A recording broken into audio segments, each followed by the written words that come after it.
Welcome to Sleepy Love Tales, soothing romance for a restful night. If these stories help you unwind, be sure to subscribe. For now, close your eyes and let's begin tonight's story, The Table We Once Shared.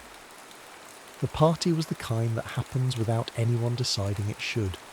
Someone's roommate knew someone whose girlfriend had just turned 21, and by 9 o'clock on a Thursday in early October, the backyard of a house on Elm Court was full of people who had arrived separately and would leave in clusters, having stumbled into conversations they would carry with them for days without knowing why.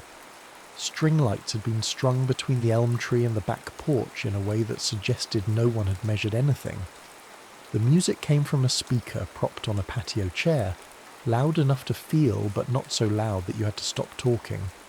Someone had set out cheap wine on a folding table.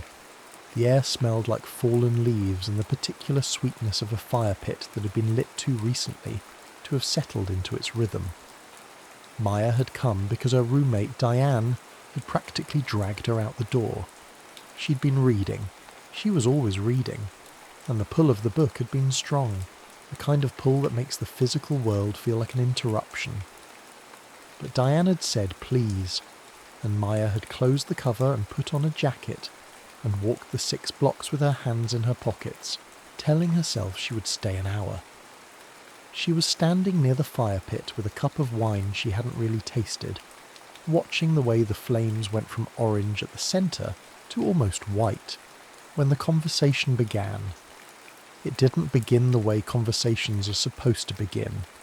There was no introduction, no I'm so-and-so, do you know so-and-so? It began mid-thought, as if they had both been thinking the same thing, and one of them simply said it aloud. It's strange how fire is the one thing that actually looks the way we draw it, said the boy standing beside her. Maya turned. He was not looking at her. He was looking at the fire, and his face in its light had a quality she could not immediately name, something between attentiveness and ease, as though he were both watching something carefully and also at rest. We don't draw it, she said. We only ever guess at it. He turned then, and she saw that he had the kind of face that changed depending on the light, serious in shadow, unexpectedly warm when something caught it. His eyes were dark and steady, and there was nothing performing in his expression. He seemed genuinely interested in what she had said, not in the way people are interested when they want to seem interested, but in the way a person is interested when they have just heard something they hadn't thought of before. Fair point, he said. His name was Eli. He told her this only because she asked, and she asked only because they had been talking for 20 minutes without it, and it suddenly seemed like something she wanted to know.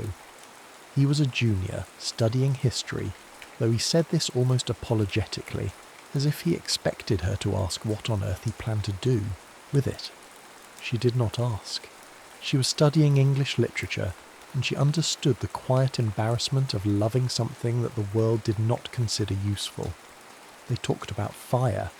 Then they talked about the party, about how strange it was to be surrounded by people and feel, not lonely exactly, but separate, as if there were a glass wall between you and everyone else that only certain conversations could dissolve. Then they talked about the season, about the way October had a particular quality of light in the late afternoon that made everything look both more real and more temporary than it was. None of it was important. All of it was important. At some point Maya realised she had stopped seeing the fire pit. The world had narrowed to the space between them. Not physically, they were standing a normal distance apart, but attentionally, the way a lens narrows when it finds its focus. She was aware of this happening and did nothing to stop it. When they finally parted, Diane appearing, tugging at her arm, saying they should go, Maya walked back to her apartment with the feeling that something had changed in the arrangement of the world, though she could not have said what. It was like noticing after weeks of not paying attention that a familiar street has been gradually losing its trees. They found each other again without trying, which is to say they tried without admitting it. The first time was at the campus library, 3rd floor, where the shelves were tall enough to create private corridors, and the light came through high windows in long gold bars. Maya was reading Middlemarch. Rereading, actually, the way you reread a book you love when you need the comfort of a known country. She looked up and Eli was at the end of the aisle, browsing the history section with the same quality of attention she had noticed at the party. Quiet, unhurried, as if he had all the time in the world and meant to use it honestly. He saw her at the same moment. Neither of them seemed surprised.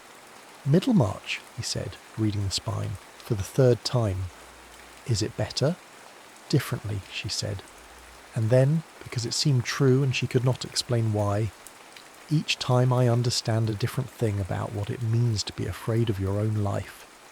He nodded slowly, as if this were an answer he'd been waiting for without knowing it. He sat down at the table across from her, opened his own book, a biography of someone she'd never heard of, and they studied in silence for 2 hours. The silence was not empty. It was the kind of silence that happens when two people are comfortable enough to stop performing for each other, and it felt to Maya like the first genuinely restful thing that had happened to her in months. After that, they fell into a rhythm. It was not planned. It emerged the way a path emerges in a field when enough people walk the same way, worn smooth by repetition until it looks as if it was always meant to be there. They walked across campus at night, after the library closed, when the string lights on the quad made everything look like a stage set for something tender. They talked about their childhoods in the way young people do when they're not yet ready to be precise about it. Broad strokes, the names of towns, the particular flavour of their family dinners. Maya's parents were warm and loud and Italian in the way that Italian Americans are Italian, which is to say not very, but with great enthusiasm. Eli's family was quieter. His mother laughed easily. His father was a man of long silences that were not uncomfortable. They had travelled a great deal when Eli was young. He mentioned this once, casually, and then did not elaborate, and Maya did not ask him to.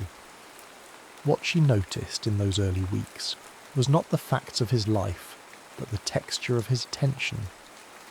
Eli listened the way very few people listen, not waiting for his turn to speak, not assembling a response, but actually receiving what she said, turning it over, considering it. When he spoke, it was because he had something to say, not because silence made him nervous. He had an opinion about almost everything and held it lightly, ready to be changed by a good argument. He made her laugh, not with jokes exactly, but with observations so precisely true that laughter was the only possible response, the way you laugh when someone names a feeling you've been carrying without words.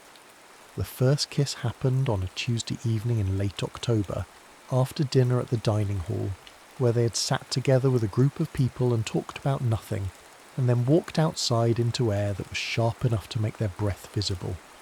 They were standing under an elm tree near the science building, and Maya was saying something about a passage she had read that afternoon, something about the way certain sentences in a novel can make you feel that the author has seen you, truly seen you, in a way that no living person has managed. And Eli had listened, and then he had said very quietly, "I know exactly what you mean." And something in the way he said it made her look at him differently, and the look held, and then he leaned forward and kissed her. It did not feel urgent.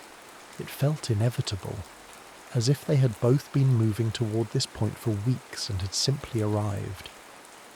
After that, the intimacy deepened in the way intimacy deepens when it is built on something more than attraction, when it is built on the accumulation of small recognitions, each one a kind of proof that the other person exists in the same way you do, that the world looks, from their particular angle, like something you could inhabit.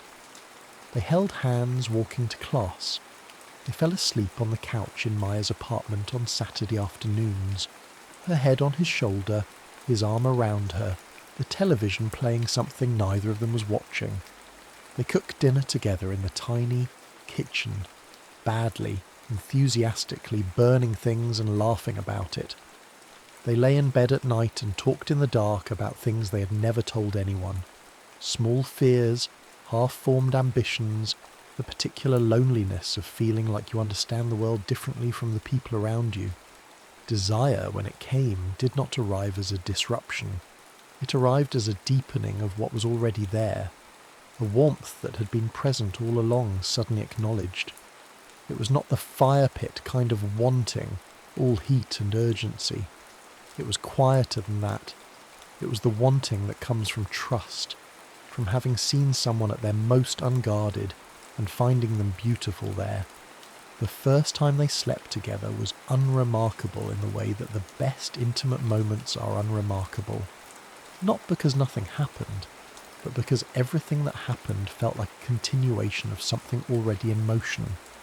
Afterward, Maya lay with her head on his chest and listened to his heartbeat and thought with a clarity that surprised her, that she had never felt so known.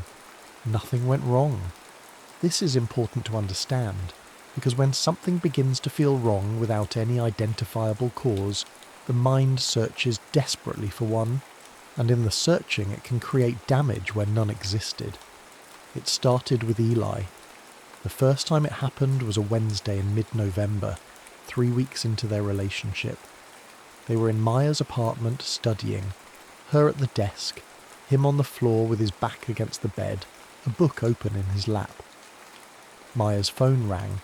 It was her mother calling from home, and Maya put it on speaker and said hello, and her mother's voice filled the small room with its particular warmth, animated, a little too loud, full of questions about classes and whether Maya was eating enough.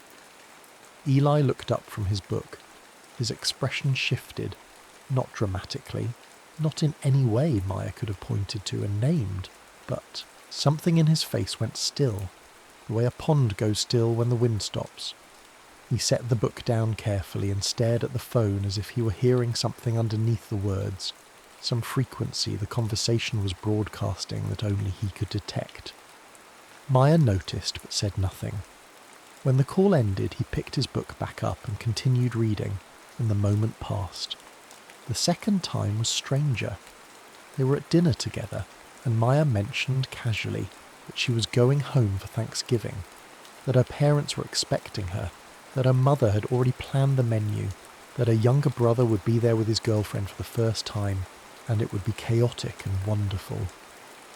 "You should come," she said without thinking about it, the way you say something when it feels obvious. Eli's fork stopped halfway to his mouth. He set it down. "I'd like that," he said. But there was a pause before he said it, a pause in which his eyes had gone to some middle distance focused on nothing Maya could see, and his face had worn that expression again, the stillness, the faint bewilderment, as if he were trying to solve a problem he could not quite articulate. "Are you all right?" she asked. "Yes," he said. "Of course." And he smiled, and the smile was genuine, and Maya believed him. But over the next 2 weeks she began to notice other things, small things, the kind of things you notice only when you're already watching. The way he sometimes fell silent in the middle of a conversation, not because he had nothing to say, but because he seemed to have been suddenly, privately transported somewhere else. The way certain pieces of music made him close his eyes with an expression that was not quite pleasure and not quite pain, something older than either. The way, once or twice, he looked at her with an intensity that seemed disproportionate to the moment, as if he were seeing not just her but something behind her, or beneath her, something he recognized but could not name. He did not tell her any of this. She did not ask, not directly, because she did not know how to ask without sounding frightened, and she was not frightened exactly. She was unsettled. The feeling was subtle and persistent, like a note played just below the range of conscious hearing. You don't hear it, but it changes the quality of the silence. And because she could not name what was wrong, her mind invented explanations. He was pulling away, he was losing interest, he was seeing someone else. Each explanation felt wrong the moment she thought it, because nothing in his behaviour toward her suggested any of them. He was tender, he was present. He held her hand and read beside her and kissed her forehead when she fell asleep on his shoulder. Everything he did said, "I am here," and yet something in him was elsewhere, turning over a question she could not hear. The distance, when it came, was not a rupture. It was a gradual cooling, like a room in which someone has quietly turned down the heat. Fewer texts during the day, not none, but fewer. Longer pauses before he responded, as if he were reading her words carefully, weighing them against something. When they were together, he was still himself, attentive, quiet, kind. But there were moments when Maya felt she was not quite reaching him, as if she was speaking into a room where the acoustics had changed. She lay awake at night and tried to understand what she was feeling. It was not the fear of losing him, though that was part of it. It was something more specific, a sense that the happiness between them was not fragile because it was weak, but because it was deep, that the very completeness of what she felt made her vulnerable to its loss in a way that smaller feelings did not. It was as if love, in its fullness, carried within it the seed of its own anxiety. They chose Thanksgiving together. Maya suggested it again, lightly, giving him an easy way to decline. He did not decline. He said yes with a quiet certainty that felt to her like a decision rather than an agreement, as if he were choosing not just to go, but to choose her, deliberately, in the face of whatever private uncertainty had been haunting him. They drove to Maya's parents' house on a Wednesday afternoon, the highway lined with bare trees and the sky low and grey, in the way it gets in late November, as if the clouds have settled down to stay. Eli drove. Maya sat in the passenger seat with her feet tucked under her, reading aloud from a novel she'd brought, not because either of them needed entertainment, but because she liked the sound of her own voice in the car, and because Eli liked listening, and because reading aloud was one of the small rituals they had built together, unremarkable and irreplaceable. The house was exactly as Maya had described it, loud, warm, cluttered with the evidence of a family that had lived in the same place for decades. Her mother greeted them at the door with an embrace that lasted too long, and a question about whether Eli had eaten, delivered before he had fully crossed the threshold. Her father shook his hand and then, apparently deciding that was insufficient, pulled him into a brief backslapping hug. Maya's brother Jake was in the kitchen with his girlfriend, and there was wine already open on the counter, and someone had put on music that was too loud for the size of the room. Eli stood in the middle of it all, and something happened to his face. Maya saw it from across the room.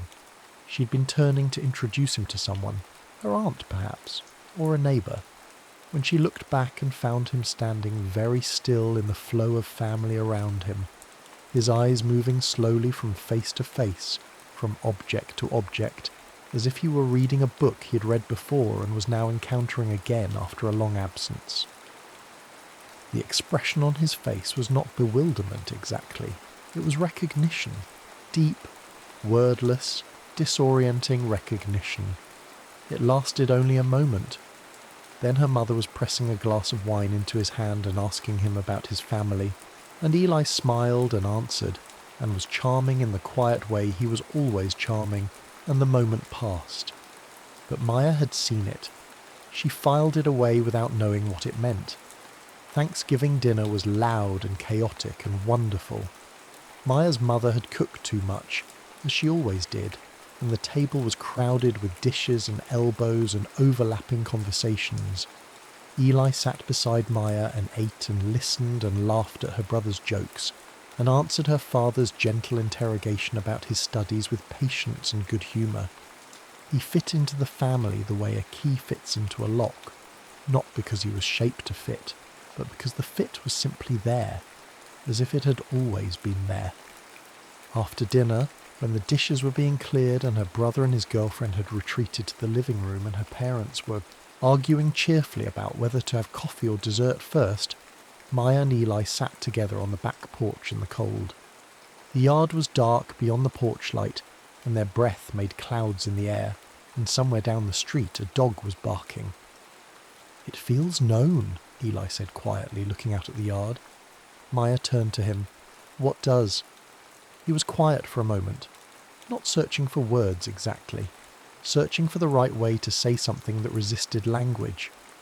"Being here," he said. "This house, your family, the way your mother laughs. It's like I've heard it before, not just tonight. Before tonight." He paused. "I can't explain it. It sounds absurd." "It doesn't sound absurd," Maya said, though she did not yet understand what he meant. "It feels like coming back to a place I've been," he said. "But I haven't been here." She took his hand. The cold had made his fingers stiff, and she held them tightly, and for a while they sat together in silence, and the silence was not uncomfortable, but it was charged with something, a question that neither of them knew how to ask. Later that night, after the house had quieted and Maya's parents had gone to bed, and the dishes were done and the kitchen smelled of coffee and cinnamon, they lay together in Maya's childhood bedroom, which was small and still had her high school bookshelves and a faded poster of someone she no longer remembered. Eli held her close, and she listened to his breathing slow as he drifted towards sleep, and she thought about what he had said on the porch and felt, not frightened but alert, the way you feel when you're standing at the edge of something and can sense its depth without being able to see the bottom. The photo albums came out on Friday afternoon after lunch, when the house had settled into the particular languor that follows a holiday meal. Maya's mother had a weakness for nostalgia that expressed itself in albums, actual physical albums bound in leather and cloth, arranged chronologically on a shelf in the den. She brought them out whenever she had an audience she thought would appreciate them, and Maya, who had seen every photograph a dozen times, had long since developed the ability to smile and nod while her mind wandered elsewhere. But Eli had not seen them, and of course Myers knew this, and smiled the smile of a woman who has found the perfect gift, and carried the albums out to the living room where everyone was sprawled in various attitudes of post-lunch contentment. "Come, come," she said. "You have to see these. Maya as a baby. You won't believe it."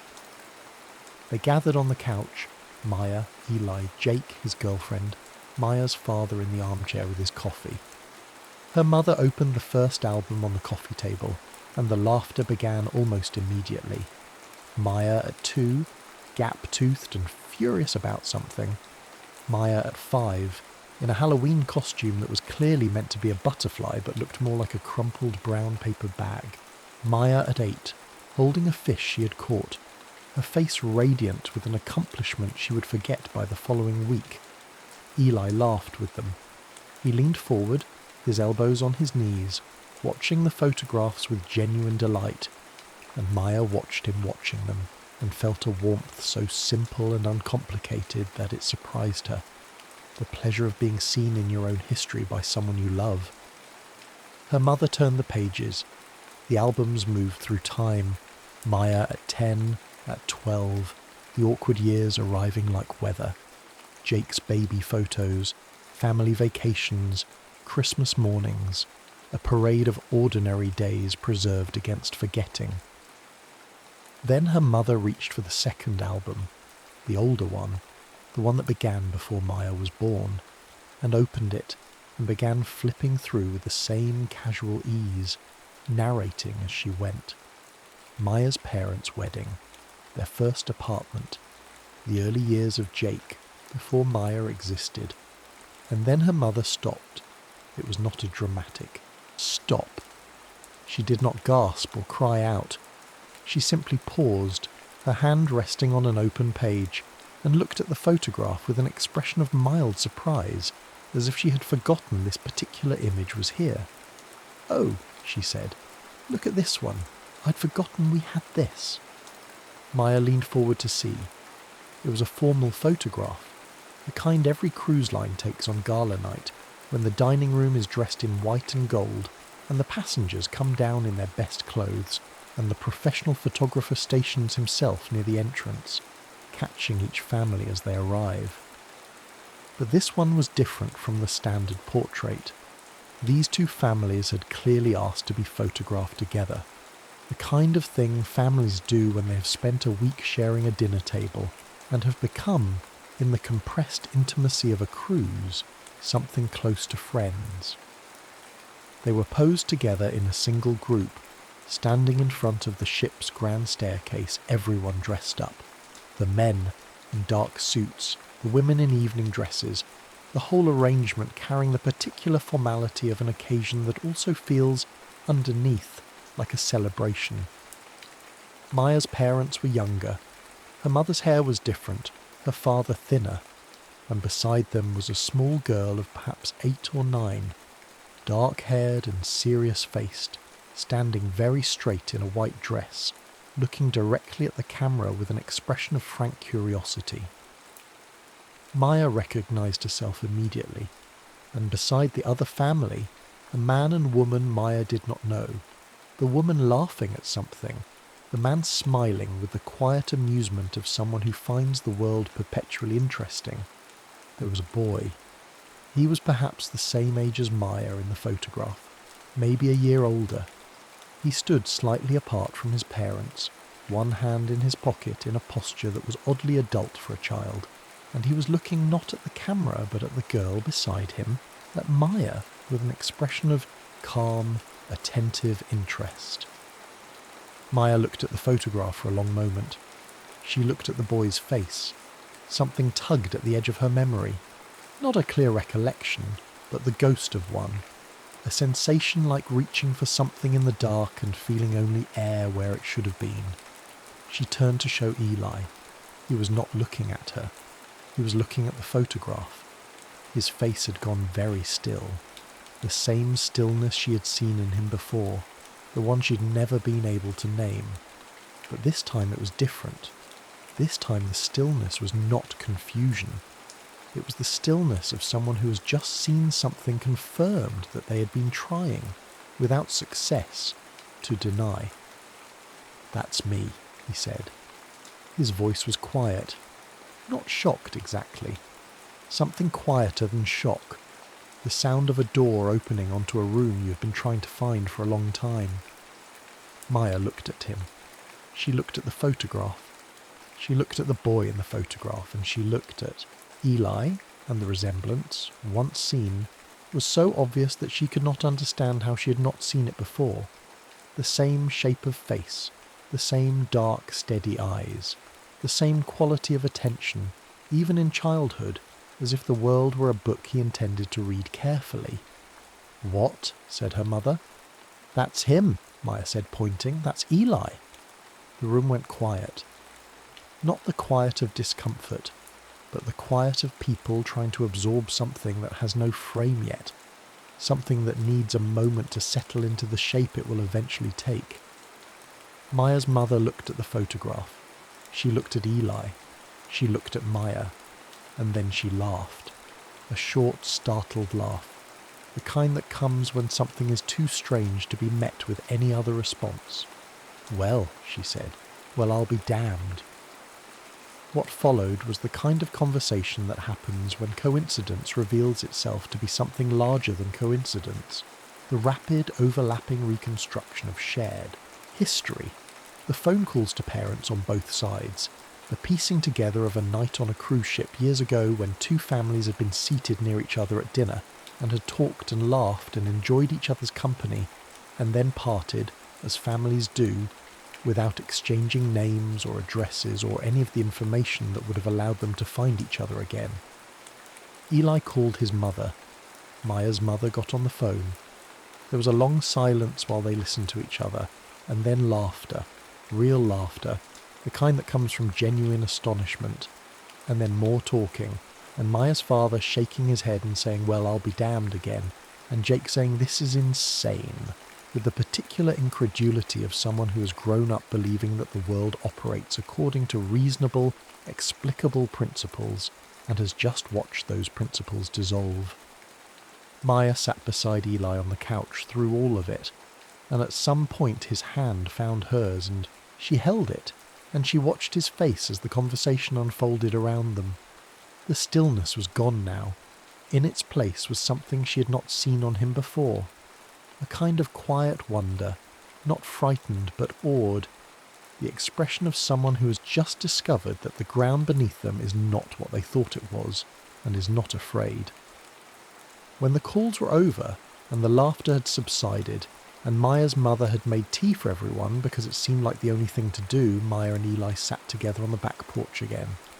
It was evening now. The yard was dark and the air was cold, and somewhere in the distance a church bell was ringing. 6 slow strokes that carried across the neighbourhood and faded into silence. "So?" Maya said. "So," said Eli. They looked at each other, and for a long moment neither of them spoke, and the silence was not empty but full of the particular texture of 2 people who have just discovered that their story is older than they, knew that the path between them was not made in October, but in some earlier season, laid down by hands they did not know were laying it, worn smooth by time before they were old enough to walk it consciously. "I knew something," Eli said finally. "I couldn't name it, but I knew."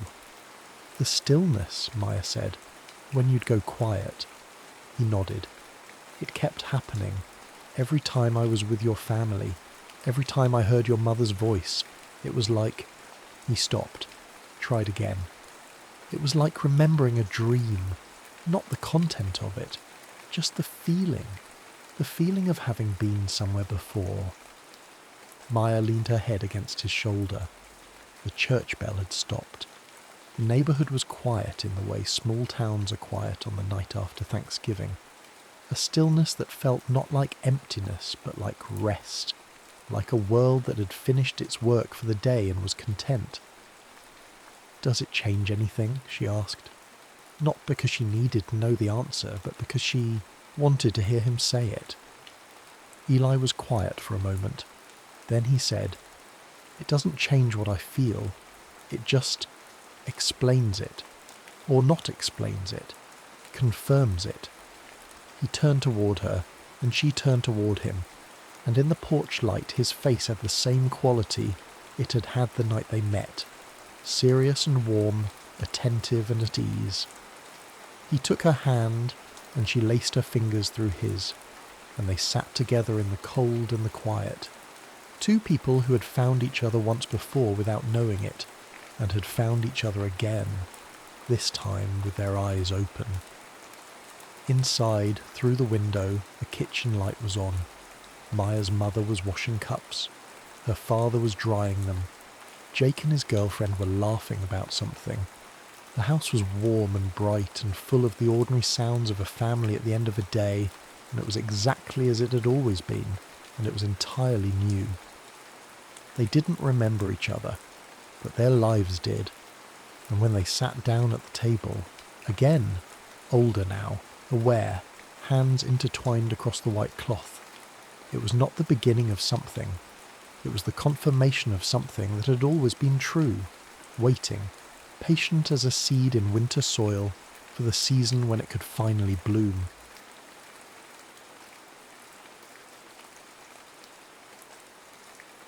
Still you. The dashboard clock read 3:27 a.m. when Ivy Monroe decided her life as she knew it was over. Not literally, of course, though the tabloids would certainly frame it that way. They'd splash her face across their covers tomorrow. Pop Princess melts down mid-concert. The video was probably already viral. Ivy Monroe, frozen centre stage at Portland's Moda Centre, staring blankly at 20,000 fans before dropping her microphone and walking off. No explanation, no apology, just gone. Her hands trembled on the steering wheel of her vintage Thunderbird convertible, the one purchase her management team had fought her on. Too recognisable, they'd said, too impractical. Perfect for someone escaping south down Highway 101 in the grey pre-dawn hours. "Breathe," she whispered, her voice barely audible over the wind and the rumble of the engine. When had she last driven herself anywhere? 3 years. 4. Her phone buzzed for the 47th time since she'd left. Delia, her manager, her friend. The only person who might actually be worried rather than just concerned about their investment. The only one who might understand that after 7 years, 3 world tours and 5 platinum albums, Ivy Monroe, the construct, the brand, the carefully calibrated machine, had finally crushed Olivia Jameson beneath its weight. The last text read, "Liv, please, just tell me you're safe." She typed back with one hand, "I need air, space, time. I'm okay. I promise." Then she silenced the phone and tossed it onto the passenger seat. The sky was beginning to lighten when the first sputters rattled through the car. The engine coughed, then whined, then died completely, leaving her coasting to a stop along a stretch of coastal highway, bordered by wind-gnarled pines on one side and the vast, indifferent Pacific on the other. "Perfect," she muttered, letting her forehead rest against the steering wheel. "Just perfect." 3 hours and 1 tow truck later, Ivy stood in the main street of Port Isabel, Oregon, population 2,883 according to the weathered welcome sign. The mechanic, Walt, according to his oil-stained name patch, had delivered the news with apologetic resignation. Custom part, from Italy, 2 weeks, minimum. She'd nodded, numb. 2 weeks. Her tour had 18 dates left. Delia would be filing missing persons reports by nightfall. "Any place to stay around here?" she'd asked, adjusting her oversized sunglasses. Her hair was tucked under a baseball cap, her famous face bare of makeup and half hidden behind the dark lenses. No one had recognized her yet, a miracle that felt like taking a full breath after years of shallow ones. Walt had directed her to Greta's cafe, where she now stood in front of a corkboard cluttered with community notices. Most were faded and sun-bleached, but one caught her eye, a handwritten note on crisp cardstock, "Room for rent, month to month, private bath, ocean view, no smokers, no drama." The no drama part made her smile grimly. If only they knew. She copied down the number and walked to the cafe counter. "Excuse me," she said to the silver-haired woman wiping down the espresso machine. "Could I use your phone? Mine's dead." The woman, Greta presumably, gave her an appraising look. "Sure, honey. Local call?" "Yes, about a room." 10 minutes later, she was sitting at a corner table with a mug of surprisingly excellent coffee when the bell above the door chimed. The man who walked in made several heads turn, not because he commanded attention, but because he seemed so completely at ease in his own skin that it was almost magnetic. Tall, with warm brown skin and close-cropped dark hair going silver at the temples, he wore paint-splattered jeans and a faded Henley pushed up to the elbows. His eyes found hers immediately. "You called about the room?" His voice was quiet, deeper than she had expected. She nodded. "Rowan?" "That's me." He didn't offer his hand, just tilted his head slightly. "You're not from around here?" It wasn't a question, but she answered anyway. "No, just passing through. Car trouble." She hesitated. "I'm Lee." Almost Liv. Close enough to her real name to feel honest, distant enough from Ivy Monroe to feel safe. If he found the single name strange, he didn't show it. "The room's nothing fancy. It's above my studio, separate entrance. I teach during the day, so I'm not around much." "You're a teacher? Art? High school?" He shifted, a flicker of something crossing his face. Wariness, perhaps. "Look, I should be up front. I'm not renting for the money. I'm renting because this town gossips, and having someone staying in my guest room shuts down speculation about the poor widower who can't move on." The blunt honesty stunned her. When was the last time someone had spoken to her without calculation? "I don't gossip," she said finally, "and I mind my own business." Something in his expression softened minutely. "Good. That's good." He glanced at his watch. "I need to get back for 5th period. If you want to see the place, I can show you after school. Around 4? She nodded, and he wrote an address on a napkin. The key's under the blue pot if you get there before me. Look around, see if it works for you. If not, no hard feelings." He left without another word, leaving Ivy staring after him. For the first time in years, someone had looked at her, really looked, and seen nothing but a stranger needing a place to stay. No expectations, no projections, no recognition. It was terrifying. It was exhilarating. It was exactly what she needed. The room was better than she had expected. Simple but beautiful. Whitewashed walls, wide plank floors, a wrought iron bed with crisp white linens, and windows that framed the ocean like a living painting. She'd found the key exactly where Rowan said it would be, and spent an hour just sitting on the small balcony, watching waves crash against the rocky shore. Below, she heard him before she saw him, the sound of boots on wooden steps, a door opening and closing downstairs. She tensed, suddenly uncertain. Was this insane? Renting a room from a stranger in a town she'd never heard of, while the world wondered where Ivy Monroe had disappeared to. A knock at the door interrupted her spiral of doubt. "It's open," she called. Rowan entered, carrying a small tray with 2 mugs and a plate of what looked like homemade cookies. "Thought you might want some tea. It gets cold up here when the sun starts going down." The simple kindness caught her off guard. "Thank you." She accepted the mug gratefully, warming her hands around it. "So?" He gestured around. "Will it work?" She nodded. "It's perfect, actually." She reached for her bag. "I can pay you now." "Tomorrow's fine," he said, waving it off. "House rules are simple. Quiet after 10. No parties. The door at the bottom of the stairs locks automatically. Your key works for it. Kitchen. Downstairs is shared if you want to use it, but no obligation." He turned to leave, then paused. "You said your car's in the shop. Do you need a ride somewhere tomorrow? I can drop you off on my way to school." "Actually," she said, "is there anything in town? Places that might be hiring? Just temporary work?" The idea had formed gradually throughout the afternoon. If she was staying for 2 weeks, she needed something to occupy her time. Something normal. Rowan raised an eyebrow. "Few places, maybe.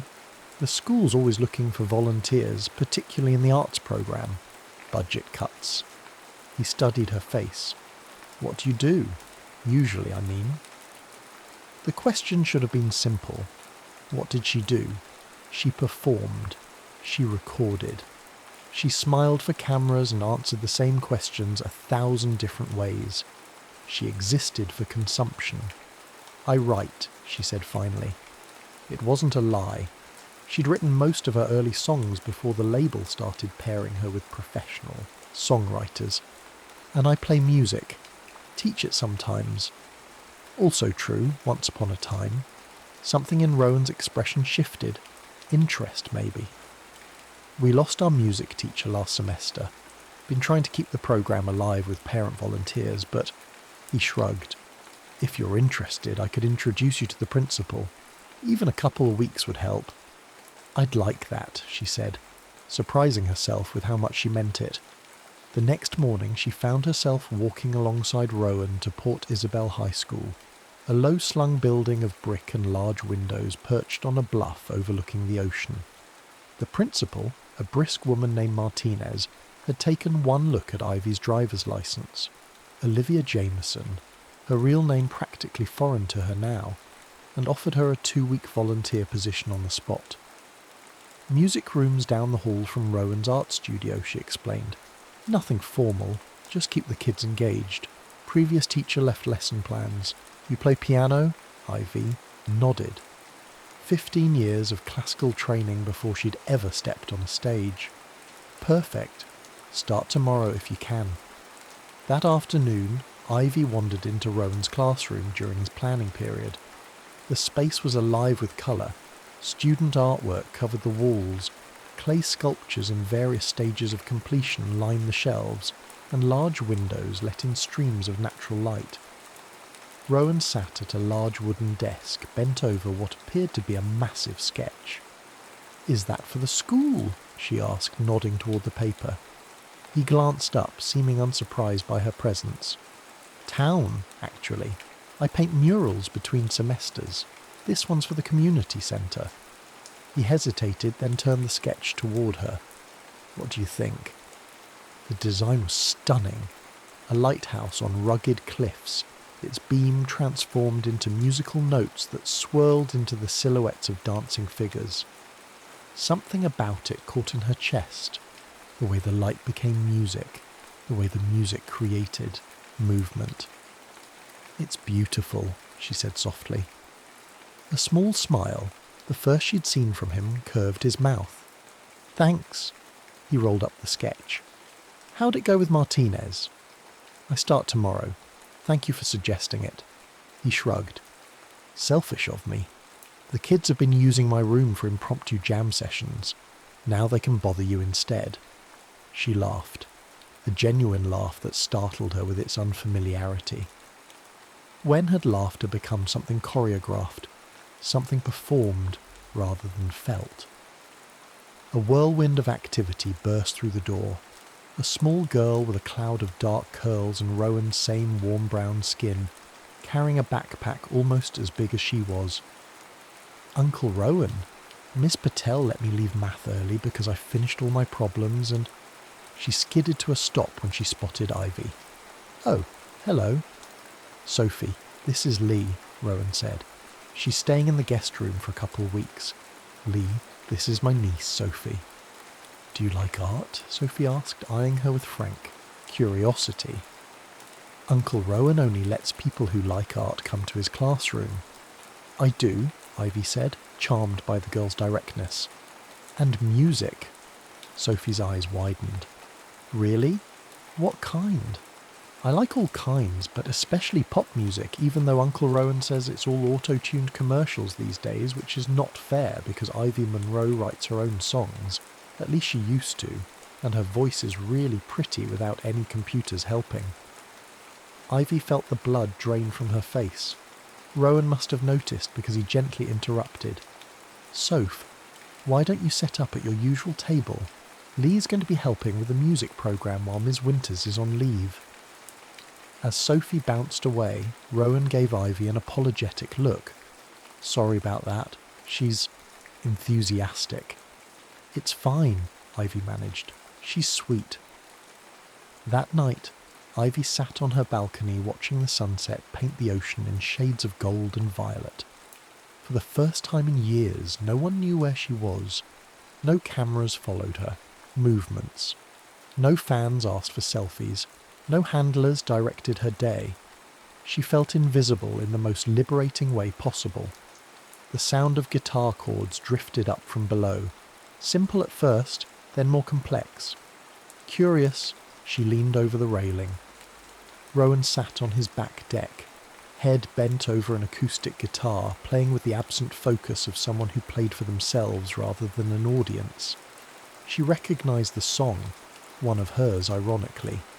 Not a radio hit, but a ballad from her second album, one she'd written alone in a hotel room after her first major tour. It was about homesickness for a place you'd never been. Without thinking, she began to hum along, the melody rising with the evening breeze. The guitar faltered for a moment, then continued, softer now, as if inviting her voice to take the lead. She closed her eyes and let herself sing, quietly, just for herself and the moon and the distant crash of waves. When she opened them again, the guitar had stopped. Rowan was looking up at her balcony, his expression unreadable in the gathering darkness. Sorry, she called down. Didn't mean to interrupt. You didn't, he answered. After a pause, he added, You have a beautiful voice. Thank you, she hesitated. That song, just something that's been stuck in my head, he said. Then with a small smile, Good night, Lee. Good night, Rowan. She watched him disappear inside, guitar in hand, and wondered if anything would ever feel as honest as this moment. Singing to the ocean with a stranger who didn't know her name but somehow played the song of her heart. Days slipped into a rhythm that felt both foreign and familiar, like returning to a childhood home you'd forgotten you missed. Each morning, Ivy walked to school with Rowan, the silence between them comfortable rather than awkward. She spent her days in the music room, guiding students through scales and chord progressions, rediscovering the joy of music without the weight of expectations. Afternoons often found her at Greta's cafe, where the owner kept her supplied with coffee and minimal conversation, a kindness Ivy deeply appreciated. Evenings were for long walks on the beach or quiet reading on her balcony, occasionally punctuated by impromptu duets when Rowan played guitar below. A week into her stay, she found herself helping Sophie with piano practice in the living room of Rowan's house, a space she'd initially avoided to maintain boundaries but had gradually been welcomed into. "Uncle Rowan says you're a writer," Sophie said, fingers picking out a simple melody. "Do you write songs?" Ivy tensed slightly. "Sometimes." "Could you help me write one? For the talent show next month?" Before Ivy could answer, Rowan appeared in the doorway, flour dusting his hands. "Soph, don't pressure Lee. She's already volunteering at school." "It's okay," Ivy found herself saying. "I'd be happy to help." Sophie beamed. "Can we start now? Please." The next hour dissolved into laughter and music as Sophie dictated increasingly fantastical lyrics about mermaids and treasure, while Ivy helped shape them into an actual song. Rowan moved around them, preparing dinner, occasionally offering a rhyme or chuckling at his niece's dramatic vocal flourishes. It felt like family. The thought struck Ivy with such force that she missed a chord, her fingers faltering on the keys. "You okay?" Rowan asked, noticing immediately. "Fine," she managed. "Just tired." Later, after Sophie had been picked up by her mother, Rowan's sister, Ivy learned, they sat on the back deck sharing a bottle of wine. The night was clear, stars scattered like diamond dust above the dark expanse of ocean. "Thank you," Rowan said quietly, "for helping Sophie. Music was her mother's domain before." He trailed off, taking a sip of wine. "Before your wife passed," Ivy finished gently. He nodded. 3 years ago. Cancer. Fast and brutal. His voice was steady, but pain shadowed his eyes. Sophie was 5. Too young to lose an aunt she adored.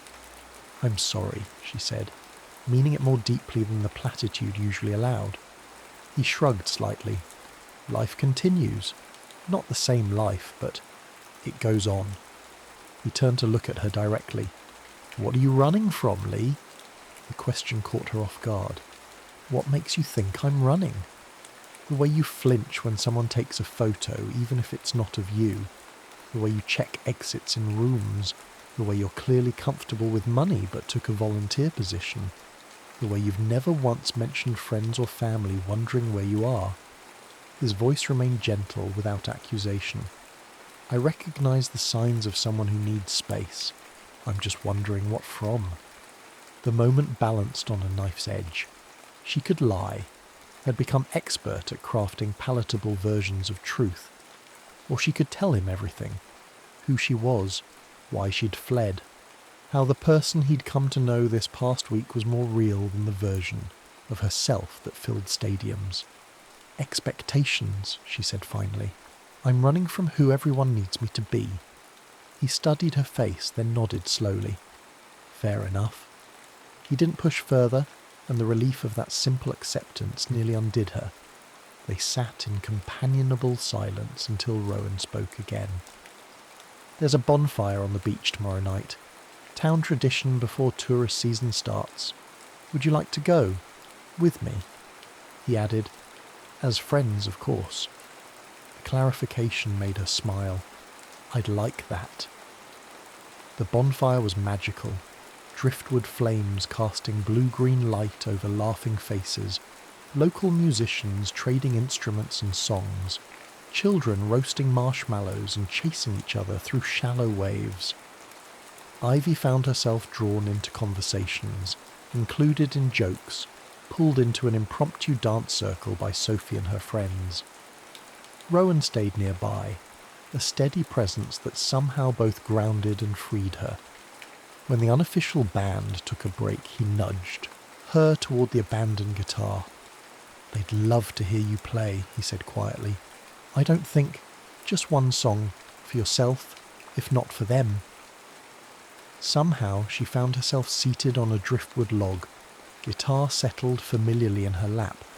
She began to play, not one of Ivy Monroe's hits, but a new melody that had been forming in her mind these past days. No lyrics yet, just a haunting progression that spoke of finding something you didn't know you were seeking. The crowd grew quiet.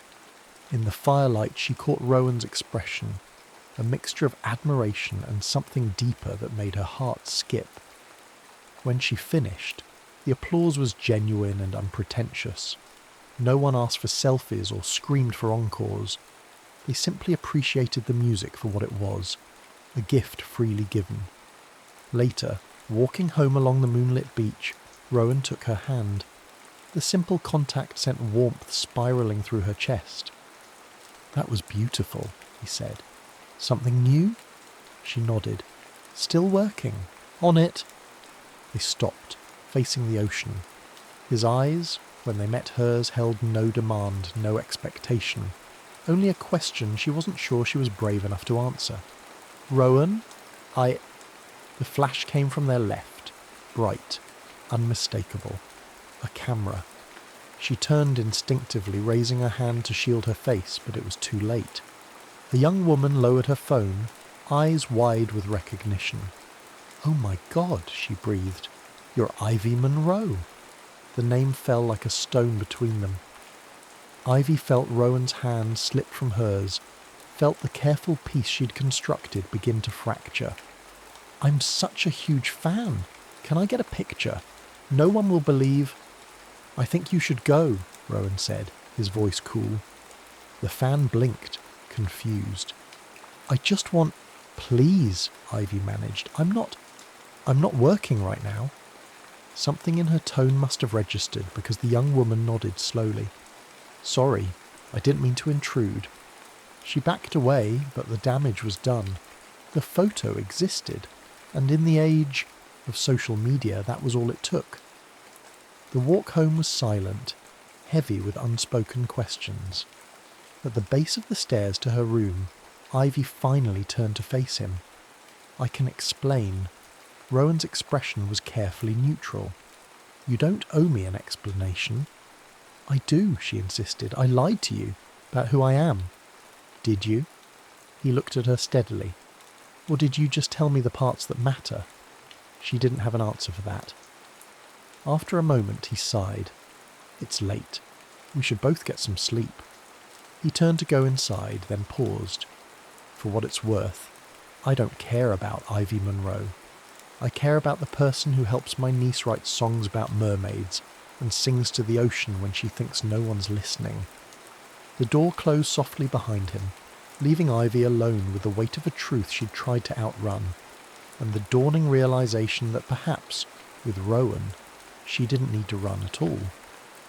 By morning, everything had changed. Ivy woke to the sound of car doors slamming, and voices outside. Too many voices for the quiet street. One glance out her window confirmed her worst fears. 3 vans with satellite dishes, reporters setting up cameras, locals gathering to stare. Her phone, which she'd finally charged and checked sporadically for messages from Delia, was exploding with notifications. The photo had gone viral overnight. Pop star Ivy Monroe found in coastal hideaway with mystery man. The headlines made her stomach churn. A text from Delia stood out among the chaos. "I'm coming to get you. This is out of control." She didn't bother replying. Instead, she dressed quickly and made her way downstairs, dreading the conversation to come. Rowan sat at his kitchen table, coffee mug cradled between his hands, looking out at the growing crowd with a resigned expression. He glanced up when she entered. "Your secret's out," he said mildly. "Rowan, I'm so sorry. I never meant for this to happen. I never thought that anyone would recognize you.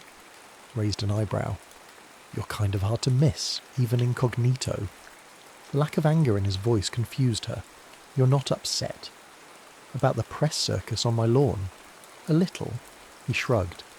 About you being famous? Not really my business. But I lied to you. Did you? You said your name was Lee. Short for Olivia, I'm guessing. She nodded, stunned that he'd made the connection. And everything else. The music. The writing. That was true, wasn't it? Yes, but... Then what's the problem? He stood, moving to refill his coffee. Look, I get it. Everyone needs space sometimes. You found yours here. I'm just sorry it got interrupted. A knock at the door cut through the moment. Rowan sighed. That'll be Chief Mendez, town's only police officer. Good guy, but he's probably here about crowd control. The conversation with Mendez was brief but definitive.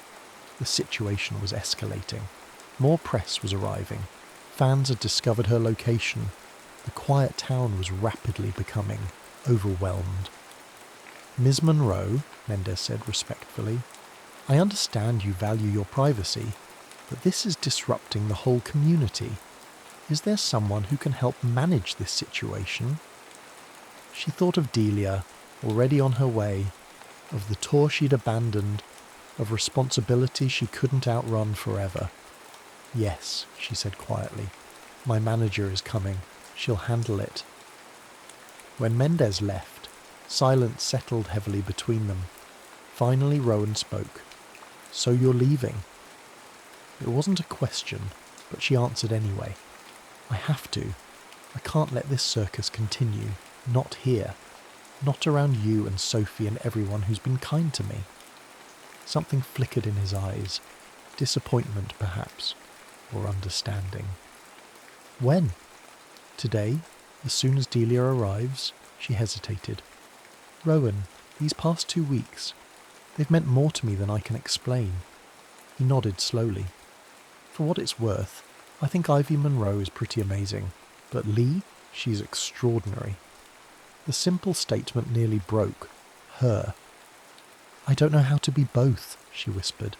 I don't know if I can. Maybe you don't have to choose.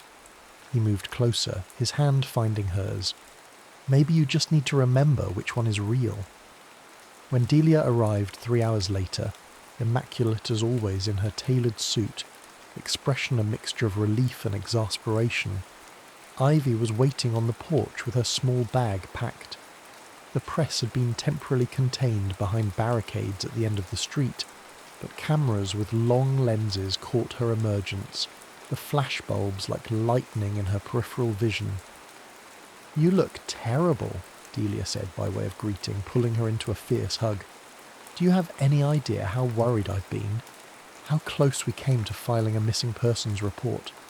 I texted you. Once. 2 weeks ago. Delia stepped back, eyes scanning her face. Are you okay? Really? Ivy nodded. I am. Or I was. Delia's expression softened slightly. Was it worth it? This little vacation?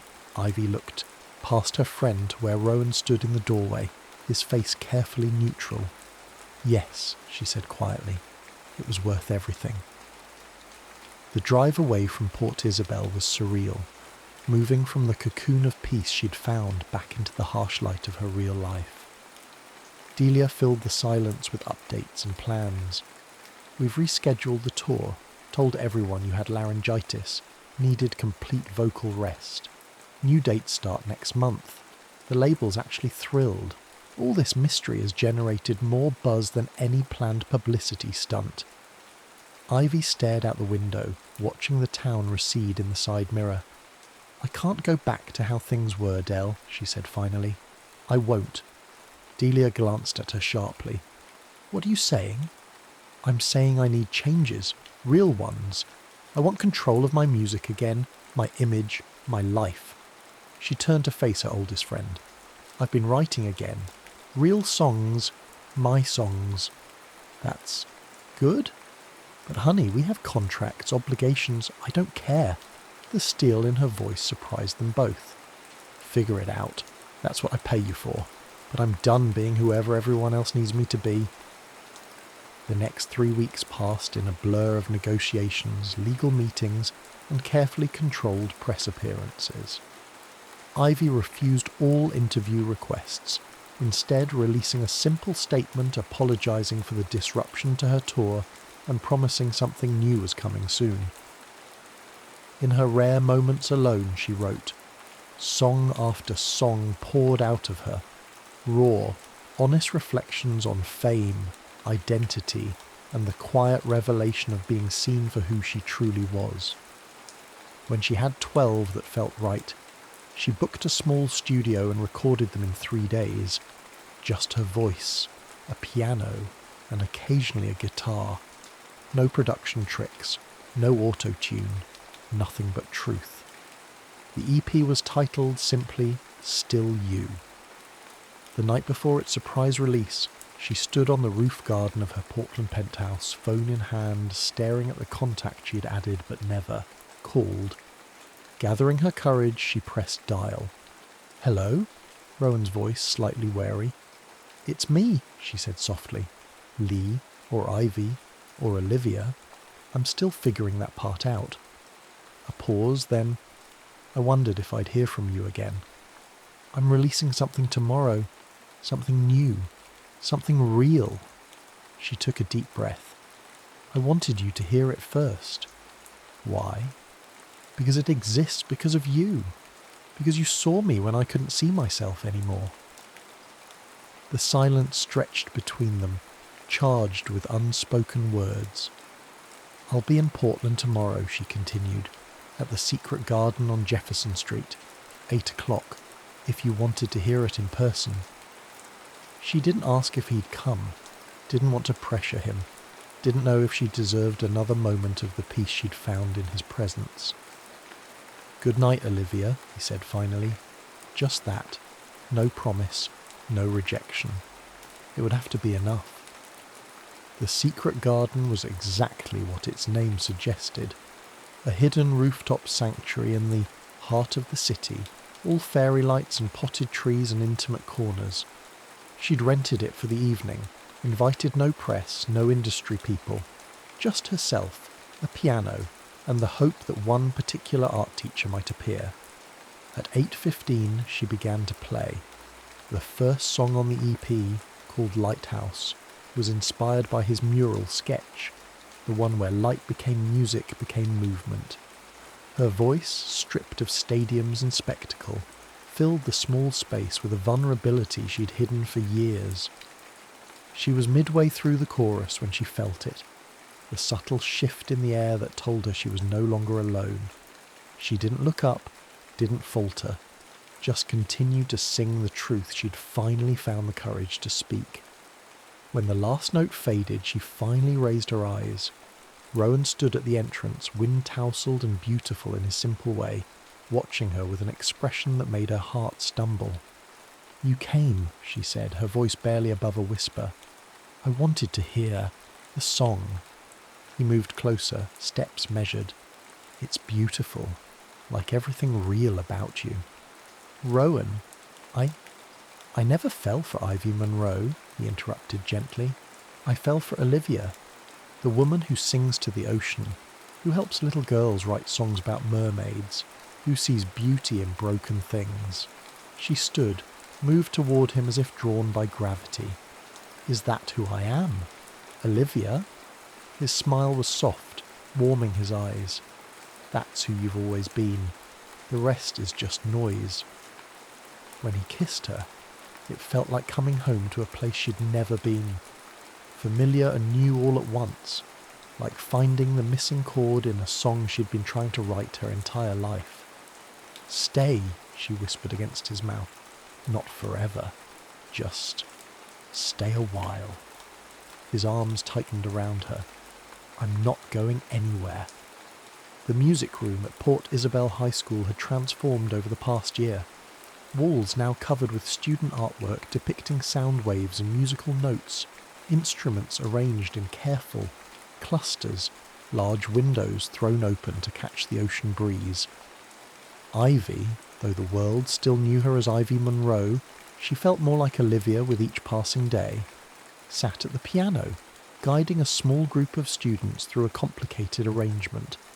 Her short EP had become a full album, had won critical acclaim if not the massive sales of her earlier work. She didn't mind.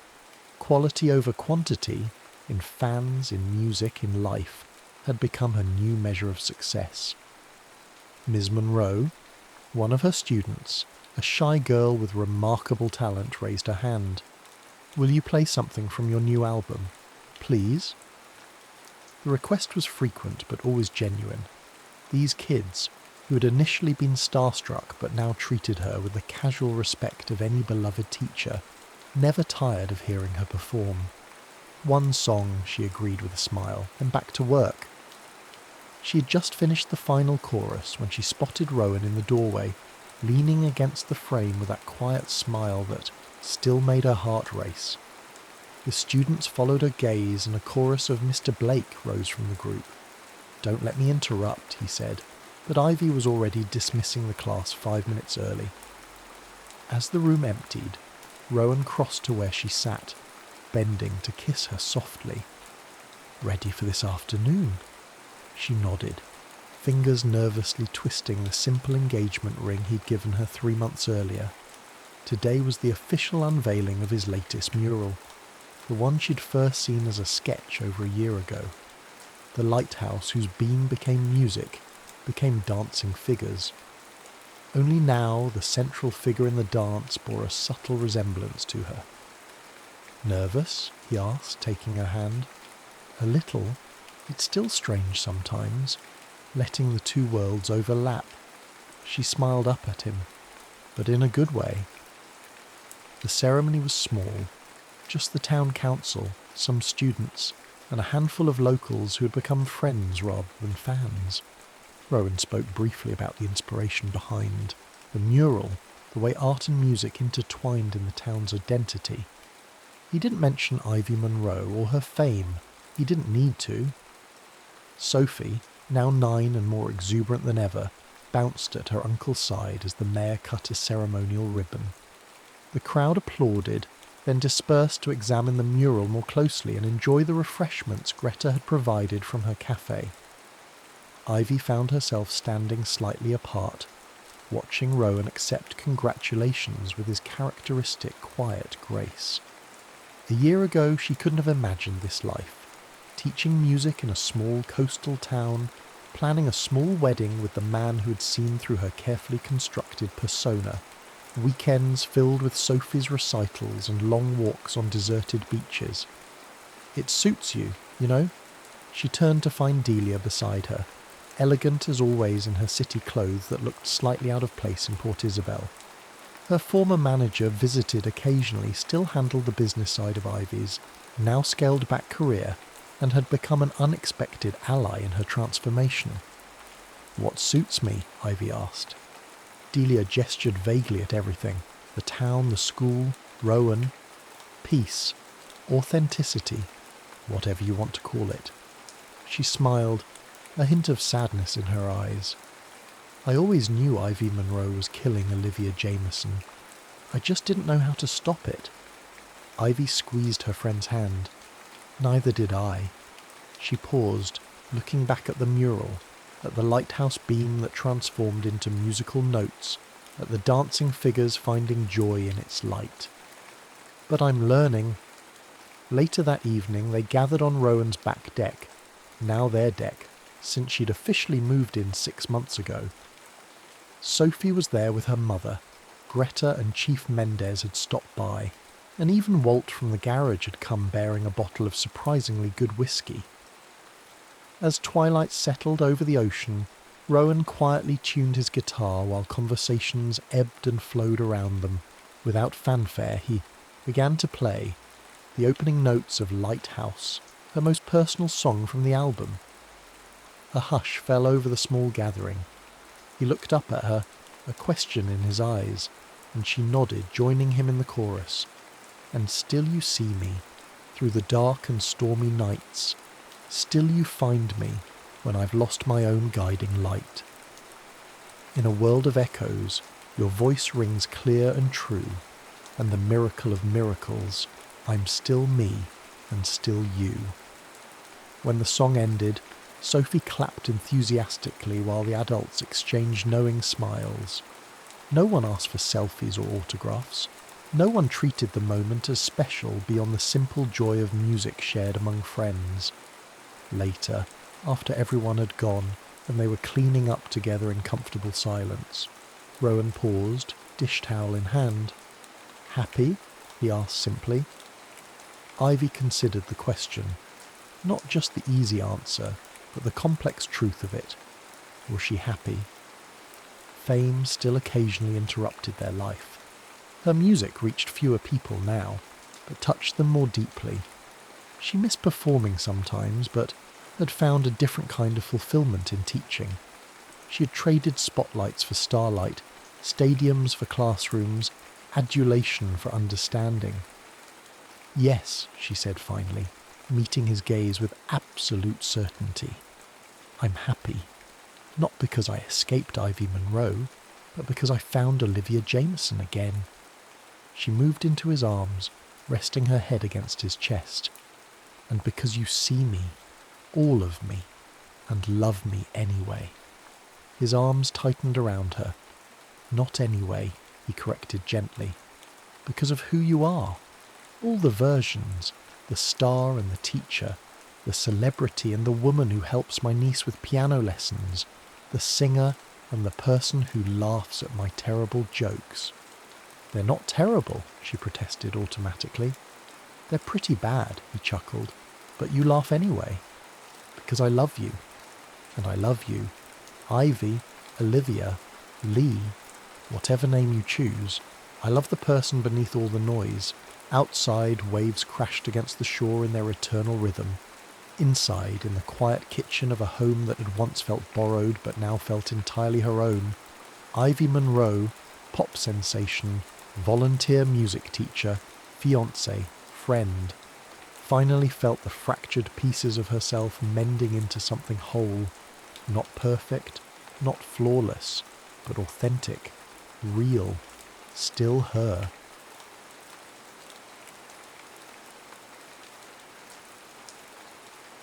The avatar I fell for. The city of Luminara floated without anchor, its crystalline towers catching perpetual twilight. Maya's avatar stood at the edge of the architect's terrace, adjusting the fall of her virtual coat. Midnight blue, perfectly tailored, nothing like the shapeless clothes she wore in her actual apartment 3,000 miles away. Here, her movements were fluid. Here, she designed impossible structures that defied physics and pleased the eye. Here, she was composed. "Excuse me." The voice arrived before the avatar, warm, slightly amused. "I've been watching you build for the past hour. That cantilever shouldn't work, mathematically speaking." Maya turned. The avatar before her was tall, dressed in practical exploration gear that somehow looked elegant, with details that suggested careful customization. The username floated above, Silas, Wayfinder. Maya turned. Her own username, Lavender, rose glowing softly above her head. The avatar before her was tall, dressed in practical exploration gear that somehow looked elegant, with details that suggested careful customization. The username floated above, Silas Wayfinder. "It works because I want it to," Maya said, surprised by how steady her voice emerged. "This world isn't bound by conventional physics." "No," Silas agreed, stepping closer to examine her structure. "But it is bound by aesthetic truth. And this is truthful." A pause. Beautiful, actually. Maya felt something shift in her chest. The real one. The one attached to her actual body sitting in dim lamplight, drinking cold coffee at 2 a.m. She'd been designing in Luminara for 3 years. No one had ever called her work beautiful. "I'm actually recruiting for a quest. The Meridian Archives puzzle. But I got distracted watching you build, Silas said. A quest? She asked, deflecting from the compliment. It's not about combat. It's a puzzle, a complex architectural mystery hidden in the deep archives. Most people find that boring. I don't find puzzles boring. Then perhaps we should talk. They talked for 6 hours that first night. Not about the quest initially, but about design philosophy, about the difference between beauty and prettiness, about why certain proportions please the human eye even in impossible spaces. Silas spoke about exploration not as conquest, but as witnessing, about finding the hidden corners where the simulation's creators had left messages in pure mathematics. Maya didn't mention that she had a doctorate in structural engineering, or that she'd stopped practicing after a bridge design she'd consulted on developed stress fractures. She didn't mention the lawsuit, or the year she'd spent unable to enter her own office. Silas didn't mention anything about their offline life at all. When Maya finally logged off, sunlight was bleeding through her blinds. Her coffee had gone cold, her shoulders ached from stillness, and she felt more awake than she had in years. The Meridian. Quest took them 3 weeks of real time, meeting every evening after Maya's consulting work and whatever Silas did in those mysterious hours when they weren't online. The puzzle required them to reconstruct fragments of an ancient virtual city, piece by piece, reading architectural clues left in the deterioration patterns of forgotten buildings. They worked in comfortable silence broken by observations. "Look at the way the light falls here," Silas said one evening, their avatars standing in a ruined plaza. "The shadows move counterclockwise. Whoever designed this was thinking about impermanence." "Or memory," Maya offered. "Time running backward to something lost. Do you think about loss often?" The question hung between them. Maya's fingers hovered over her keyboard. "I think about things I've built that failed," she said finally. "About trusting my judgment and being wrong. But you're here, building again. This is different. This isn't real." "Isn't it?" Silas's avatar moved. Closer, not touching, but present. "It feels real when I'm talking to you." Maya's breath caught. In her apartment, her hands trembled slightly. On screen, her avatar remained perfectly still. "Tell me something true," Silas said quietly. "Not facts, something true." Maya thought about deflecting. Instead, she typed, "I'm afraid that if people really saw me, they'd find nothing worth seeing." The silence stretched. Then, "I'm afraid that the only version of myself I like exists in here," Silas admitted, "and that makes me a coward. That makes you human. You don't know that. You don't know what I am offline. I know you see beauty in mathematical decay. I know you stop to watch virtual sunsets even though you've seen thousands. I know you're patient with my questions and you laugh at terrible puns." Maya hesitated, then continued, "I know I wait all day to talk to you." She could see the typing indicator appear and disappear several times. "Me too," Silas finally wrote. "I wait all day." They completed the quest 2 days later, unlocking a hidden garden that existed in a pocket dimension, a space only they could access, coded as a reward for those who solved it together. The garden was impossibly beautiful, trees with leaves of light, a pool that reflected constellations that didn't exist in any real sky. They stood at the pool's edge, their avatars' reflections shimmering. "We could meet here," Silas suggested, "when we want somewhere private." "I'd like that." Silas's avatar turned toward hers. The movement was slow, deliberate. Maya watched the distance close between them. 6 virtual feet, then 4, then 2. "Can I ask you something?" Silas's voice was different, unsteady. "Yes." "When you imagine me, the real me offline, what do you imagine?" Maya's throat tightened. "I try not to." "Why?" "Because," she struggled to articulate it, "because I'm afraid I'll be wrong, and the wrongness will ruin this." And if you're right, that terrifies me. More. Their avatars stood so close now that Maya could see the detailed texturing on Silas's virtual clothing, the careful rendering of expression. Silas's hand lifted slowly, reaching toward her avatar's face. Maya's real hands gripped her desk. The fingertips stopped a millimetre from contact, close enough to feel impossible, far enough to preserve the boundary they'd both unconsciously maintained. "I want to touch you," Silas whispered. "Not this avatar. You." Maya's vision blurred with sudden tears. "You don't know what I look like."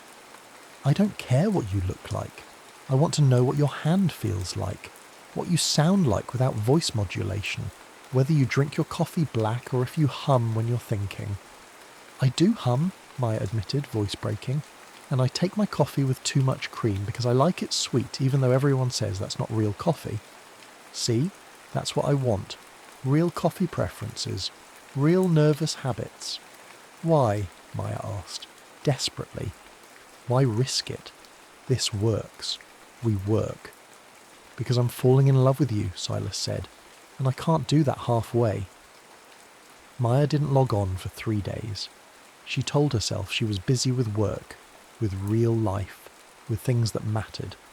But she dreamed about the garden, about Silas's almost touch, about the confession that had shattered her careful construction of safe distance. When she finally returned, Silas was waiting. "I thought you'd left," they said simply. "I thought about it. 'Cause I scared you." "'Cause I'm scared," Maya corrected, "of wanting something I can't control."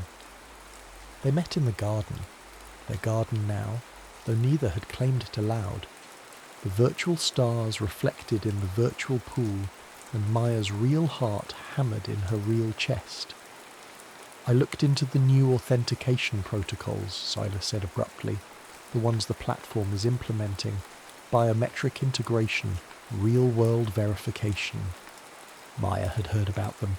The virtual community was divided. Some celebrating the move toward authenticity, others mourning the death of anonymity. "They're optional," she said. "For now, but everyone's speculating they'll become mandatory. The platform wants to position itself as a legitimate social space, not an escape."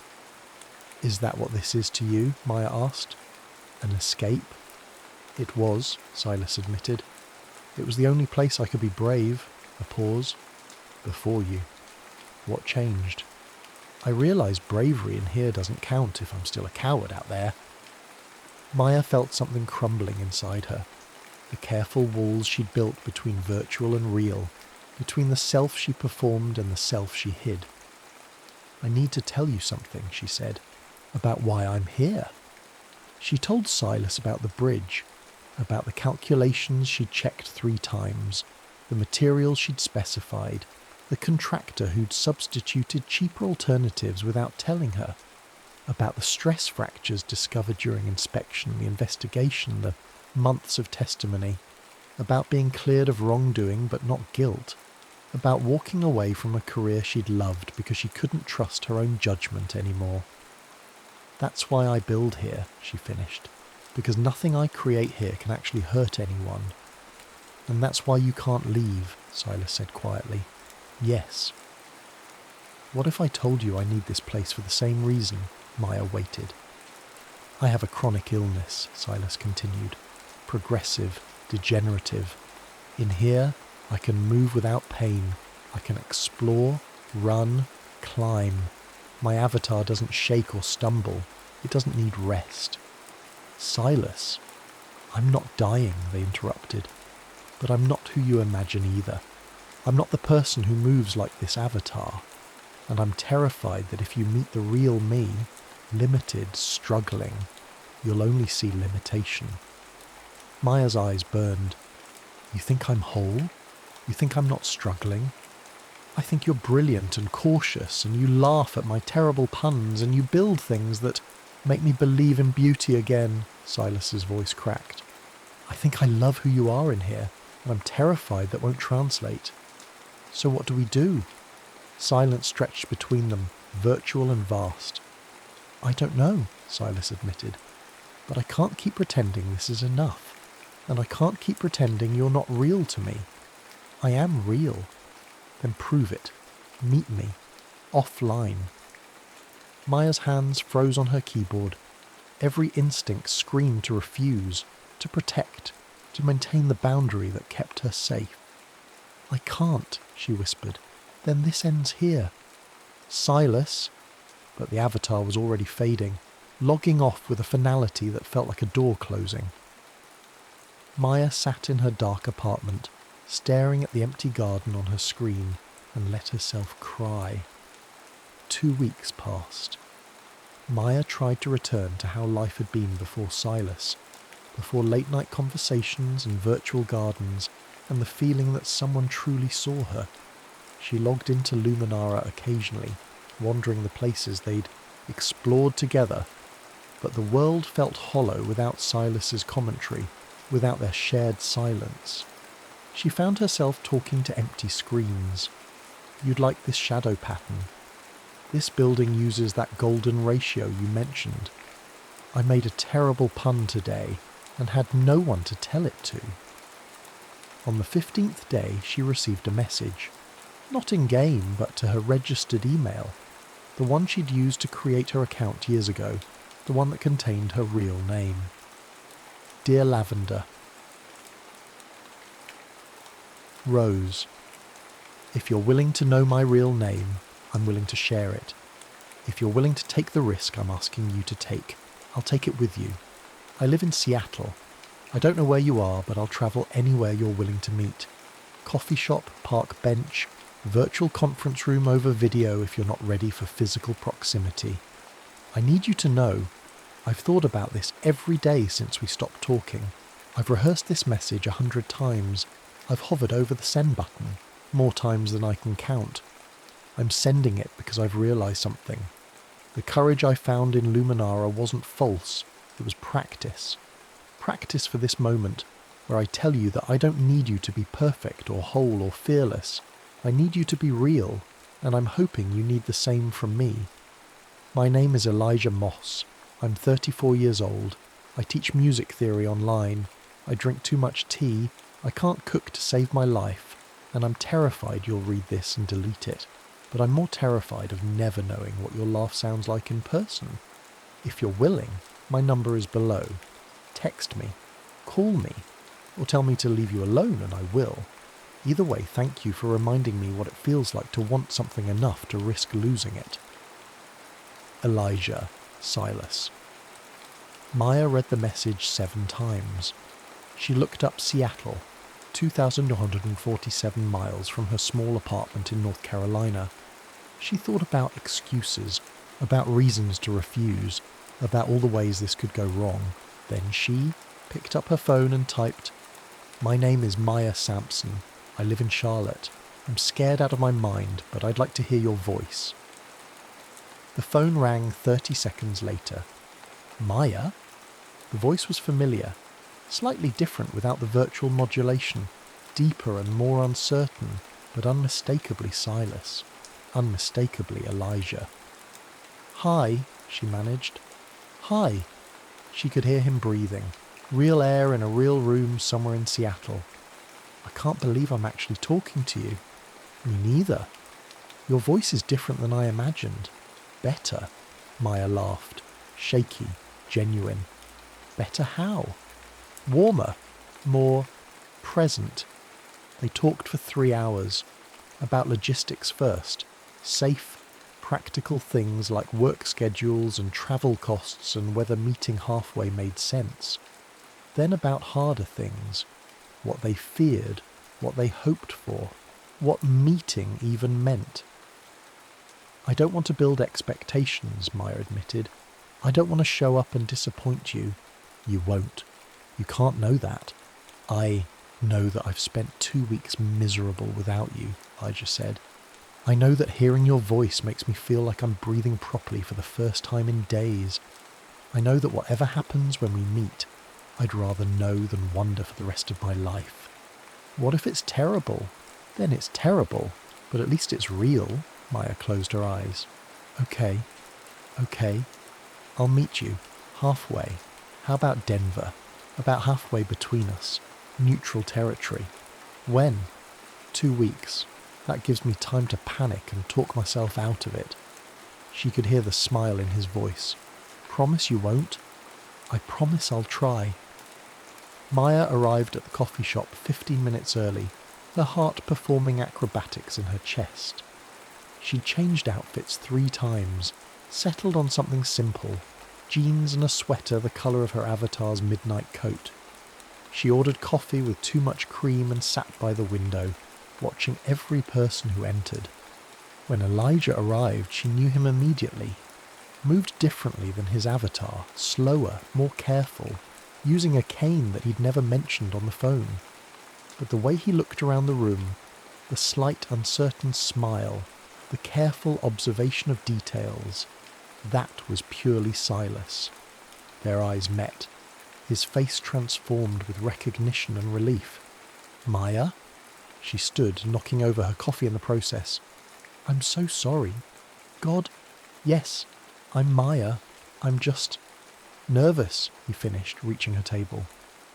Up close she could see the lines around his eyes, the silver threading his dark hair, the way his hand trembled slightly on his cane. Me too. Completely terrified, actually. You don't look terrified. You don't look like someone who's built impossible architecture and survived engineering disasters. He gestured to the chair. May I? They sat. A barista brought napkins for the spilled coffee. Maya's hands wouldn't stay still. I thought I'd know what to say, she admitted. We've talked for hundreds of hours and now I'm blanking. We could talk about the weather, Elijah offered. Incredibly boring, no emotional stakes. It's nice out, chilly but nice. Perfectly average Colorado spring temperatures. Maya laughed and something in her chest unknotted. This is absurd. Completely. Elijah's smile was crooked, genuine. But you're here. You're actually here. So are you. She studied him, not comparing him to his avatar, just seeing him. You have a nice face. That's the lowest bar for a compliment I've ever heard, and I'll take it. They talked through 2 more coffees. About small things first. What Charlotte and Seattle were like, what online teaching involved, how different real coffee tasted compared to the virtual approximation. Then about larger things, what living with chronic pain meant, how guilt lingered even after legal absolution, what they'd each been hiding from. I'm not whole, Elijah said at one point, his hand resting on his cane. I know in Luminara I move like... Stop, Maya interrupted gently. You move like you in there.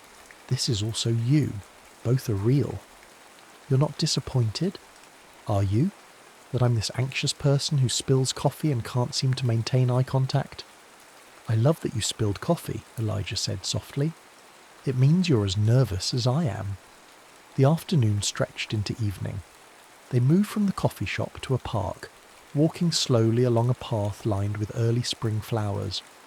Elijah's pace was measured, and Maya matched it naturally, their conversation finding the same rhythm they'd always had, observations and silences and shared recognition of beauty. There, Elijah said, pointing to where light filtered through new leaves. That's a golden ratio. Nature does it accidentally. Nothing about nature is accidental, Maya countered. It's just mathematics we haven't discovered yet. You sound like yourself, like how you talk in Luminara. I am myself. I think that's what I was afraid of, that I'd be different, wrong somehow. Elijah stopped walking. They'd reached a small bridge over a stream, wooden, simple, built to last. Can I tell you something? He asked. Yes. I was afraid you'd be exactly what I imagined, that you'd be perfect, and I'd ruin it by being real. Maya turned to face him fully. You're not ruining anything. Neither are you. They stood on the bridge as the light shifted toward dusk. Maya thought about all the structures she'd built in Luminara. Impossible, beautiful, freed from physical constraint.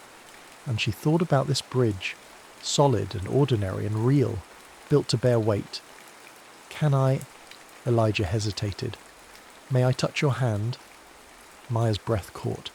She extended her hand, palm up. Elijah's fingers were warm, slightly unsteady. They traced the lines of her palm with extraordinary gentleness, as though she were something precious and fragile. Your hands are cold, he observed. I'm nervous. Still? Different nervous. Better nervous. His thumb brushed over her knuckles. Such a small touch. Barely contact at all. But Maya felt it reverberate through her entire body. This real touch from this real person who knew her fears and built gardens with her and made terrible puns about architectural theory. I don't know what happens next, she admitted. Neither do I, Elijah said. We figure it out. Together, if you want. Maya threaded her fingers through his, tentative, then certain. I want. They stayed on the bridge as stars began to appear, talking about logistics and hopes, and how two people separated by thousands of miles might build something that lasted. They didn't have answers yet, but they had this. Real hands, real voices, real possibility. We should log into Luminara together sometime, Elijah suggested. Show each other our favourite places while we're actually together. I'd like that, though the garden might seem less impressive when we're sitting side by side, or more impressive, because we'll be sharing. But for real, Maya smiled. The avatar I fell for. The person I'm falling for, Elijah corrected gently. Both versions. All versions. In the weeks that followed, they learned each other's geographies, the physical ones of distance and difference, and the intimate ones of habit and history. They video called daily, visited monthly, and met in Luminara weekly, where their avatars still explored impossible spaces while they sat in their separate apartments, talking through headsets about very real plans. 6 months later, when Maya stood in Elijah's Seattle apartment, small, carefully organised, filled with sheet music and tea varieties, she helped him design a virtual building in Luminara. They worked side by side, their real hands occasionally brushing as they reached for keyboards, their real laughter filling the real air between them. What should we call it? Elijah asked, studying the structure taking shape on screen, a bridge spanning an impossible distance, beautiful and functional, existing in both virtual and real space. Maya leaned her head against his shoulder. Something true. How about Pixel Span Bridge? Perfect. They saved the file and logged off together. Outside the window, Seattle rain fell in steady rhythms.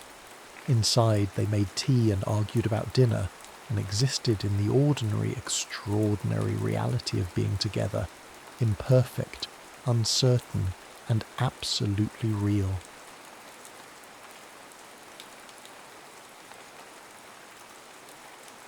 The altitude of desire. The sun over Avengerfield did not merely shine, it interrogated. It was a fierce white eye that turned the Texas horizon into a shimmering lake of quicksilver, a mirage of water that offered no cool relief to the women of the Wasp. Lily Ace Thorne stood on the tarmac, the heat rising through the soles of her boots in a slow, relentless pulse that felt like the earth itself was feverish. Around her, the air was a thick industrial stew of scorched oil, high-octane gasoline, and the fine abrasive dust of the Llano Estacado, a grit that settled in the seams of her coveralls and the corners of her eyes, a constant reminder of the world's unyielding friction. The sound was a character in its own right, the rhythmic, teeth-rattling thrum of radial engines. It was a sound that didn't just hit the ears, it occupied the bones. To Lily, it was the only heartbeat that mattered. Since the war had brought the roof down over the orderly, restrained life she'd known in the East, she had learned to prefer the company of machines to the exhausting complexity of human feeling. The 86 Texan trainers sat in long silver rows like predatory birds waiting for the command to strike, their metal skins reflecting the glare with a brilliance that was almost violent. Lily checked her clipboard with a precision that bordered on the religious. She was 27, an age where her bloom had supposedly vanished early, or so the whispers in her hometown would have had it. The faded daughter of a bankrupt estate who had sacrificed her youth to a man who had ultimately found her altered and left her behind. Here, in the harsh, clarifying light of Sweetwater, that ghost was a thin, paper-like thing. She treated her body as an extension of the throttle, her heart as a valve that could be closed at will. She was no longer a woman of pining and restraint. She was a navigator of the mechanical. Captain Elias Vance watched her from the shadow of the operation shack, his own internal ghost sitting heavy on his shoulders, like a shroud of lead. He was a man whose squadron had been erased from the sky over the Mediterranean, leaving him with a nihilistic conviction that beauty was merely a precursor to destruction. He was a man who saw the world through a lens of inevitable ash, seeking the fire of life but fearing the cold residue it left behind. He found the sight of Lily Thorne deeply offensive to his sense of order. She was too efficient, too composed, her face a mask of competence that ignored the tragedy of the age.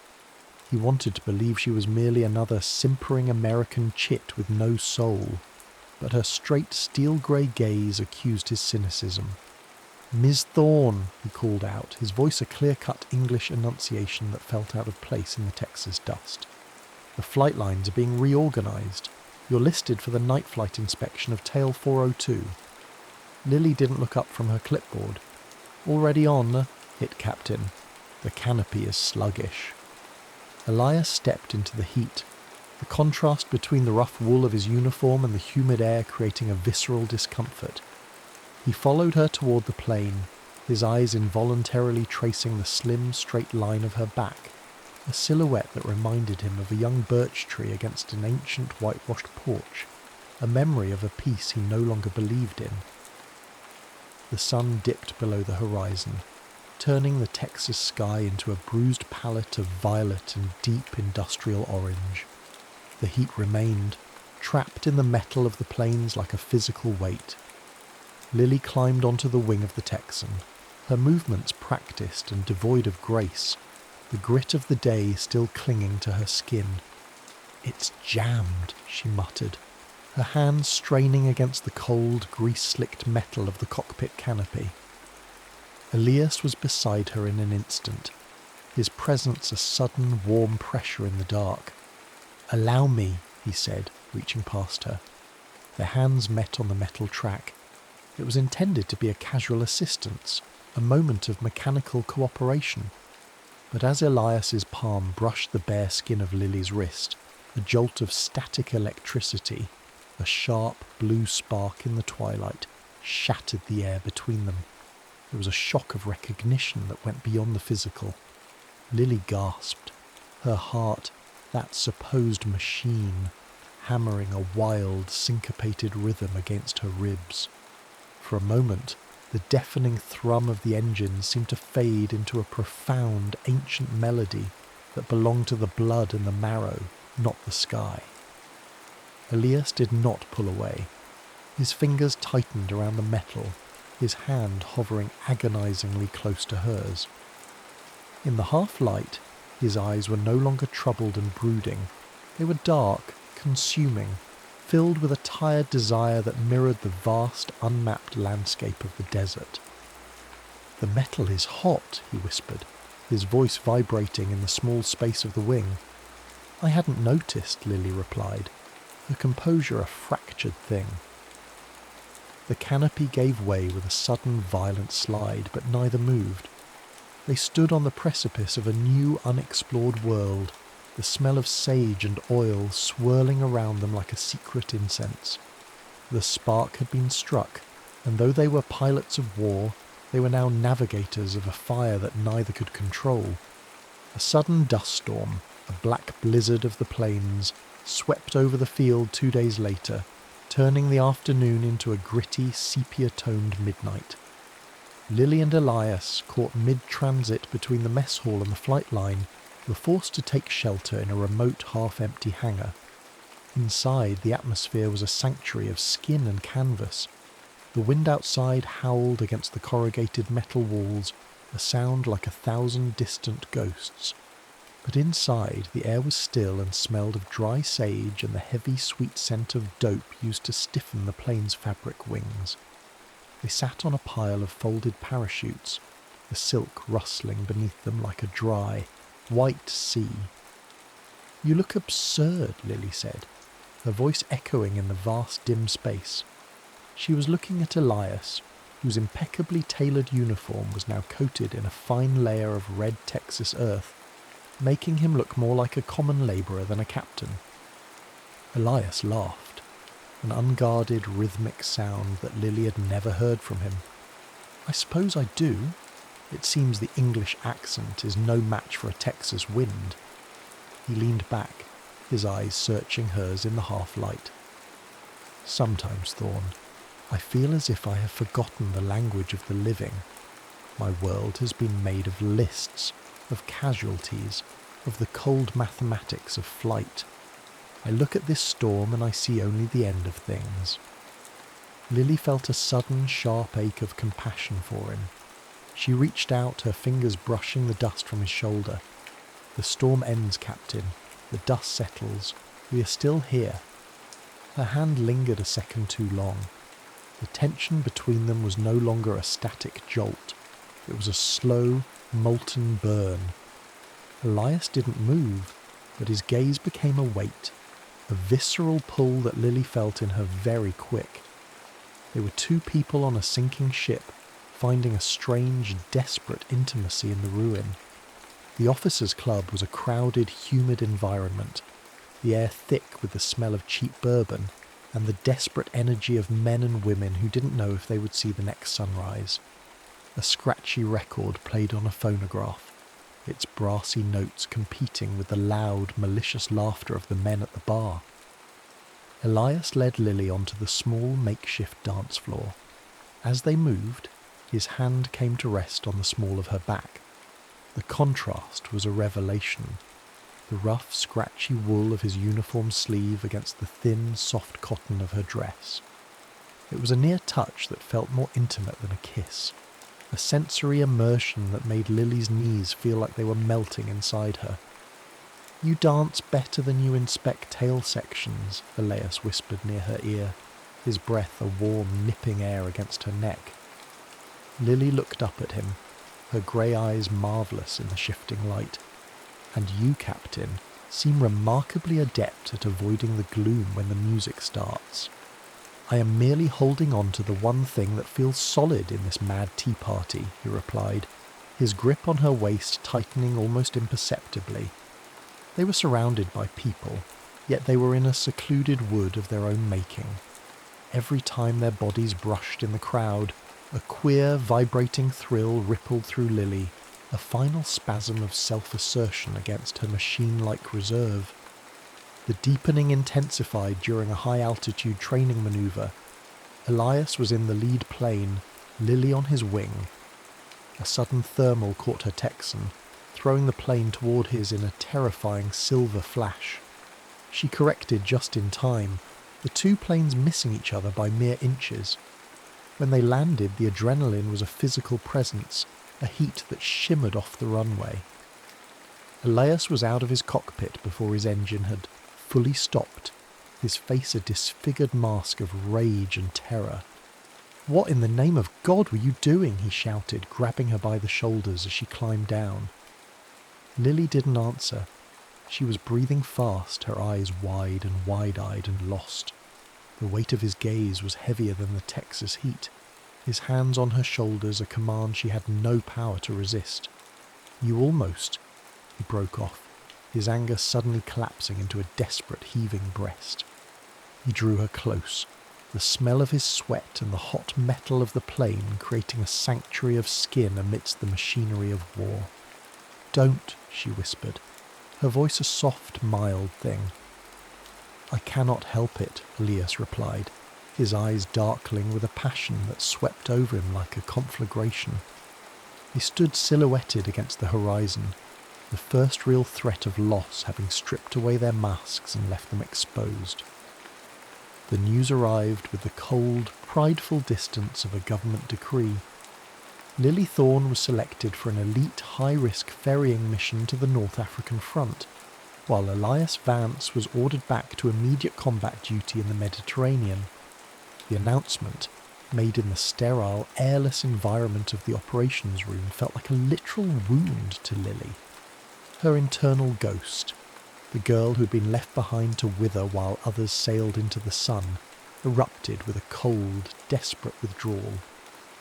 She looked at Elias across the room, her word having no weight, her convenience, as always, giving way to the necessities of men.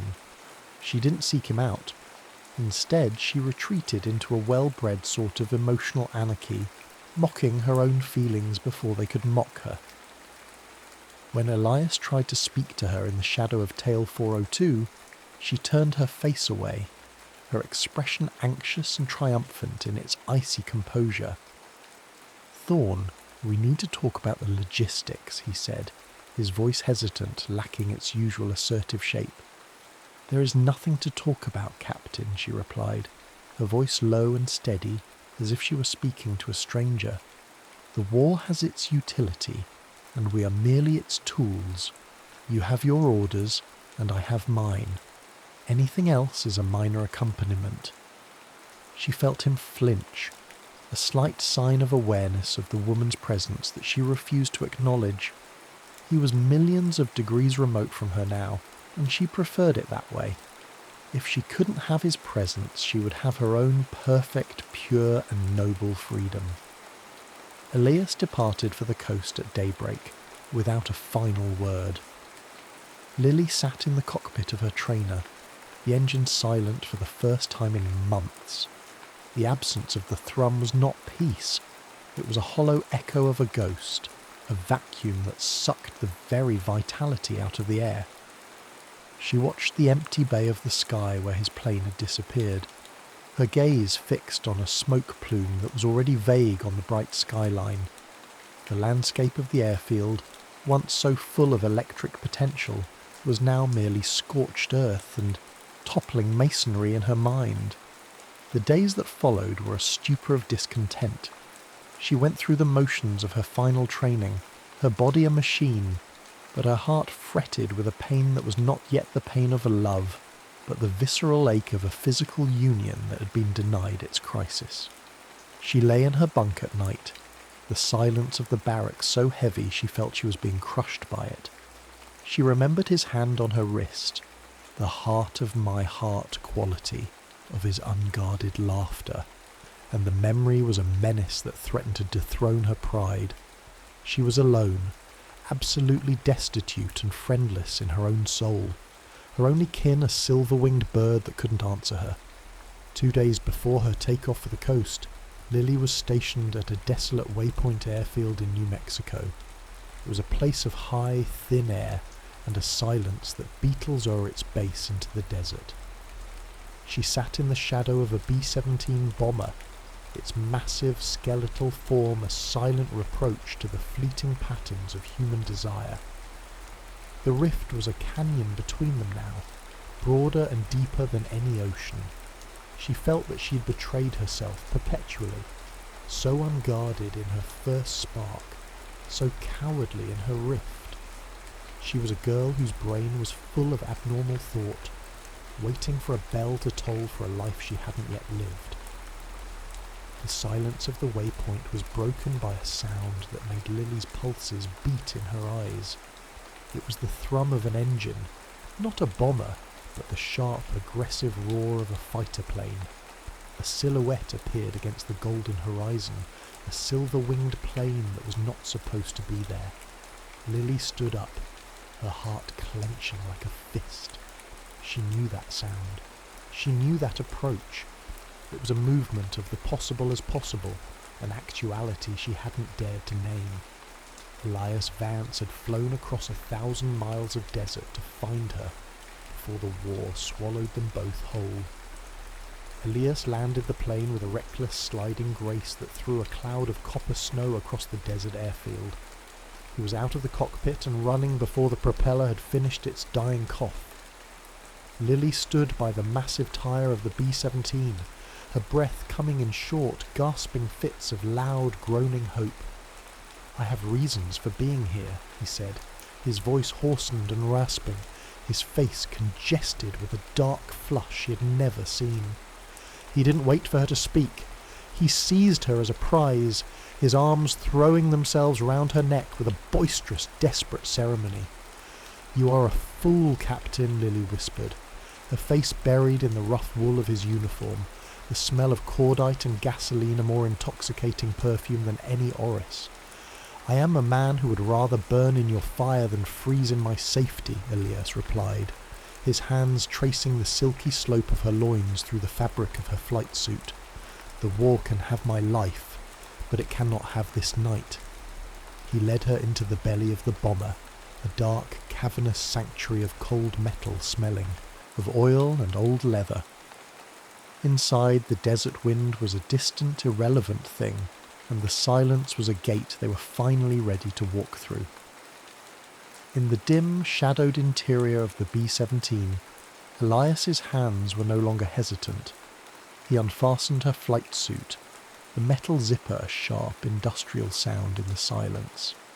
As the fabric fell away, Lily felt her legs naked and free, an extraordinary sensation of sticking to the cold metal seat that was quickly replaced by the wavers of his heat. Elias's mouth fastened on the tip of her breast, his tongue insistent, shocking her with a visceral realism that shattered her last machine-like defense. Lily moaned with a happiness and deliverance she had never known, her own hands groping for the pulse in his throat, a throb that felt like the very heartbeat of the living world. He was molten inside her, a flame of desire that shot through every conduit of her body.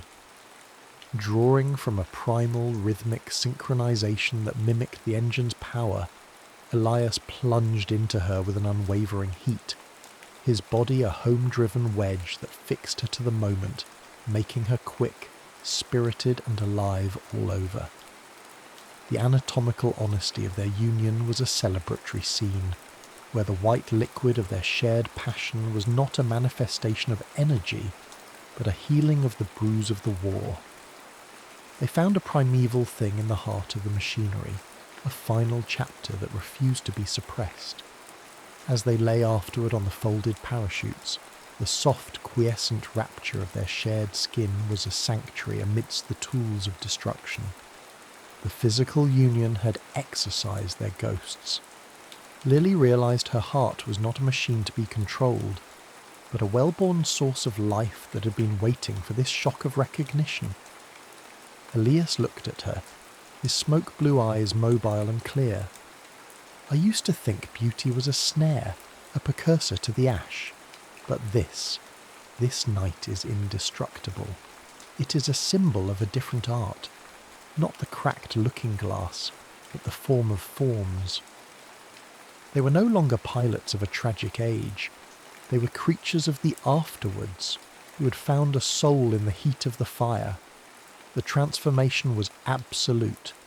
They stood and fastened their clothes, looking round at the dense and mechanical world with a sense of infinite soothing and assurance. The reckoning was over, and the truth had erupted like a bell rippling up to a culmination.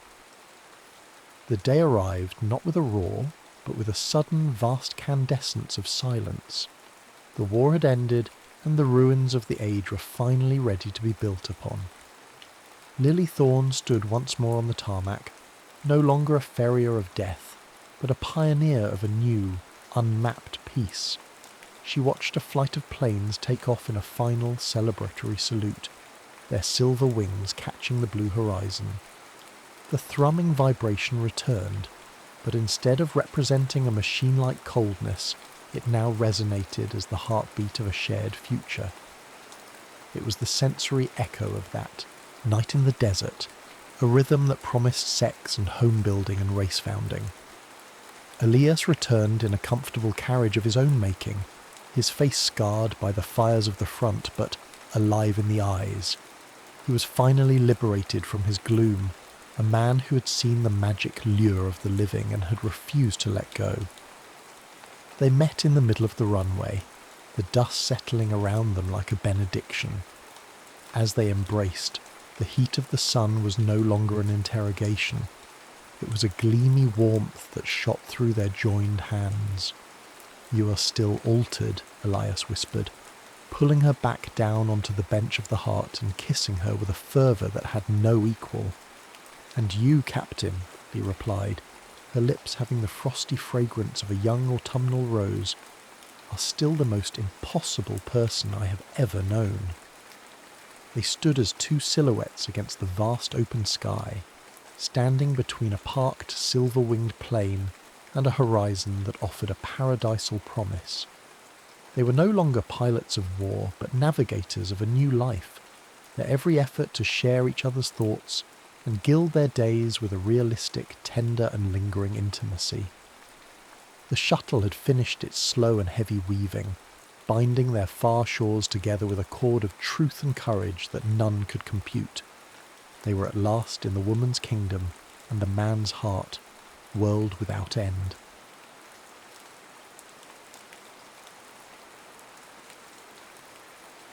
That one summer kiss.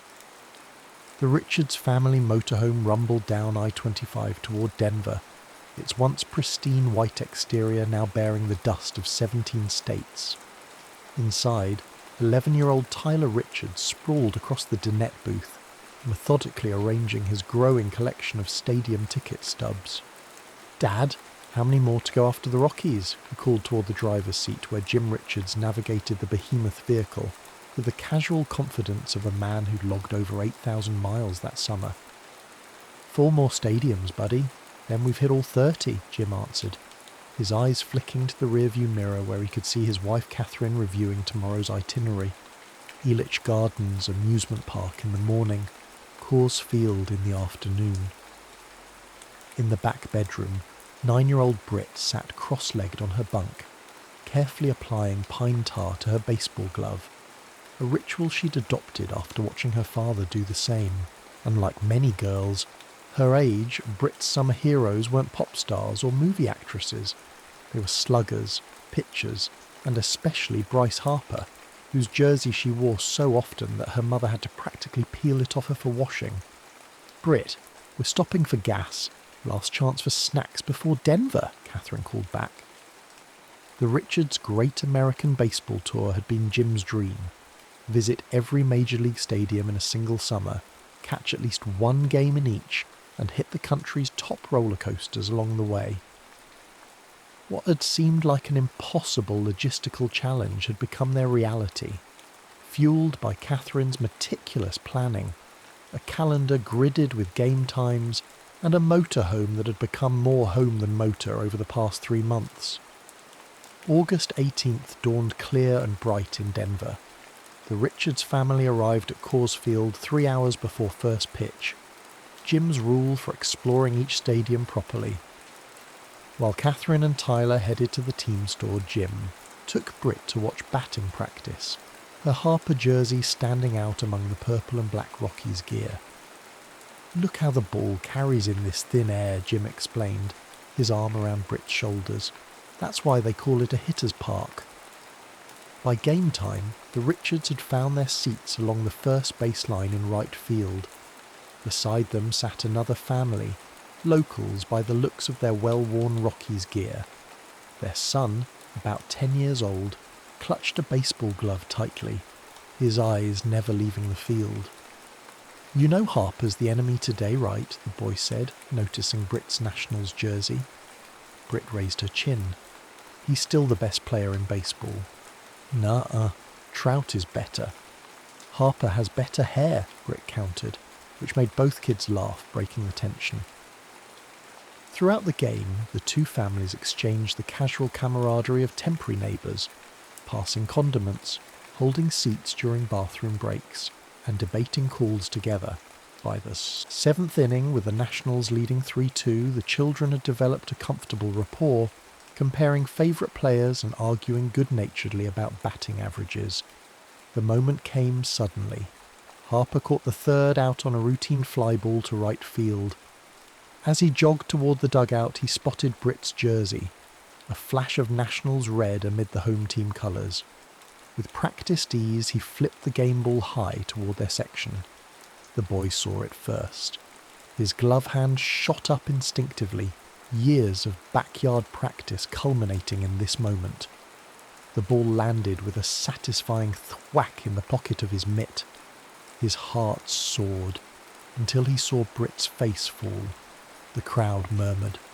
Parents shifted uncomfortably. The boy looked down at the prize in his glove, then at the girl in the Harper jersey. "Here," he said, holding out the ball. He was throwing it to you. The simple gesture, devoid of hesitation or regret, caused a ripple of approval through the nearby fans. Britt's eyes widened as she accepted the baseball, turning it reverently in her hands. "Thank you," she whispered, then leaned forward to plant a thank you kiss on his cheek. At that exact moment, the boy turned to say, "You're welcome." Their lips met in an innocent, accidental brush that lasted less than a second. Both children jerked back, faces flaming. The crowd, witnessing this unscripted moment of childhood awkwardness, erupted in good-natured laughter and applause. Seconds later, the stadium camera operator, always hunting for between-innings entertainment, broadcast the entire sequence on the massive centre field screen. Summer Kiss Cam flashed across the jumbotron as 40,000 fans watched the replay. The catch, the generous gift, the innocent kiss. The stadium announcer chuckled warmly through the speakers. Now that, folks, is the spirit of baseball right there. As the families left after the game, there were smiles and waves, but no exchanged information. Just two groups of strangers sharing a fleeting moment before continuing on their separate journeys. The Richards had 4 more stadiums to visit, and school was starting soon. The boy and his family disappeared into the Denver crowd, and Britt never learned his name. Neither family could have known that the clip would become a recurring feature in baseball highlight reels for years to come, filed under heartwarming fan moments, alongside proposals and first catches. The Richards motorhome was sold 3 years after the Great Baseball Tour. Catherine had lobbied to keep it. Think of the memories, but practicality won out. Jim's job transferred them from Minnesota to New Orleans when Britt was 12, and urban life made storing a 36-foot behemoth impractical.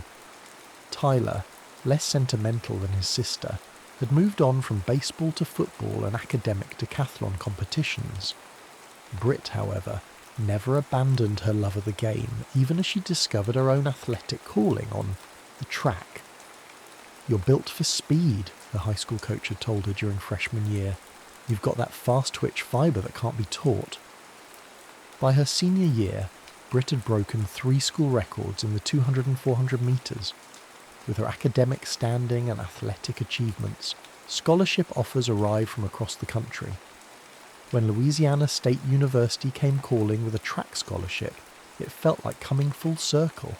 A chance to return to her baseball roots at a school with a powerhouse program.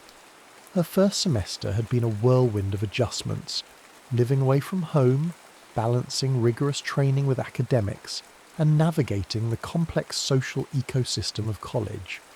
By spring semester, she'd found her rhythm and her people, a tight-knit group of fellow athletes who understood the discipline required to compete at their level.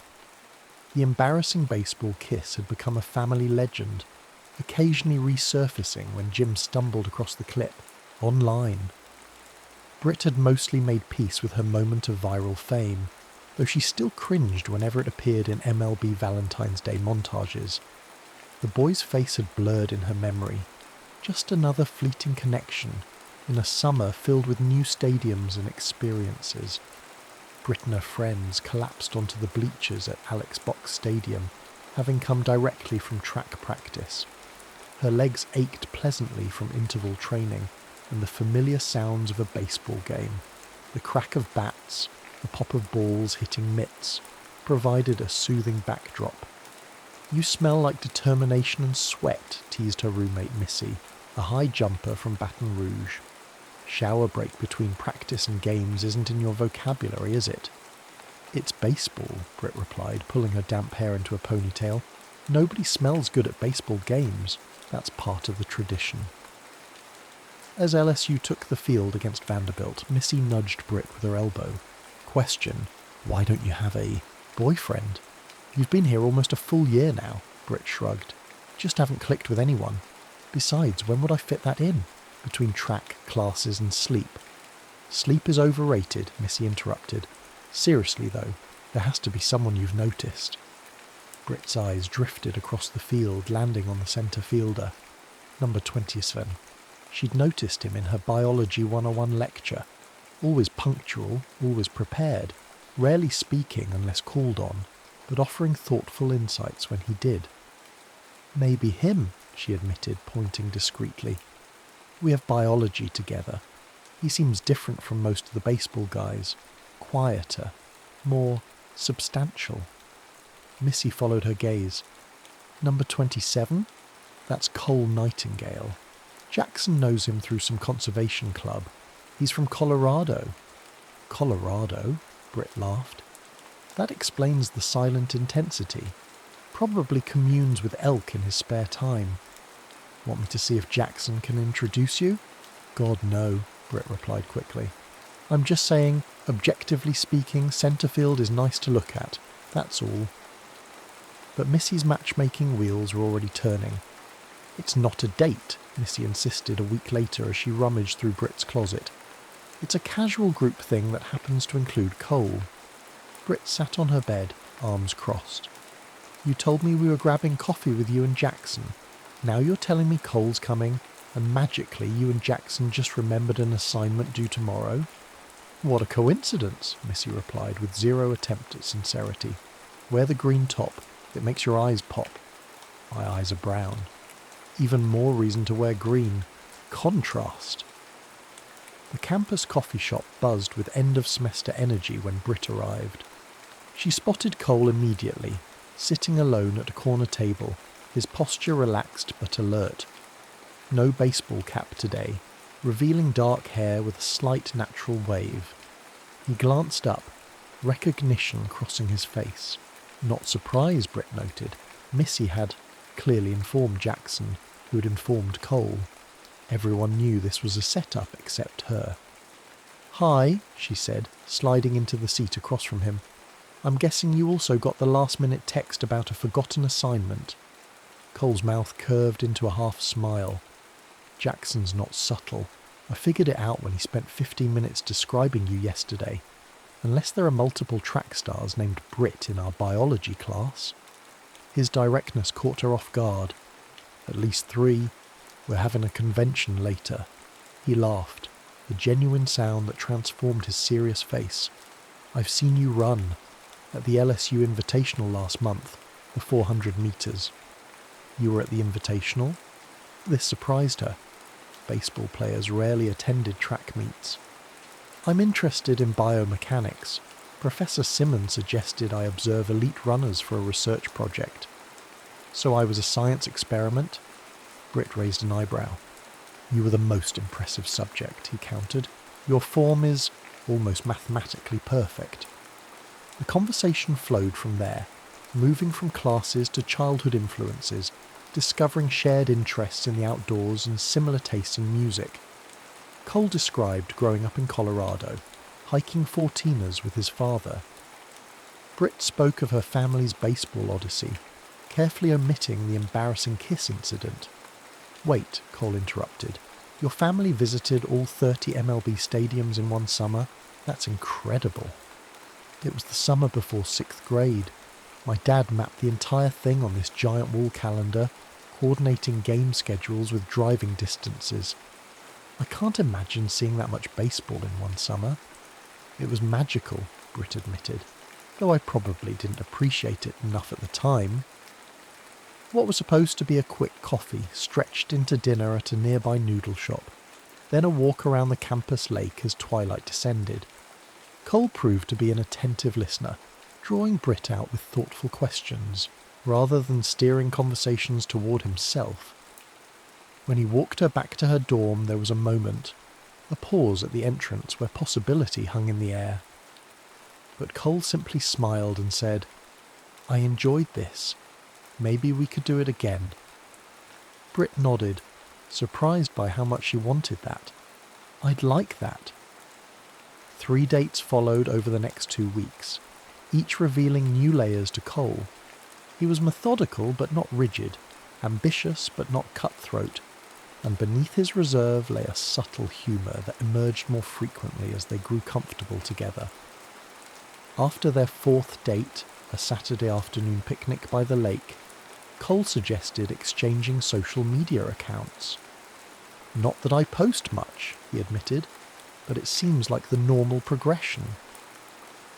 That night, as Britt studied for finals, her phone buzzed with a notification.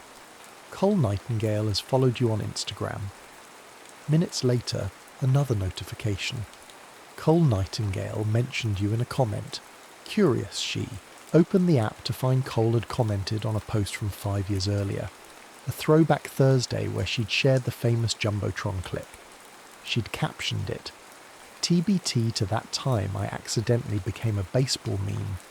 Summer kiss cam, first kiss fail, thanks Bryce Harper."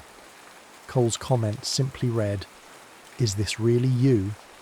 Britt stared at her phone, momentarily confused by Cole's comment. Why was he so interested in her embarrassing childhood moment? She quickly typed back, "Unfortunately, yes. Most embarrassing moment of my childhood immortalised for eternity. Why?" Her phone rang almost immediately. Cole's name flashed on the screen. "Hey," she answered. "Everything okay?" "More than okay," Cole said, his voice filled with an excitement she hadn't heard before.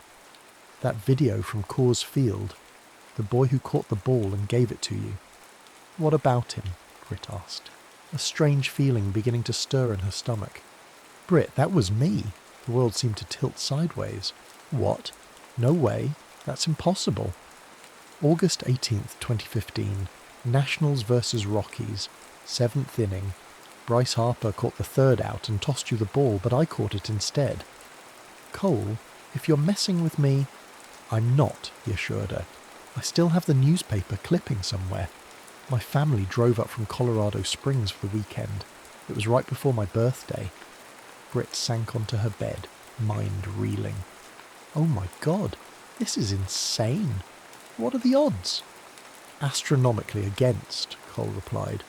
"One moment in one stadium a decade ago, and somehow we both end up here, in the same biology class, dating." "We kissed," Britt said suddenly. "I mean, technically we've already kissed." Cole laughed. "I've been upgraded from most embarrassing childhood moment to actual boyfriend. That's progress. I need to see this evidence, right now." An hour later, they sat side by side on a campus bench, comparing memorabilia. Britt's screenshot of the Jumbotron moment saved on her phone, Cole's yellowing newspaper clipping carefully preserved from his childhood keepsake box. "It really is you," Britt marvelled, studying the image of young Cole. "You had the same serious expression even then." "And you were fearless," Cole replied. "Just walked up and planted one on me." "On your cheek! It was supposed to be your cheek." Fate had other plans. They fell silent, the weight of coincidence settling around them. The same stadium, the same moment, captured forever. And now, 10 years later, they'd found each other again without even realising what they'd lost. "You know what this means?" Britt said finally. "Our entire relationship is built on me stealing your baseball. And me stealing your kiss. I think we're even then." Cole reached for her hand, interlacing their fingers. "There's just one thing bothering me." "What's that?" "Our second kiss should probably be better than our first." Under a blanket of Louisiana stars with the sounds of campus life humming in the distance, Cole leaned in. This time, there was no accident, no crowd reaction, no cameras, just the intentional meeting of two people connected by a thread of improbable history, closing a circle that had opened a decade earlier in a baseball stadium 200 miles away. The summer of 2025 unfolded with the humid intensity that characterized Louisiana's warmer months. While many students departed campus for internships or family homes, Britt remained for track training and Cole for baseball development programs. The relative emptiness of campus provided a cocoon for their growing relationship, free from the usual academic pressures and social obligations. On a particularly sweltering July evening, they sat on the balcony of Cole's off-campus apartment, box fans creating the only breeze. Cole scrolled through his phone while Britt lay with her head in his lap, reading a novel for her fall literature course. "My parents want to meet you," Cole said casually, fingers absently stroking her hair. Britt lowered her book. "Mine too. My mum keeps asking for pictures. We could drive up to New Orleans next weekend. It's only an hour." "What would you tell them?" Britt asked. "About how we met. The whole baseball kiss backstory seems like a lot for a first meeting." Cole considered this. "We could start with biology class and work our way back." "Probably wise," Britt agreed. "Though my dad will lose his mind when he finds out you're that boy. He references that clip at least once a year." Cole's phone buzzed with a notification. He glanced down, then let out a startled laugh. "You're not going to believe this." He turned the screen toward Britt. An MLB social media account had posted a Throwback Thursday compilation of famous fan moments. The caption read, "Summer Love Through the Years, baseball's most heartwarming fan moments." The thumbnail image showed a young Brit in her Harper jersey, milliseconds before the accidental kiss. "They're never going to let us forget." Brit groaned, covering her face. "Wait," Cole said, sitting up straighter. "Read the comments." Brit took the phone, scrolling through responses. Most were generic. Heart emojis, memories of seeing the clips live. But one comment caught her attention. "OMG, that's Britt Richards, LSU track, and Cole Nightingale, LSU baseball. They're dating now. Full circle, baseball love." "How?" Britt began. "Missy," they said in unison. "She must have made the connection and shared it," Cole reasoned. "She does follow all the MLB accounts." The post was rapidly gaining traction, with more comments confirming the unlikely reunion story. By morning, several sports websites had picked up the tale, framing it as a baseball fairy tale, the children from the famous kiss cam serendipitously reuniting in college, unaware of their shared history. Britt's phone rang early the next day. Her father, calling with an uncharacteristic urgency in his voice. "Brittany Ann Richards," he said when she answered, using her full name in a way that signalled his excitement rather than disapproval. "Is it true? The boy from the kiss cam is your boyfriend? The one you've been telling us about?" Britt sighed, shooting Cole a resigned look as he entered the room with coffee.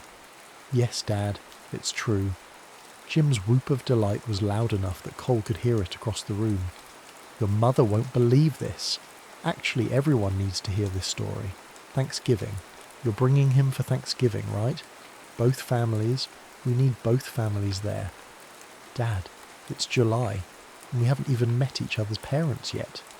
"Details. Mere details. This is baseball destiny, honey."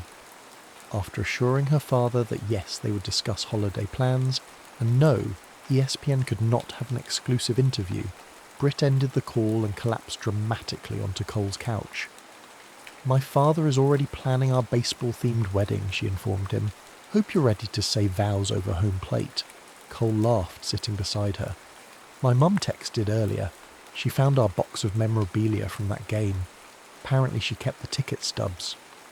The media attention faded as quickly as it had flared, their story becoming just another heartwarming internet moment before being replaced by the next viral sensation.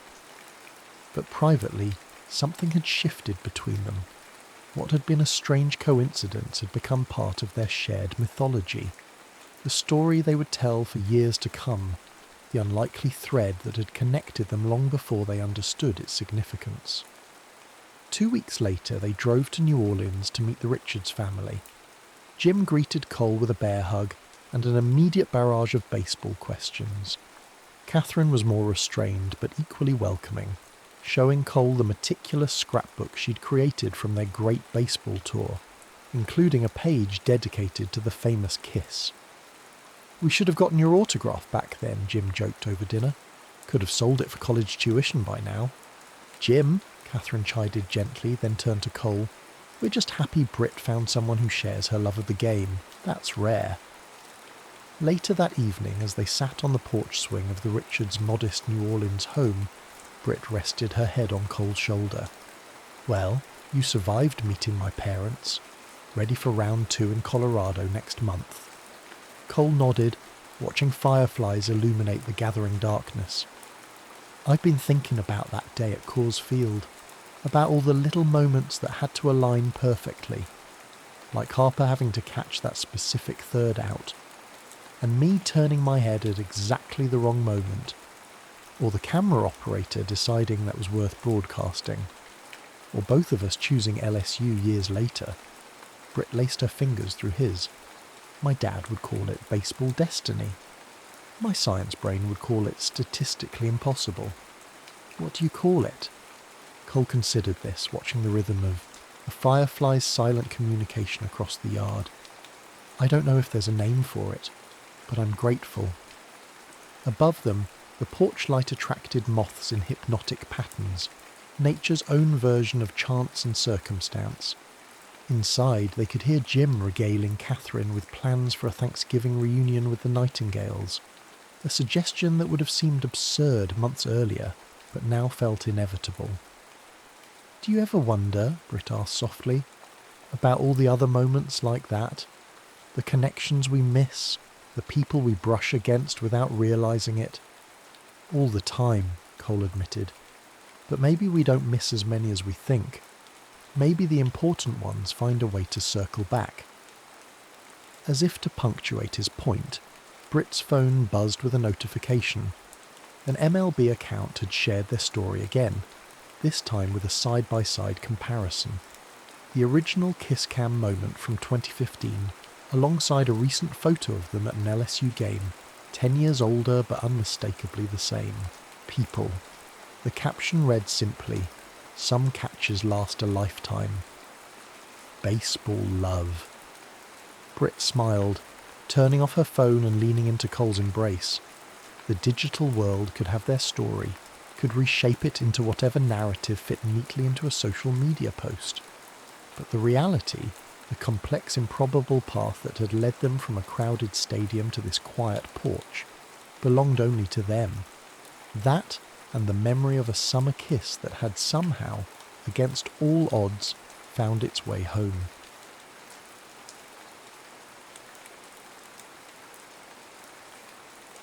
The composer's muse. New York City at dusk is a curious shape-shifting place.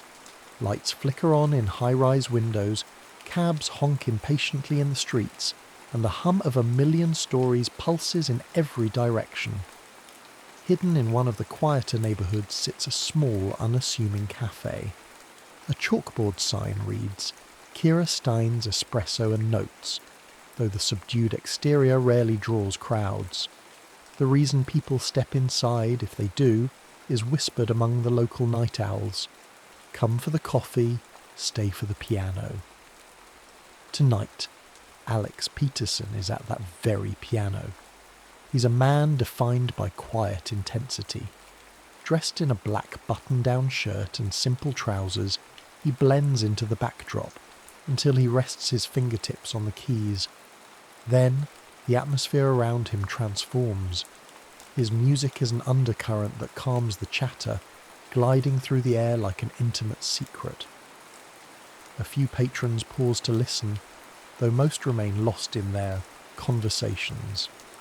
Alex's eyes shift toward a crumpled newspaper lying beside a half-empty latte on a nearby table. The headline leaps out at him. Hazel Warner, disgraced violinist, returns to her roots. A familiar longing blooms in his chest. Once, years ago, Hazel was at the pinnacle of the classical world, a former child prodigy with a glow about her that dazzled both critics and fans.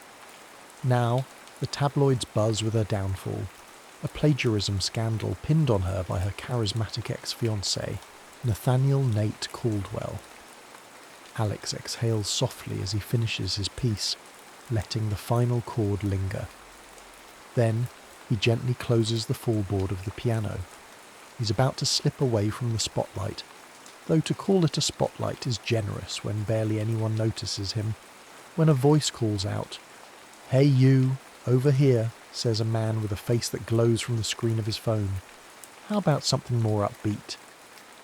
Alex musters a tight smile. He does not do requests, especially not from random men lost in their phone screens. Yet he nods politely, sits back down, and begins a tune that's lighter, a warm, melodic jazz standard he's well practiced in. It's easier this way, not stirring up too much of himself, not letting his heart bleed through the music. A few minutes later, the cafe's owner breezes by, wiping a table with brisk, confident strokes.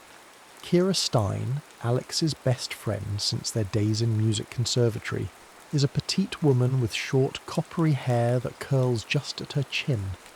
She has an uncanny ability to sense the mood of a room, especially where Alex is concerned. "You okay?" Kira asks once the last note fades. Alex shrugs, eyes darting again to the newspaper. Kira follows his glance. A sigh escapes her lips. "You know," she says, "you don't have to torture yourself reading about her. It's been how many years?" A question that hangs in the air without an easy answer. One might say 5 or 10, or maybe just enough. Years for the memory of Hazel Warner to become a continuous hum in Alex's life. He stands, carefully folds the newspaper, and follows Kira to the back of the cafe. The corridor there is narrow, walls lined with old concert posters, many from Kira's short stint as a travelling violinist. She gave that up to open this place, channeling her passion for music into the comfort of others. Alex has never fully understood how she can be so fearless in forging a new path, but maybe that's precisely why they've stayed so close. Once they reach the small kitchen, Kira hands him a mug of chamomile tea. She's well acquainted with his reluctance to drink coffee late at night. "Alex," she says, her voice low enough that the barista behind them won't overhear. "I'm serious. This obsession, it has to stop. You let yourself feel everything so deeply, and that's beautiful. But you have to remember what Hazel did. She never even noticed you, not really. Don't let her waltz back into your head now that she's all over the press again." He looks at Kira, wanting to believe her words but also unable to quiet the memories. She has no idea how many times he's replayed those old duets, the ones in the musty practice rooms at the conservatory. He still recalls the exact weight of Hazel's gaze when they performed an original piece he'd composed specifically for her. Yet, she never realised it was for her. She'd simply praised his musicianship and rushed on to the next rehearsal, her mind fixed on climbing higher and higher in her own career. And now she's back, battered by scandal, possibly more fragile than before. She might not ever glance in his direction again, but that doesn't stop the longing. "Let me worry about it," Alex finally mutters, taking a sip of tea. Kira shakes her head but decides not to push further. She knows well enough that coaxing truth from Alex is a slow dance. "All right," she concedes, "but promise me you won't bury yourself in heartbreak again. If you need to talk, I'm here." Alex sets down the mug and returns to the piano, but the mood in the cafe has shifted. Most patrons have gone. The few who remain seem content with hushed conversation. He runs his fingers over the keys but chooses not to play. No sense in pouring himself into a near-empty room. Instead, he helps Kira close up for the night, stacking chairs, wiping tables, flicking off the lights, until the cafe is silent and dark, except for the glowing green exit sign. When they step outside, the street glistens under the lampposts. Wind rustles a stray piece of trash, sending it skittering along the sidewalk. Alex feels the chill against his skin. but it's a mild evening by New York standards. Kira rummages for her keys, the jingle echoing faintly in the urban hush. She locks the door, then turns to him. "You sure you don't want to stay with me? You look like you've got a lot on your mind," she says, softly. "I'm fine," Alex insists. He wonders what time it is. Probably near midnight, maybe later. The quiet can be disorienting in a city that rarely sleeps. He runs a hand through his hair and offers Kira a small, reassuring smile. "Thanks, though. I'll see you in the morning?" She nods, and they part ways. He heads down the block, each step feeling heavier. He's turned 31, an age that feels like a tide change.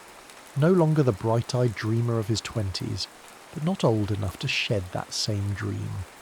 A musician in a constant state of almost discovered, almost recognised, almost loved. He can't resist one last glance at the folded newspaper under his arm. Hazel Warner's face is captured in a photograph that seems to ache with unsaid words. She doesn't know he exists as more than a faint memory from the past. And yet, for Alex Peterson, she's been the silent impetus behind every piece he's ever composed. He rounds the corner to his small walk-up apartment. The building stands tired but proud. Up the creaky stairs into the narrow hall, and finally he slips the key into his door.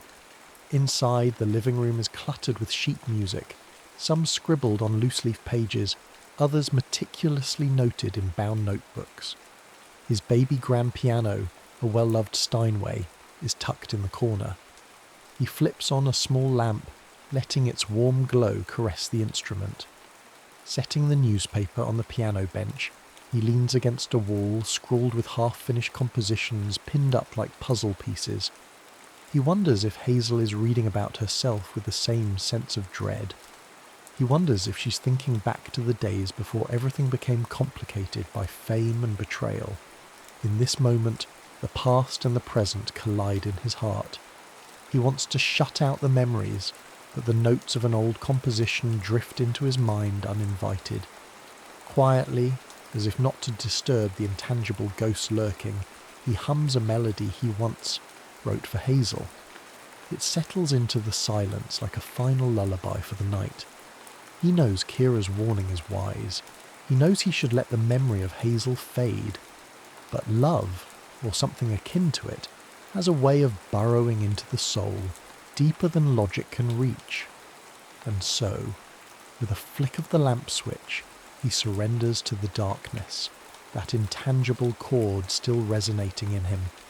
He doesn't know what tomorrow holds, only that the world has suddenly tilted with Hazel's return. The shadows of unspoken feelings dance on the wall, and somewhere in the city that never truly sleeps, Hazel Warner might be hearing an echo of a past she never knew existed. A crisp morning light slices through Alex's thin curtains, waking him earlier than usual. The city hums in the background, delivery trucks roaring, car horns honking. But Alex hears another sound in his mind. The slow, melancholic chords he half composed last night, before sleep claimed him. They remain incomplete, like a question begging for an answer he's not yet ready to give. He dresses, pulling on a sweater and dark jeans, and cradles a travel mug of tea on his way back to the cafe. The dawn light paints the sidewalks golden. Despite the bustle, Alex feels a sense of quiet. He wonders if Hazel is awake right now, perhaps scanning the headlines that mock her fall from grace. It's a futile thought. She's a world away, even if technically only a few subway stops separate them in Manhattan. When he steps into Kira's cafe, the place smells of freshly ground espresso beans and pastries. Morning regulars line up, bleary-eyed but hopeful for caffeine. Kira, cheerful but firm, manages them all with the efficiency of a seasoned conductor overseeing an orchestra. "Good morning," she calls, sliding a latte across the counter to a waiting customer. Then she turns to Alex, her eyes flickering with curiosity. "Sleep well?" He shrugs. Sleep was a cagey beast that refused to linger. I'm Managing? Kira arches an eyebrow. You know, if you want real rest, you could try not reading that newspaper article 20 times. He tries to deny it, but the small, knowing tilt of her head stops him. I just needed to see how the media's spinning it, he says. She's back in the city after all. Doesn't that feel surreal to you? Kira's expression softens. I guess, she concedes. She was always so driven when we were all at the conservatory. The star of every show, the top of every class. It's strange to picture her now, headlined as a pariah. But maybe, she pauses, measuring her words, this is a chance for her to figure out who she is without that perfect veneer. A knock on the glass door distracts them. A harried supplier gestures at Kira, needing a signature for a delivery. She throws Alex a quick, sympathetic look and rushes off. Alone at the counter, Alex finds his thoughts drifting again to Hazel, the way her bow once glided, across violin strings, each note luminous, filled with a rare fervour. People called her a prodigy, but Alex saw the toll of that label in the deep circles under her eyes. He'd admired her from the audience seat as much as from behind the piano stand, but she never noticed, or if she did, she chose not to say a thing. Morning moves forward in a blur of coffee orders and pastries. Alex occasionally assists, clearing tables, refilling sugar canisters. A few hours later, just as the rush dies down, something almost fated happens. A figure slips through the door. She's shorter than he remembers, or perhaps it's the way her posture slopes inward, as if she's trying to vanish into her own coat. Her hair, once pinned in an elegant bun for performances, now falls loosely around her shoulders in unbrushed waves. Yet there's no mistaking that face. Hazel Warner stands in the doorway of Kira's cafe, scanning the room with uncertain eyes. Alex freezes. For an instant he contemplates, ducking behind the counter to avoid being seen. His heart pounds, and a rush of old emotions flood him. Admiration, yearning, fear that she'll glance right through him as if he's invisible. But she doesn't. Their eyes meet, and a flicker of recognition sparks across her features. Alex, she says softly, her voice cracking as though she's unsure if she's allowed to speak his name. Time seems to stutter. Kira, returning from the back, practically leaps to intercept Hazel. Hey, Kira says in polite but guarded tones. Long time no see. Do you need something? Coffee? A place to sit? Hazel's cheeks flush. She steps closer to the counter, ignoring the curious stares of a few remaining customers. I saw the sign. The name was familiar. I had no idea this was your place, Kira. Her gaze flickers to Alex. Or that you'd be here too. The room feels charged, like the moment before a pivotal note in a musical composition. A part of Alex wants to unravel every memory he stored away. Tell Hazel how proud he was of her successes, how gutted he was when she fell from grace, how her face in that newspaper last night reignited every feeling he'd tried to bury. But he stands there, measured silence forming a barrier. Kira, stepping up, tries to dissolve the tension with a businesslike tone. Welcome. If you'd like something, the menu's on the board. We also have fresh pastries. Hazel glances at the blackboard, though she seems more focused on Alex's face. She opens her mouth, closes it, and then tries again. Actually, could we talk? All of us, maybe. I know a lot has happened since forever. She gives a half laugh that lacks humour. I just wanted to see you both. Maybe apologise. Kira folds her arms. Apologise for what exactly? Hazel's gaze drops to the floor. For never being around. For shutting people out. Especially after everything. You probably heard about the scandal. Nate Caldwell accused me of stealing a concerto from him. It wasn't true. Her voice tightens. But no one believed me. I lost everything. My reputation, my bookings, sponsors, everything. A silence follows, broken only by the hiss of the espresso machine behind the counter. I should have reached out sooner. Alex feels a pang of sympathy, then quickly reminds himself of Kira's warning. Hazel had always been too wrapped up in her own ambitions to notice the people who truly cared about her. But is it fair to blame her entirely?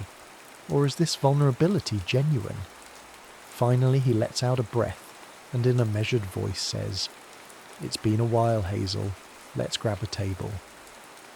The three of them settle at a corner table by the window.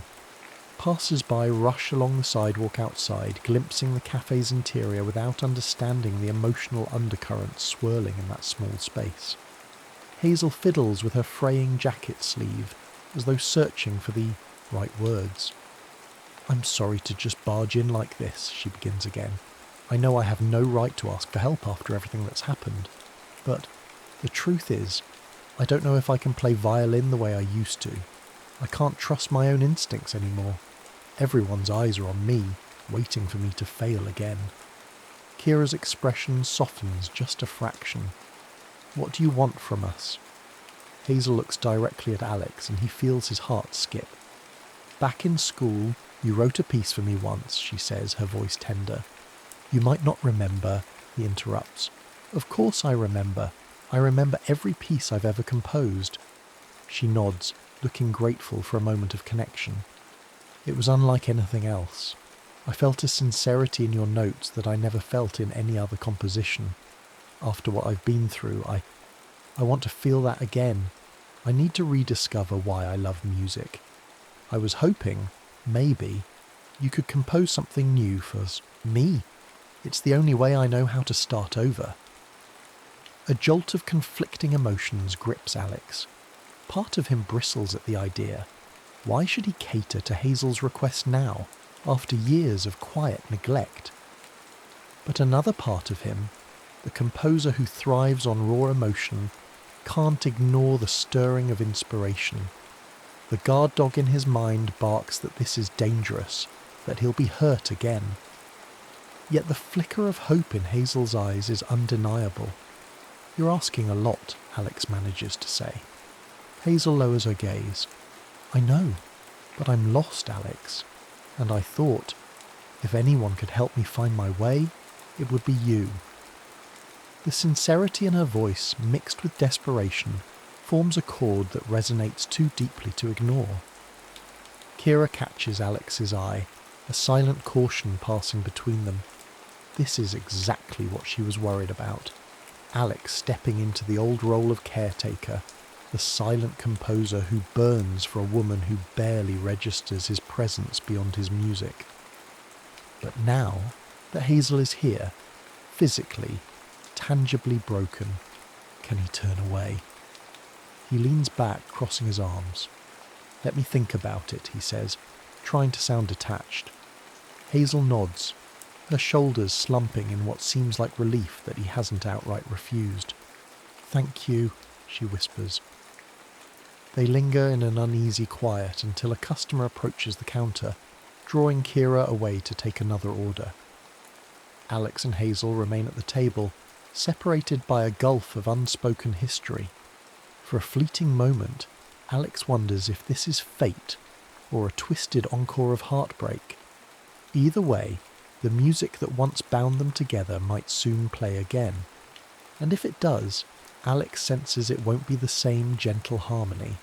It might be a tempest, or something more complicated. Something that could break them both. For the rest of that day, Alex is caught in a whirlwind of old melodies and new uncertainties. After Hazel's departure, he and Kira exchange few words about the encounter. She simply hands him a cloth to wipe down the counters, eyes narrowed in a stern, silent message. "I'm watching you. Don't get in over your head." That night, Alex heads home with a restless surge of creativity swirling within. The second he enters his apartment, he sits at his baby grand. His fingers hover over the keys. A phrase forms in his mind, soft, tentative. It's reminiscent of the compositions he wrote in his conservatory days for Hazel, but now There's an undercurrent of regret and longing that wasn't there before. He plays a few chords, testing the waters. An image flashes in his mind of Hazel in the cafe, her coat too big, her eyes rimmed with fatigue. He remembers how vibrant she used to be, standing tall on stage, commanding the spotlight with her violin's brilliance. Now, that bright energy seems dimmed by betrayal and scandal. The tabloids can be vicious, especially when a revered figure falls from grace. Accusations of plagiarism are a hard stain to remove, even when you're innocent. Alex shuts his eyes, letting the notes speak. When he was younger, he believed music was enough to convey his feelings, but he never found the courage to tell Hazel directly, "Hey, I love you. This composition is a testament to how you captivate my entire being." She never guessed, or if she did, she brushed it aside, too focused on her own ambitions. He wonders, is it masochistic to compose something new for her? Probably. But the thought of turning her away feels worse. He can't deny the electric thrill that runs through him at the notion of creating a piece worthy of resurrecting her spirit. Late into the night, he scrawls ideas onto staff paper, half-formed melodies, eerie chord progressions, a shift to a major key that hints at hope. By the time he looks at the clock, it's nearly 2 a.m. He rubs his tired eyes and forces himself to bed, mind racing with chord structures and harmonic layers. Over the next several days, Hazel and Alex meet in his small Brooklyn apartment. They sit across from each other, a battered coffee table between them, strewn with his handwritten sheets. Hazel traces the notes with her fingertips, as though they're braille revealing secrets. "I don't know if I can do these justice," she confesses one afternoon, setting the pages aside. She glances around at the cluttered living space. Alex's apartment is modest, but the stacks of music carry a certain magic, as if each page vibrates with potential. "I haven't performed in months, and when I do try to play, I get in my own head. My technique is shaky, my confidence is shot." Alex finds her vulnerability unsettling. The Hazel he recalls was proud, sometimes to a fault, certain of her abilities. This Hazel seems humanized by pain. A small voice in his mind warns him that heartbreak often paves the way to manipulative apologies, but he can't help feeling sympathy. "You'll get it back," he says gently. "If you want to, that is. But it'll take practice and patience." She gives him a weary smile. "Thanks for not sugarcoating it." Then she shifts her gaze. "I'm curious, Alex. Why did you even agree to help me? You could have refused, told me to figure it out on my own." The question lingers, thickening the air. He could mention that maybe it's because he spent years tethered to her without her noticing, or that Kira's protective stance only half deters him from diving headlong into a new composition for the woman who once spurred his greatest pieces. Instead, he offers a careful truth. "Because I understand what it's like to love music to the point that you can't let it die, no matter how many times it betrays you." A flicker of recognition crosses her face. She nods as though she senses the deeper layers in his words. But before either can elaborate, Kira strides in, carrying a paper bag of groceries. She's been dropping by regularly, partly to keep them fed and partly, Alex suspects, to ensure he isn't blindly falling into old patterns. "I've got fresh vegetables and some pasta," Kira announces. "Thought I'd whip up lunch." She sets the bag on the kitchen counter, pausing to look at Hazel. "You look tired. Are you resting enough?" Hazel shrugs. "I've been trying to rebuild a routine. Mornings at the library researching old compositions, afternoons practicing, evenings here with Alex." Kira raises an eyebrow at Alex. "Don't overwork her, composer boy." Alex holds up his hands in mock defense. "She sets the pace, not me." Hazel smiles faintly, sensing the playful protective tone in Kira's voice. Then she helps unload the groceries. In the next few minutes, The apartment is filled with the aroma of simmering tomatoes, sizzling onions, and fresh basil. The domesticity of it all surprises Alex. It's been ages since he's had something resembling family or close friends gathered around for a meal. As they eat, talk meanders from music to old stories about the conservatory. Hazel recounts how she once got locked in a practice room for hours because Nate Caldwell forgot she was there and left with the only key. Kira scoffs at the mention of that name, setting her fork down a little too aggressively. "Of course he did," Kira mutters, eyes narrowing. "Nate never gave a damn about anyone but himself." Hazel glances at her plate. "I defended him for years. I even believed him at first when he said he was doing it for my own good, claiming that my compositions were overshadowing his. It's all so messed up." Alex stays quiet, letting Hazel's confession sink in. He recalls seeing Nate from afar during their conservatory days, a magnetic presence who drew a crowd wherever he went. Nate had an uncanny ability to charm people, a skill that masked his darker inclinations. That same charm, ironically, is what made the world believe his lies about Hazel's plagiarism. Eventually plates empty, and the three of them clear the table. Hazel steps to the corner of the living room where her violin case rests.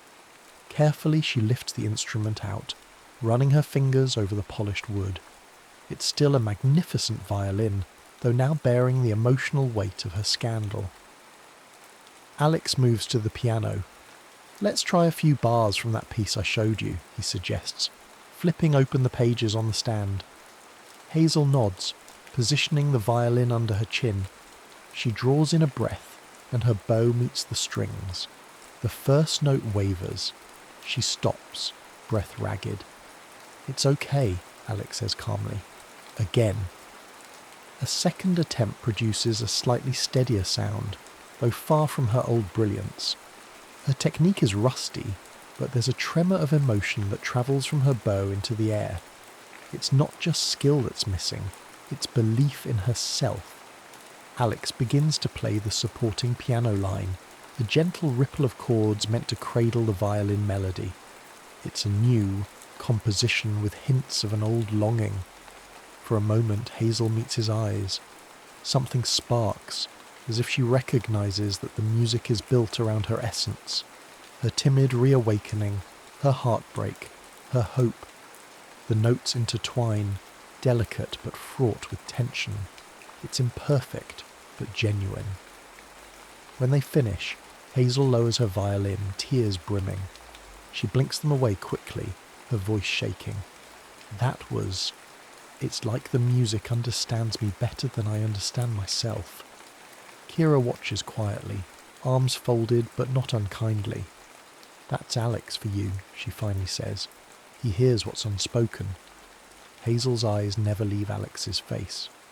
"You once wrote for me, years ago, and I barely thanked you," she says. "But I want you to know now that it meant the world, even if I didn't say it. I just didn't realise how much I needed it." Alex's heart clenches with an odd mix of longing and frustration. He has waited so long for any kind of acknowledgement, from Hazel, yet hearing it now stings. It reminds him of the lost time, the night spent pining for a woman who was only a dream. Clearing his throat, he says, "Let's refine that second section tomorrow.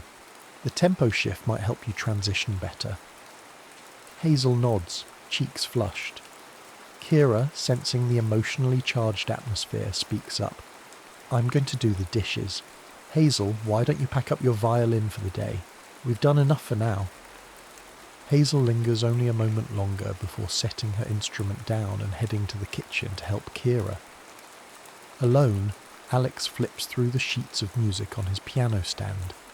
His eyes land on a line that reads, "Dedicated to H.W." It's an echo of the secret dedications he made back in school, though he never had the courage to show them to her. In the kitchen, he hears the murmur of Hazel and Kira's voices. They're talking quietly, maybe about him, or maybe about the scandal. He wonders if Hazel is telling Kira about the heartbreak she endured with Nate, or the raw guilt she carries for not noticing Alex's devotion all those years ago. He wonders if Kira is cautioning Hazel not to hurt him again. He closes the music folder, pressing down gently on the pages as though sealing them into his own heart. Despite his caution, he's already invested. Too much. His walls are crumbling, and the music of her presence is slipping in once more. He can't help but think, if this collaboration heals Hazel, what will it do to him? Will he finally find closure? Or is he walking straight into heartbreak for a second time? As he sits there, the lingering resonance of their duet still vibrating through the apartment, one truth emerges. Though he spent years composing in the shadows, a flicker of light has found him, and as dangerous as it might be to step into that brightness again, he knows that sometimes music is worth the risk. Tension curls like a wary cat in the corners of Alex's apartment. Though Hazel is determined to rebuild her career, she struggles under the weight of public disapproval, which she experiences even in small ways. Side glances from strangers on the subway, or hushed whispers when someone recognises her on the street. Each new day at Alex's apartment, she tackles the violin with increasing rigour. Bit by bit her confidence emerges, but so does a new emotion, a deepening awareness of Alex. One evening, after Kira has locked up the cafe and left Alex and Hazel alone to rehearse, Hazel notices an old spiral-bound notebook on the piano bench. Its edges are frayed, the cover faded. Without thinking, she picks it up and flips through the pages. Her breath catches.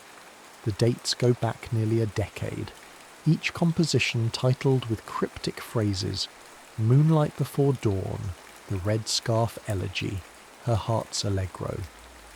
The margins are filled with half-erased doodles, sometimes a single initial, H. The dedication lines read differently, for HW, or simply for her. It's as if the entire notebook is an ode to a mysterious muse. She glances at Alex, who's busy in the small kitchenette, washing a couple of mugs. Music from a local jazz station filters through a tinny radio on the counter. She wonders if she should ask permission to read further, but the curiosity is too strong. She turns the page. The notes swirl off the staff lines, raw, unpolished, but brimming with a fervour she recognises from their earliest rehearsals at the conservatory. In each melody she senses a confession, like love letters etched in music. Her mind whirls back to fleeting memories, the way Alex would watch her from across the practice room, the flush on his face whenever she praised his compositions. Could it be? Hazel snaps the notebook shut when Alex walks in, concern etched on his features. "Where did you find that?" he asks, drying his hands on a dish towel. She holds it out, cheeks burning. "It was on the bench. Alex, these pieces, you wrote them. For me. Didn't you?" His silence is answer enough. Slowly he sets the towel aside, tension in his jaw. "That was a long time ago." Her hands tremble. "Why didn't you ever tell me?" Alex's gaze falls to the floor. "You never asked, and you never seemed interested in anything that wasn't about your own spotlight." She flinches as though struck. "That's not fair. I didn't know. I was focused," he finishes. "Driven. You were unstoppable, Hazel. I admired that. But you never looked back." For a moment neither speaks. The radio crackles out a lonely saxophone line punctuating the silence. Finally, Hazel musters the courage to meet his eyes. "I see that now. I was young and foolish. I was so consumed with being the best that I didn't stop to see who was right beside me." Alex exhales, running a hand over the piano's worn finish. "Why are we talking about the past? It can't be changed." She clutches the notebook to her chest. "Because it matters to me," she confesses, voice quavering. "I thought nobody understood me or my passion, but all this time you were writing for me, fueling me, loving me through your music, and I never even thanked you." A storm brews in Alex's dark eyes. Pain, longing, frustration. Don't read too much into it, he says, though his tone betrays him. I was just a naive composer in love with an idea. An idea? Hazel echoes, feeling her throat tighten. Or was it me? He's silent for a long beat, then quietly responds, I don't know anymore.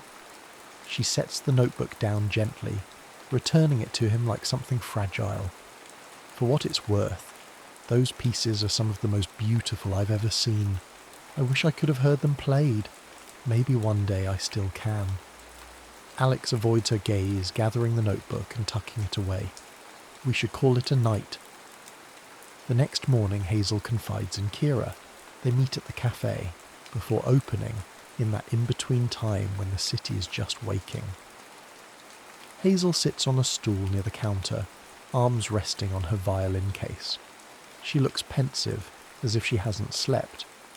Kira pours them both a cup of strong coffee, ignoring Hazel's mention that she's more of a tea person these days. Trust me, you need the caffeine, Kira jokes softly. Now spill. What's going on in that head of yours? Hazel hesitates, then sighs. I found a notebook of Alex's compositions from years ago. All of them. They're dedicated to me. I had no clue he felt so strongly. My mind is reeling.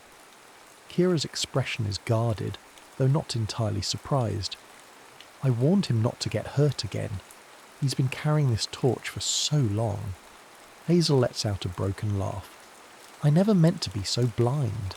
I was just so caught up in my career, in Nate, in everything. And now that I see the depth of Alex's devotion, I feel... She searches for the right word. Guilty, and more than that. Something else I can't quite put my finger on. Like I'm seeing Alex for the first time, but it's too late. Kira sets her coffee mug down. It's not too late if you're sincere, but you need to figure out if what you feel is truly for him or for the music he creates. Hazel grips her mug, the warmth seeping into her hands. I wish I knew how to separate the two. I keep hearing his compositions in my head, and they fill me with this emotion I can't describe. Is it him I love or the music? It's all so tangled. Untangle it, Kira says firmly, or at least try. Because if you give Alex false hope and then realise you only wanted the music, he'll never recover.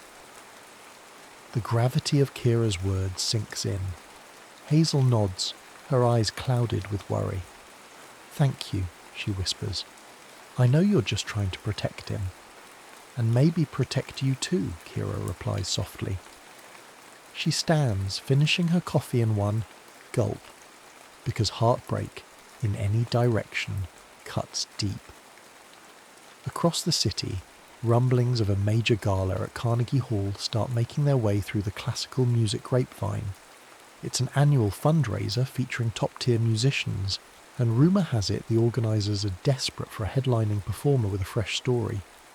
Hazel's scandal, ironically, makes her a compelling choice. Her potential comeback could grab headlines and sell tickets. That afternoon, the call comes in. An invitation to Hazel Warner to perform at the prestigious event. She's startled by the sudden opportunity. They want me, she blurts into the phone. After everything that happened? We believe in second chances, the event coordinator says diplomatically. This could be a triumphant return, and frankly, it's good for publicity. That last line stings, but Hazel forces a grateful tone. I'll do it. Thank you. I'll do whatever it takes to make it a success. The moment, she hangs up. Her heart flutters with both excitement and dread. She calls Alex, voice trembling. They've asked me to play at Carnegie Hall next month. It's huge, but I don't feel ready to stand on that stage alone. You can do it, Alex says, though she detects uncertainty in his words. We'll work twice as hard. I'll compose something new, something bold. But you have to trust yourself. She bites her lip. Actually, I want it to be your piece, front and centre, if you're willing. Something you've been working on. Something that means everything.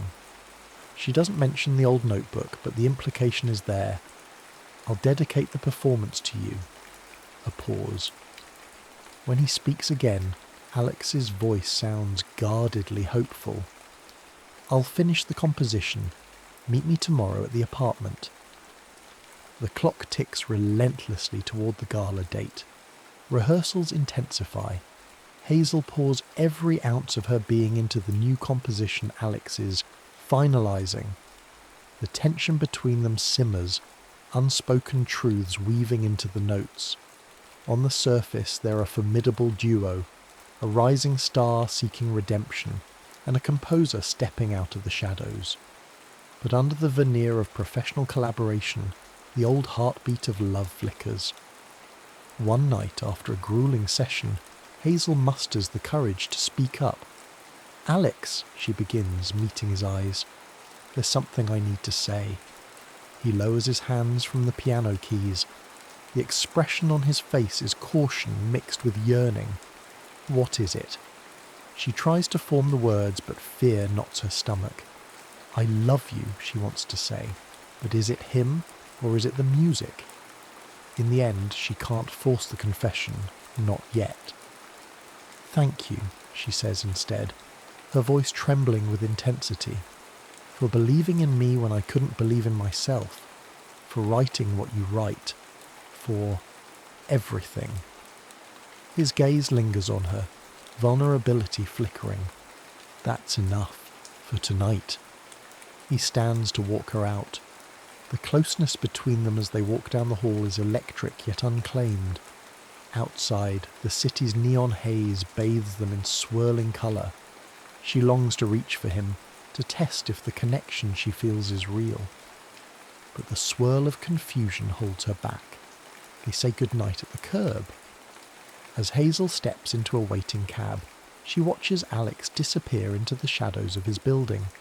She wonders if she'll ever find the words, or if she'll lose him just as she's finally beginning to see him. The gala day looms, a culminating crescendo, and neither Hazel nor Alex can predict whether the final chord will strike salvation or heartbreak. Carnegie Hall stands regal under the city lights, a beacon of artistry and ambition. The night of the gala arrives, and Hazel Warner slips in through the stage door, violin case in hand, nerves jumping like frantic creatures inside her.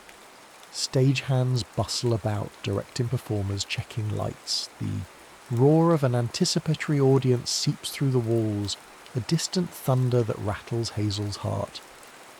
Backstage, Alex sits at a piano bench, running through the final bars of his new composition one last time. The piece is raw and unfiltered, a reflection of everything he's carried for years: unrequited love, quiet devotion, and the heartbreak of being unseen. He glances up as Hazel approaches, her eyes flickering with both anxiety and determination. "You ready?" he asks softly, a note of sincerity in his voice. She exhales. "Ready as I'll ever be. I want to play your music perfectly, not just to prove something to the world, but to show you that I hear you. Finally." He nods, swallowing hard. No words come, but the moment is charged with a deeper understanding. They step onto the stage together. The hall's grand interior dazzles with chandeliers and plush red seats packed to capacity. Reporters, critics, and patrons crane their necks. The entire room crackles with the tension of this high-stakes performance. Hazel stands under the spotlight, violin at her chin. Alex takes his seat at the Steinway Grand. A hush settles, a collective inhale. Then, with a single nod, Hazel draws her bow across the strings, and the first note emerges, a trembling whisper that blossoms into a forceful lament. The composition sweeps from a plaintive melody to a fierce crescendo, each movement telling a story of regret, devotion, and redemption. As they play, Hazel feels the music flowing through her like a second heartbeat. She catches Alex's eye in fleeting moments, sensing that the lines between them, between composer and muse, between two hearts separated for too long, are dissolving. Midway through the performance, the emotion surges. The violin's cry echoes with raw intensity, and the audience leans in as though catching a confession. Hazel's vision blurs with tears she refuses to shed. She channels every ounce of feeling into the bow, her body trembling with the piece's climax. Alex's piano supports, guides, and complements every note, no longer just an accompaniment, but a duet of souls.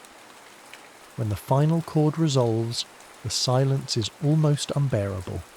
Then thunderous applause erupts, sweeping the hall. Hazel lowers her violin, chest heaving. She searches for Alex amid the standing ovation, finds him gazing at her with a mix of awe and heartbreak. For a fleeting second, she wants to run to him, to fling her arms around him and say everything she's kept locked inside. But the curtain call pulls them both into formal bows. They step forward, and the applause crescendos, cameras flashing like frenzied fireflies. Backstage afterward, the chaos is immediate. Congratulations, interview requests, critics fawning. Hazel stumbles through it, her mind spinning. She wants to find Alex, but he's swallowed up by the crowd, ushered away by well-wishers. Someone thrusts a microphone at her, demanding a statement. Another tries to take her photograph. Over the din, she hears a familiar, contemptuous voice. "So, you've found a new composer to sponge off, have you?" The voice stops her cold. Nate Caldwell, her ex-fiancé, emerges from the throng. His tailored suit and polished shoes shine under the harsh backstage lights. His smile is razor-sharp. "Brilliant performance, Hazel. Almost had me convinced you wrote that piece yourself." Hazel's blood runs cold. "I never claimed to write it," she hisses, stepping closer to keep the conversation private. "Alex composed it, as anyone who bothered to read the program would know." Nate chuckles, low and menacing. "Ah, but they'll still talk. Word around is that your dear Alex has been inspired by your old ideas. Maybe you fed him your scraps, then let him do the grunt work. I wonder which story the tabloids will run with." She clenches her teeth. "You can't poison this, Nate. Not this time." He raises an eyebrow. "Watch me." Before he can say more, Kira arrives, practically shoving him aside. "Move!" she snaps, her voice low. Then she turns to Hazel, ignoring Nate's predatory grin. "You okay?" Hazel's heart pounds. A swirl of anger and fear grips her. "I need to find Alex," she mutters. Kira nods, leading Hazel away from Nate's spiteful presence. They wind down a backstage corridor, where a few straggling stagehands and performers congratulate Hazel. She politely nods, but keeps moving, scanning for Alex. She spots him near a side exit, slipping away from the throng. Adrenaline surging, she rushes to him, catching his arm before he can disappear outside. He turns, surprise flickering across his face. "Hazel?" She breathes heavily. "What are you doing? Everyone's looking for you. There's a million congratulations to be had." The words tumble out, breathless. "I needed air," he explains, glancing toward the exit. "It's overwhelming." Hazel studies him for a moment. "Is this about me? Or the composition? Or everything we haven't said?" Alex's shoulders sag, a weary vulnerability. "Part of me never believed this would happen," he admits. "You, on stage, playing my music, applauded by so many people who once overlooked me. It's surreal." She places her violin case on the floor and steps closer. "Then let it be real.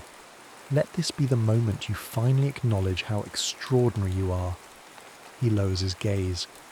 "I can't help feeling like you're in love with the music, not the man behind it." The corridor feels like a quiet echo chamber, the muffled claps and chatter of the gala drifting from afar. Hazel lifts a trembling hand, brushes it against Alex's cheek. "I won't lie. The music is a part of you, and it's what first spoke to me, even before I had the sense to listen." But over these past weeks, she hesitates, tears brimming. I realised it's you I see when the music stops. It's you I ache, for when I'm not holding my violin. I love what you create, but I love who you are more. Alex's breath catches, doubt wars with longing in his eyes. Hazel? She silences him by resting her forehead against his. A wave of relief washes through her as he leans into the contact. Then, with delicate care, she steps back just enough to meet his gaze. I'm sorry it took me this long. He closes his eyes, exhaling as though letting go of years of pent-up emotion. I've wanted to hear those words for so long. His voice is unsteady. I was convinced it'd never happen. Hazel smiles through her tears. If it's too late, tell me now. Instead of answering, Alex pulls her into a tentative hug. She melts against him, the shape of his arms around her feeling like the home she never knew she needed. The distant sound of applause continues behind them, but here, in this quiet hallway, they share a different symphony, a duet of hearts finally in tune. Kira appears at the end of the corridor, noticing their embrace. She steps back, a soft smile curving her lips. Quietly she slips away, letting them have their moment. Years later, Hazel Warner and Alex Peterson sit side by side in a high-ceilinged concert hall in Vienna. The stage is set for a performance, with spectators chatting excitedly in hushed tones. Hazel holds her violin, leaning into Alex with effortless intimacy. Their world tours have garnered both of them acclaim. Alex, once an overlooked pianist, is now recognised as a brilliant composer in his own right. Hazel, once disgraced, has risen from the ashes with the authenticity that only heartbreak and redemption can bring. A journalist from a European music magazine takes a seat beside them for a brief interview, flipping through her notes. She looks at Hazel. You're known worldwide for your electrifying performances, but in your own words, what inspires you the most? Hazel glances at Alex, a gentle laugh escaping. Gentle, her. I used to think I played music for the entire world's approval, but I realise now I was always playing for him. She squeezes Alex's hand. And once I understood that, everything changed. The journalist turns to Alex. And you, Mr. Peterson? What's it like to compose for such a celebrated violinist, and to share more than just a stage? He offers a thoughtful smile. It's like having your heart walking round outside your body, weaving your notes into magic. There's nothing quite like it. The journalist jots down a few more comments, then leaves them with a warm goodbye. As the audience begins to fill in, Hazel and Alex steal a final moment of quiet. She leans her head on his shoulder. They step onto the stage together, a married couple now, and an even stronger musical partnership. The lights dim, and a hush falls over the audience. Alex takes his seat at the piano. Hazel positions the violin beneath her chin, meeting his eyes with a look that says, I hear you, always. The first note resonates through the hall, and it's clear to everyone listening that this music is born of two hearts that once ran parallel, never touching. Now, at last, they converge in perfect harmony, and somewhere, in the quiet corners of their souls, they remember the years of distance, the heartbreak, the unspoken dedications. For them, the journey wasn't just about reclaiming a career or proving a tabloid wrong. It was about finally discovering that what they truly needed was to recognise the love that had been in front of them all along. Patient, unwavering, ready to be embraced. They play on, each measure speaking of second chances and the beauty that comes from letting yourself be seen, not just in the glow of the stage lights, but in the silent dawn of everyday life. And as the music swells to its final chord, one truth stands above all else. Some compositions are written not just for the world, but for the one who finally hears your heart.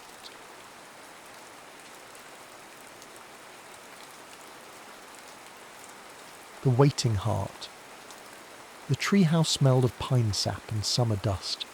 Lucy Brennan sat with her bare feet dangling through the slats, watching Tom Gallagher whittle a piece of cedar into something that might become a whistle, or might remain simply wood remembering the shape of a knife. She was 12 that summer, all knees and freckles and questions. He was 17, sun-darkened and quiet in the way of boys who've learned that silence often says more than words. "My mother says you'll be leaving soon," she said, not looking at him. Tom's knife paused. "Not till after harvest." "That's still leaving." He resumed his work, long curls of wood falling like wishes between the floorboards. "Graduation means something, Luce. Can't stay a kid forever." She wanted to argue that staying wasn't about being a kid, that leaving wasn't about being grown, but she didn't have the words yet. Instead, she said, "Race you to the creek," and was already climbing down before he could answer. The water ran cold even in August, spring-fed and clear enough to count stones on the bottom. They'd been swimming here since Lucy was small enough that her father carried her on his shoulders, while Tom ran ahead, all gangly limbs and laughter. Now she swam as well as he did, maybe better, and when they sat on the bank afterward with the sun pressing heat back into their skin, the silence between them felt different than it used to. "You ever think about what's out there?" Tom asked, gesturing vaguely eastward, toward horizons neither of them had seen. "Sometimes," Lucy admitted, "but mostly I think about what's here." He looked at her, then really looked, and she felt something shift in her chest like a door opening in a house she'd lived in all her life, revealing a room she never knew existed. That evening, the whole valley seemed to gather at the Havisham farm for the threshing dinner. Long tables groaned under platters of fried chicken and corn pudding, green beans, cooked with bacon, biscuits tall as teacups, pies that made the air smell like cinnamon and promise. Lucy helped serve while Tom worked with the men, their paths crossing as they always did, hands brushing as she passed him lemonade, his thanks quiet enough that only she could hear. Later, when the work was done and the musicians tuned their fiddles, Tom found her sitting on a hay bale watching couples dance in the barn's golden light. "Dance with me?" he asked. "I don't know how. I'll teach you." His hand was calloused and gentle as he led her through the steps. 1, 2, 3, 1, 2, 3, and when she stepped on his feet he only laughed and said, "You're getting it, Luce. You're getting it just fine." The summer spun out in a succession of moments like beads on a string, raspberry picking that left their fingers stained purple, county fair midways bright with electric lights, Tom winning her a stuffed rabbit at the ring toss. Saturday afternoons at the soda fountain where they shared cherry phosphates and argued about which cereal was best at the picture show. Evenings around the radio in her family's parlour, listening to the Lone Ranger and the Shadow, Tom sitting close enough that she could feel the warmth of him, steady as a heartbeat. She didn't know she was memorising him, the way his hair fell across his forehead when he bent over his work, the sound of his laugh, low and easy, the particular blue of his eyes in late afternoon light. She was 12, and he was 17, and that summer was simply the way things were, had always been, would always be, until it wasn't. Tom graduated in May wearing a suit borrowed from his father, his dark hair slicked back, looking like a stranger until he grinned at her afterward and became himself again. Lucy gave him a fountain pen, saved for with months of egg money, and he turned it over in his hands like it was something precious. "For writing letters," she said. "Who am I going to write to?" "Me, when you go off, and do whatever it is you're going to do." He tucked the pen in his pocket, careful. "I'll write," he promised. "That's a promise, Luce." Summer came again, but different now. Tom worked his father's farm and picked up odd jobs in town, saving money for something he didn't name. Lucy helped her mother with the garden and the chickens and her younger brothers, but part of her attention was always elsewhere, tracking Tom's comings and goings like a compass pointing north. December the 7th arrived on a Sunday, clear and cold. Lucy was coming back from church when she heard the radio through the Gallagher's open door. Her father and Tom's father standing in the yard with faces like stone. Pearl Harbor, her father said. The Japs bombed Pearl Harbor.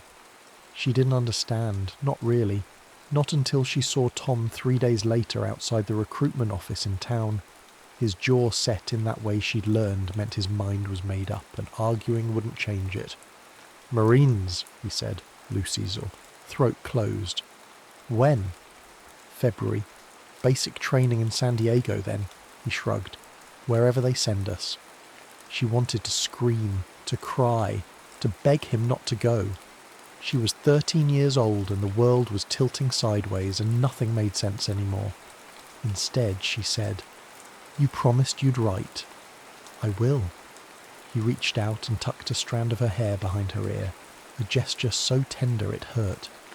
"Every chance I get, Luce. I swear it."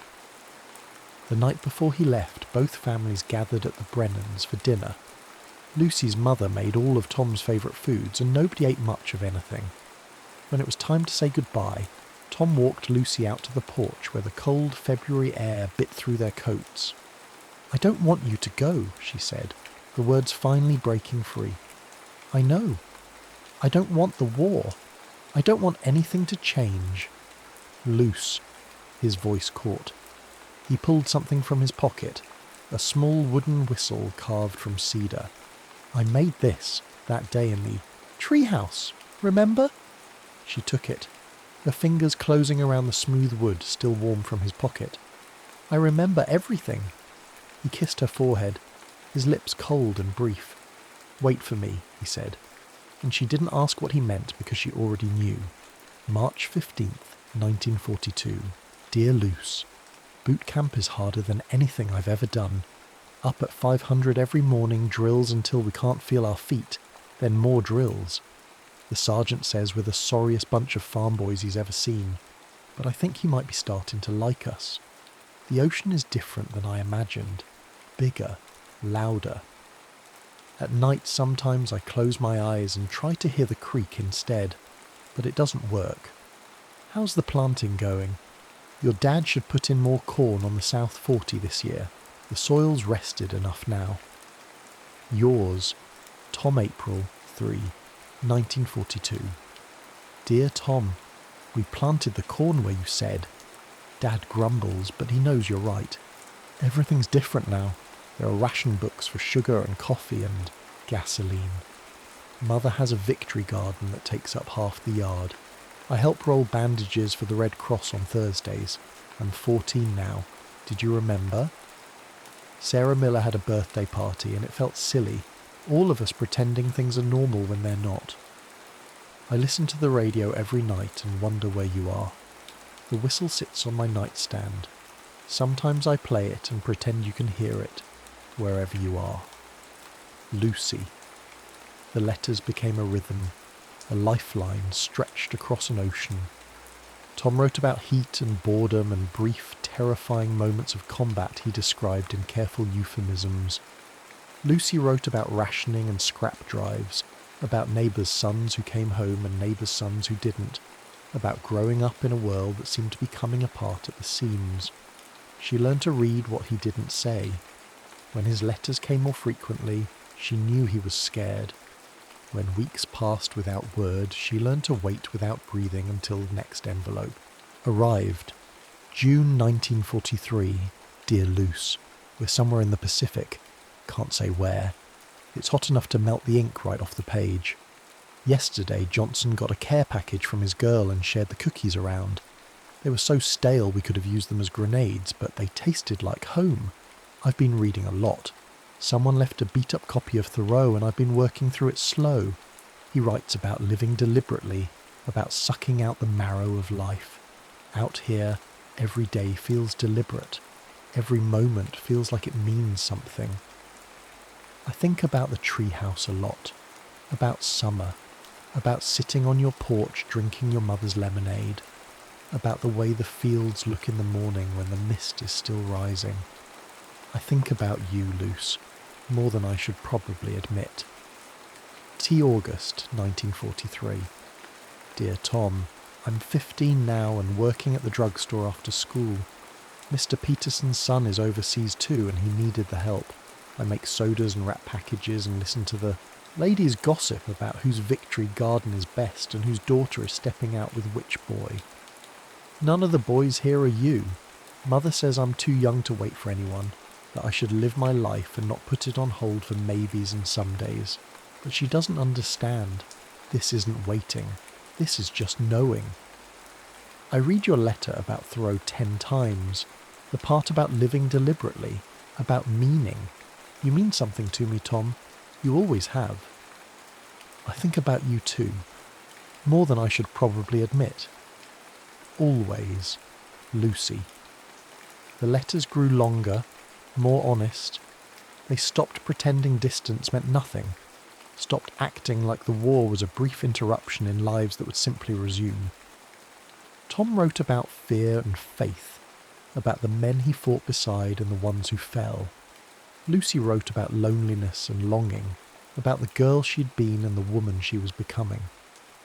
December 1944. Dear Lucy. Not loose anymore. You're not 12 and I'm not 17 and we should probably stop pretending either of us is still a kid.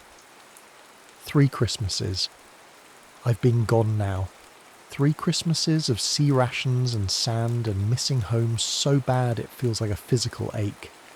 I got your package, the socks your mother knitted, the fruitcake, the photograph of you in your Sunday dress standing by the creek.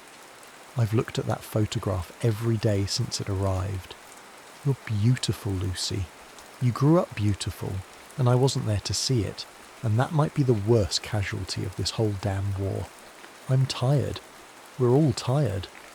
But I keep thinking about after, about coming home, about whether home will recognise me when I finally get there.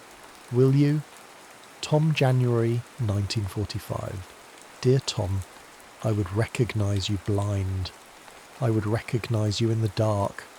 I would recognise you if years passed and we were both entirely different people. You're not a casualty of anything. You're the best man I know, and you're going to come home, and I'm going to be there when you do. That's not hope. That's certainty. I'm 17 now, old enough to know my own mind, old enough to say this plainly. I love you. I've loved you since I was 12 years old, and you taught me to dance in a hay-strewn barn. I'll love you when you're 80, and we're sitting on a porch drinking cold milk and arguing about corn yields. Come home to me. Lucy March. 1945. Dear Lucy, I love you too. I've loved you since you were all freckles and questions and fearlessness. I love you now, grown and beautiful and braver than any Marine I've served with.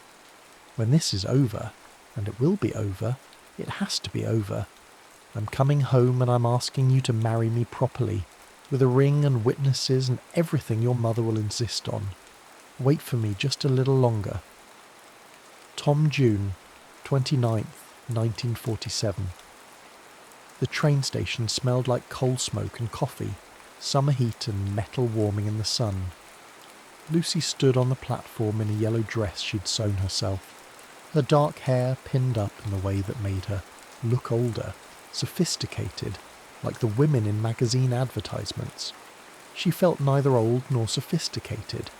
She felt 19 and terrified, and so full of hope it hurt to breathe. The train came around the bend with a shriek of brakes and hiss of steam. Doors opened, people poured out, sailors and soldiers and civilians, a flood of humanity spilling onto the platform. Lucy's heart hammered against her ribs as she searched face after face, looking for... There. Tom stepped down from the third car, a duffel bag slung over his shoulder, his uniform creased from travel. He'd grown harder, leaner, his face marked with lines that hadn't been there before. But when he saw her, his whole expression transformed, and he was just Tom again. Her Tom, finally home. She ran. Propriety be damned, she ran straight to him, and he dropped his bag and caught her, lifting her off her feet, burying his face in her neck. She felt him shaking, or maybe that was her shaking, and then they were both crying and laughing, and she was kissing him, there in front of God and the whole town, kissing him like she'd been wanting to kiss him for 7 years. "You came back," she said against his mouth. "I promised I would." "You kept your promise." "All of them, Luce." He pulled back just enough to look at her, his hands framing her face. Every single one. The celebration that night filled the Grange Hall with music and dancing and the kind of joy that only comes after sorrow. But Tom pulled Lucy outside after an hour, away from the noise and the crowd, and they walked together down the familiar road toward the creek, toward the woods where their treehouse still stood in the old oak. The summer night breathed around them, thick with the sound of crickets and the smell of honeysuckle. Tom stopped walking and turned to face her, and in the moonlight he looked young again, uncertain in a way she hadn't seen since they were children. "I need to ask you something," he said. "I know what you're going to ask." "Let me ask it properly." He reached into his pocket and pulled out a small box, worn velvet, gone soft with handling. "I bought this in San Diego before we shipped out. Carried it through 5 years, the Pacific Theatre, then occupation duty in Japan. Kept it close through all of it, so I'd remember I had something worth surviving for." He opened the box. The ring inside was small, simple, a single modest stone that caught the moonlight and held it. "Lucy Brennan, will you marry me?" She didn't answer with words. She kissed him instead, slow and sure, and when she pulled back she said, "Yes, yes, Tom, yes." They married in August in the little white church where they'd both been baptised, where Tom's parents had married and Lucy's parents before them. Lucy wore her mother's dress, altered to fit, and carried wildflowers picked from the fields they'd run through as children. Tom wore his dress uniform because he didn't own a suit that fit anymore, and when he said his vows, his voice shook but didn't break. Their wedding night they spent in the small house Tom had been fixing up since he came home, a farmhouse at the edge of his father's land that needed paint and plumbing, but had good bones and a wide porch and windows that caught the morning light. Lucy stood in the doorway of the bedroom feeling suddenly shy. This man she'd known all her life, somehow a stranger in this moment. Tom came up behind her, his hands gentle on her shoulders. "You can wait," he said quietly. "If you're nervous, if you need time." She turned to face him, this man who'd written her letters from hell, who'd carried a ring through combat zones, who'd waited years for her, and would wait years more if she asked. "I don't want to wait any more," she said. "I've been waiting my whole life for this. For you." He kissed her then, tender and unhurried, and led her inside. The bedroom was simple, a quilt her grandmother had made, curtains that moved with the night breeze, moonlight spilling, across the floor. Tom lit the lamp on the bedside table, the flame casting everything in warm gold, then turned to face her. "You're trembling," he said softly. "So are you." He laughed, a breathless sound. "I am. I've thought about this, about you, for so long, and now that you're here, really here." His hands came up to cup her face. "I don't want to rush. I don't want to do anything wrong." Lucy reached up and began unbuttoning his shirt, her fingers clumsy but determined. "There's no wrong way to love each other, Tom." He helped her with the buttons, then with the pins in her hair, letting it fall in dark waves around her shoulders. Each article of clothing removed slowly, reverently, until they stood before each other with nothing hidden. Lucy felt exposed in a way that had nothing to do with nakedness, vulnerable and seen, and somehow more herself than she had ever been. "You're so beautiful," Tom whispered, his hands skimming her shoulders, her arms learning the geography of her body with trembling fingers. She touched him in return, feeling the raised scars on his ribs, the hard muscle of his shoulders, the rapid beat of his heart beneath her palm. "So are you?" He drew her to the bed, and they lay down together, limbs tangling, skin against skin for the first time. Every touch was discovery. The curve of her hip, the hollow of his throat, the places that made breath catch and muscles tense with wanting. "Tell me if I hurt you," he murmured against her neck, his lips tracing the line of her jaw. "You won't." She pulled him closer, arching into his touch. "I trust you." They moved together slowly at first, learning the rhythm, the give and take. There was awkwardness, bodies still unfamiliar, pleasure mixed with brief discomfort, but beneath it all was something deeper. Years of longing, of letters written in the dark, of loving each other across impossible distance, all concentrated into this moment of finally, finally, finally. Tom kissed her mouth. Tom, her throat, her shoulders, whispering her name like a prayer. Lucy wrapped herself around him, holding on as if he might disappear if she let go, as if this were still a dream she might wake from. But he was solid and real, and here, and when she gasped his name, he answered with her own, and the world narrowed to just the two of them, just this. Afterward they lay tangled together, hearts still racing, skin damp with sweat. Tom traced idle patterns on her shoulder, his touch gentle now, soothing. "Are you okay?" he asked. Lucy turned her face to kiss his chest, tasting salt. "I'm perfect. We're perfect." "I love you," he said, the words fierce despite his exhaustion. "God, Luce, I love you so much." "I know." She pressed closer, feeling safe in a way she hadn't felt since before the war. "I've always known." They made love again in the deep hours of the night, slower this time, with more confidence and less urgency, learning what made the other sigh, what drew gasps and pleas, what transformed touch into something transcendent. And when they finally slept, it was wrapped in each other's arms, Lucy's head on Tom's shoulder and his hand in her hair, both of them knowing they'd found their way home at last. In the morning, Lucy woke to sunlight streaming through unfamiliar windows and Tom's arm heavy and warm across her waist. She lay still, listening to him breathe, memorizing this new intimacy the same way she'd once memorized the freckles on his arms and the sound of his laugh. He stirred, his eyes opening slow. "Morning, Mrs. Gallagher," she smiled. "Morning, Mr. Gallagher. Any regrets?" "Not a single one." They made breakfast together in the small kitchen. Eggs from Lucy's mother's chickens, bread Lucy had baked the day before. They ate on the porch, watching the sun climb higher, drinking coffee rationed carefully from their meagre stores. "I was thinking," Tom said, "we should fix up that old treehouse, make it safe again." "For who?" He grinned. "For our kids. Someday." Lucy laughed, the sound bright in the morning air. "Someday soon, maybe." Maybe. Life settled into new rhythms. Tom worked his father's farm and Lucy kept the house and helped her mother with the younger children.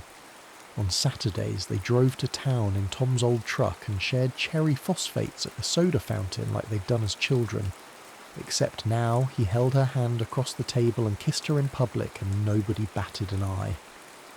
Some nights Tom woke gasping from dreams he wouldn't talk about, and Lucy held him until the shaking stopped, her presence the only answer to questions he couldn't ask.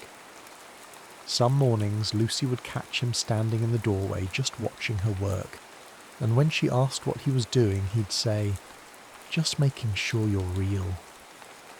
They learned each other slowly, carefully, the way you learn a language or a skill, with patience and practice, and the understanding that some things take time to master. They fought sometimes, small, disagreements about money or in-laws or whose turn it was to feed the chickens.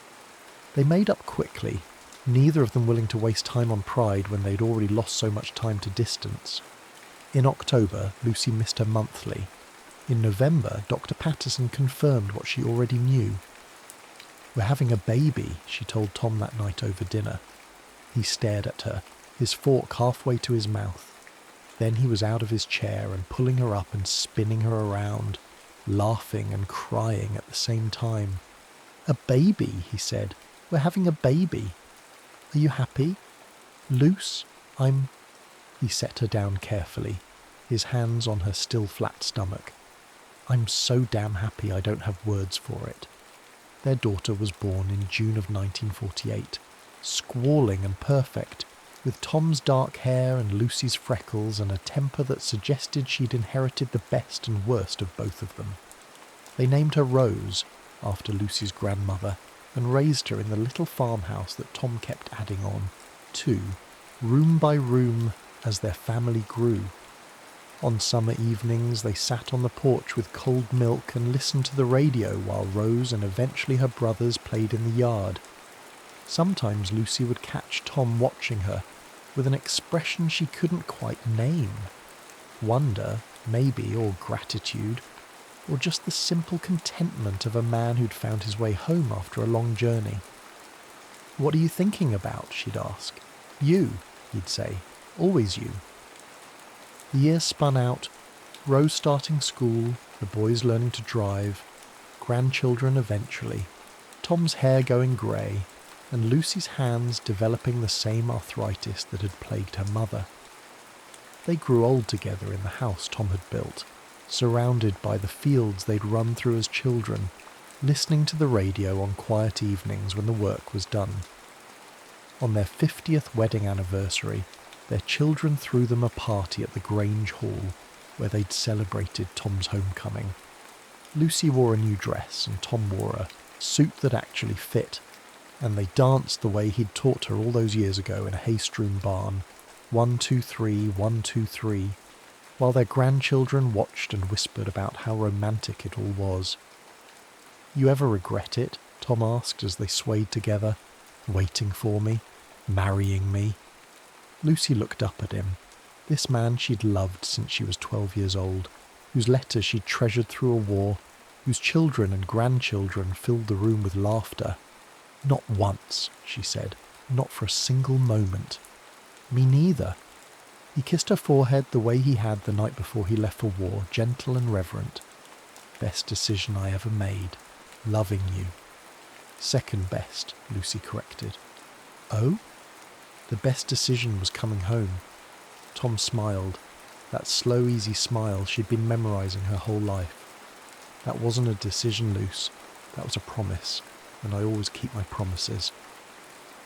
The radio played on, and they danced, and somewhere in the fields beyond the hall, the corn grew tall and green under the summer stars, and all was as it should be.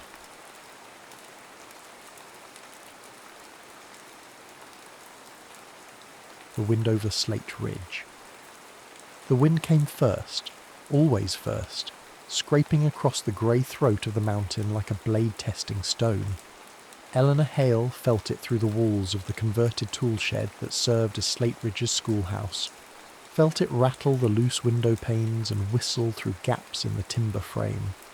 She'd been here 3 weeks, and already she understood that the wind was not weather but presence, a third party to every conversation, every thought. The children before her, 11 of them, ages 7 to 14, watched her with the patience of those accustomed to disappointment. Their hands bore the calluses of young labourers. Their eyes tracked not her carefully prepared arithmetic problems on the slate board, but the light changing beyond the window, the shift in air pressure that meant the mountain was moving, settling, preparing its daily violence. "Miss Hale?" The smallest girl, Ada, raised a dirt-creased hand. "My pa says the northeast face is showing cracks again. Says it'll come down before spring." Eleanor set down her chalk. This was the 3rd time this week a lesson had been interrupted by geology, by the mountain's moods and prophecies. In Boston, such interruptions would have been discipline problems. Here they were survival. "What do the cracks look like?" she asked. Ada's face brightened.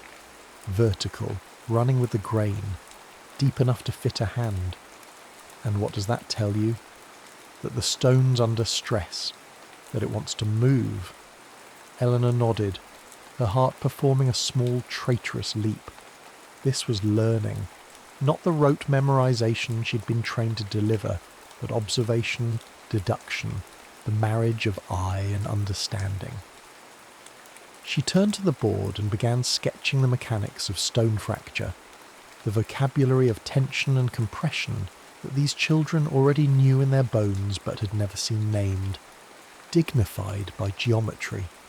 She didn't notice him at first, Jonah Reed, standing in the doorway with his shoulders blocking most of the weak afternoon light.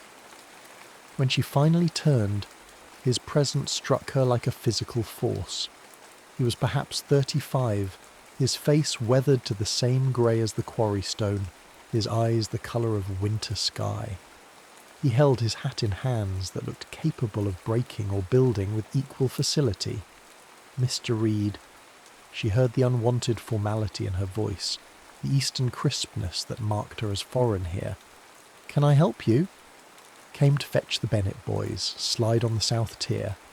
His voice was low, abraded by wind and dust. "Their father wants them home before dark." Two children rose without question, gathering their meagre possing's with practised efficiency. Eleanor watched them go, watched Jonah Reed's eyes pass over her makeshift geological diagram with something that might have been interest or might have been contempt. She couldn't yet read the local silences. "You're teaching them stonework," he said. Not a question. "I'm teaching them to see what they already know." His mouth twitched, not quite a smile. "And you learned this where?" "Boston." "Books, mostly, and observation." She met his gaze, refused to apologize for her education. "I understand you think that's insufficient. I think the mountain doesn't care what books say." He settled his hat back on his head. "But I also think Ada's right about those cracks. And I heard what you told her about stress fractures.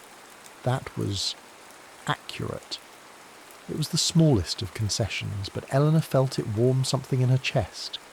She nodded, and he left, and the wind came howling back into the space he'd vacated. That night, in her boarding room above the general store, Eleanor stood at the window and watched the quarry settlement hunker down against the cold. Lamplight made yellow squares in the darkness. Somewhere, men were drinking and gambling away their exhaustion. Somewhere, children slept under thin blankets. Somewhere, Jonah Reed was doing whatever it was quarry foreman did when the day's danger had passed. She pressed her palm against the cold glass. She had come here fleeing irrelevance, the genteel suffocation of her aunt's Boston parlour, where her education was ornamental and her opinions unwelcome. She'd imagined herself useful, necessary, a figure of transformation in the wilderness. Instead, she felt like an artifact, something fragile and possibly fraudulent. But Ada had listened, and Jonah Reed had called her accurate. It was enough. For now, it was enough. The mountain's lessons came hard and fast. Eleanor learned to read the weather in the colour of the stone, the quality of the wind. She learned which men could be trusted and which were made cruel by fear. She learned that survival here was not individual but collective, an intricate web of dependencies where a single broken thread could kill. And she learned to watch Jonah Reed. He moved through the quarry like water finding level, his attention everywhere at once. He could read stone the way she read books, understanding not just what was present but what was implied, what was coming. She began timing her walks to coincide with the shift changes, telling herself it was educational, that she needed to understand the rhythms of this place to teach its children. It was partially true. One raw morning in early November, she found him alone on the eastern rim, staring down at a section of cliff face that gleamed wet in the thin sunlight. She approached carefully, boots crunching on loose shale. "That's not stable," she said. He didn't startle. "No." The strata are tilted. See how the layers don't run true? There's a fault line cutting through. Probably old, probably been there for centuries, but it's active. That moisture isn't from rain. Jonah turned to look at her. Really look at her. not the polite half-attention he'd offered before. "You see that from here?"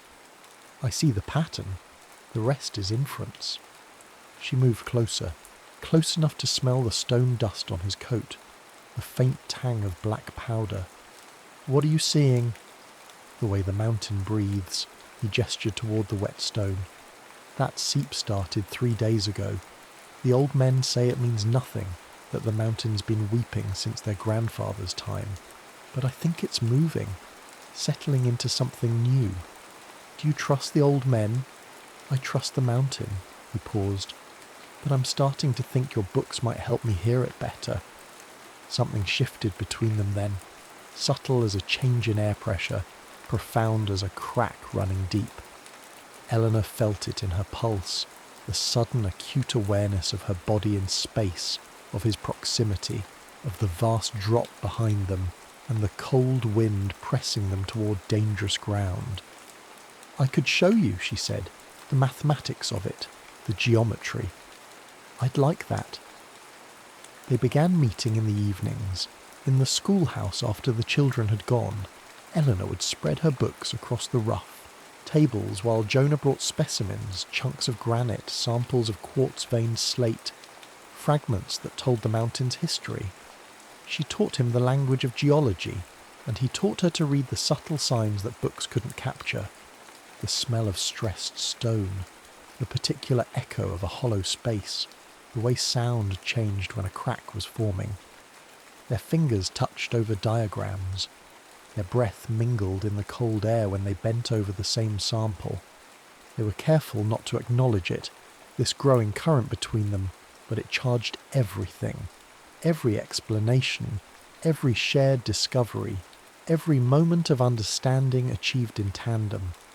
One night, working late over a particularly complex stratigraphic map, Jonah spoke into the silence.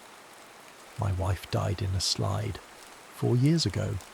His voice was steady, factual. She was bringing lunch to the cruise. Wrong place, wrong time. The mountain took her in seconds. Eleanor's hand stilled on the paper. "I'm sorry." "Everyone's sorry. That's what they say when the mountain kills." He looked at her, his eyes dark in the lamplight. "But I'm telling you because you should know. This place takes things, and I've learned not to want what can be taken." The implication hung between them, heavy as falling stone. "I understand," Eleanor said, though her throat felt tight. "I came here because I needed to matter, to be tested, to choose something real instead of having my life chosen for me. But I'm beginning to think that desire itself is dangerous here." "It is." He stood, began gathering his coat. Then he stopped, turned back to her. "But I can't seem to stop wanting to see you, to hear what you think, to watch you teach those children that their observations matter." He paused. "That's dangerous too." He left before she could respond. The wind took the warmth of his presence, replaced it with cold. Eleanor sat alone in the lamplight, her heart a wild thing in her chest, and understood that she was lost. Already. December brought snow and paranoia. The unstable northeast face that Ada's father had worried over began showing new cracks, hairline fractures that Eleanor mapped obsessively, comparing them to the geological survey she had ordered from the territorial office. The mathematics were clear. The face would fail. Not today, perhaps not this year, but inevitably, catastrophically. The town elders disagreed. "The mountain's been standing since the Bible was written," old Thomas Carmichael declared in the general store loud enough for everyone to hear. "I've worked that face for 40 years. If it were going to come down, it would have done it already." "Rock memory doesn't work that way," Eleanor had replied, unable to stop herself. "The stresses accumulate. Just because something has held for 40 years doesn't mean it will hold for 41. The room went cold. These men had survived by trusting their instincts, their experience, their father's wisdom. She was asking them to trust equations instead, to believe in invisible forces and theoretical models. She was asking them to fear what they'd never feared before. Jonah stood at the back of the store, silent. His face gave nothing away. That night she confronted him outside the boarding house, her breath making ghosts in the frozen air. "You know I'm right. You've seen the same patterns I have." "I've seen patterns before," he said carefully. "Been wrong before too. This is different. The data. He said it gently, but she heard the distance in it. "Eleanor, these men have families. They've got quotas to fill, debts to pay. If we shut down the northeast face on speculation, people starve. You're asking me to choose between your mathematics and their survival. I'm asking you to prevent their deaths. Are you certain?" His eyes were hard now, challenging. "Certain enough to stake lives on it. Because that's what you're asking me to do." She wanted to say yes. The numbers were clear, the trajectory obvious. But standing there in the cold, watching his breath mingle with hers in the darkness, she felt the weight of responsibility like a physical thing. She'd been so sure of her relevance, her purpose. Now she was being asked to prove it with consequences she couldn't fully imagine. "I'm certain," she whispered. Jonah nodded slowly. "Then I'll talk to the crews. But Eleanor, if you're wrong, you'll need to leave. This town won't forgive being made afraid for nothing. And if I'm right," his smile was sad, "then we'll bury fewer men, but you'll still have made them afraid. Sometimes there's no winning against the mountain." He left her there, and she watched him disappear into the darkness, feeling the first true cold of doubt. 3 days later, a minor slide took down a tool shed on the northeast face. No one was hurt. It happened during the night shift change. Pure luck. But the message was clear. The mountain was moving. The town's response was not gratitude, but resentment. She'd been right, yes, but being right meant confronting their vulnerability, acknowledging that the old ways might be insufficient. Men stopped meeting her eyes. Parents kept their children home from school. Even Ada avoided her in the store. And Jonah became distant, polite, professionally courteous. He consulted her maps, implemented her recommendations, but the warmth was gone. He'd chosen duty over desire, safety over feeling, and she couldn't blame him. She could only ache.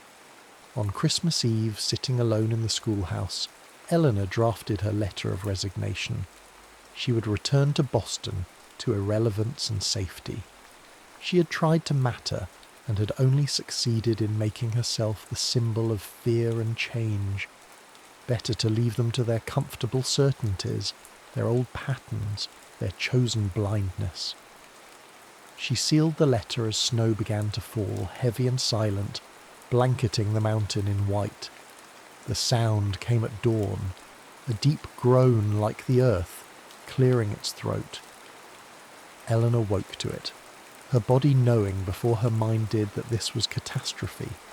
She dressed in seconds, running into streets already filling with frightened people. The northeast face, the entire northeast face, was preparing to fail. The slide hadn't happened yet, but it was coming.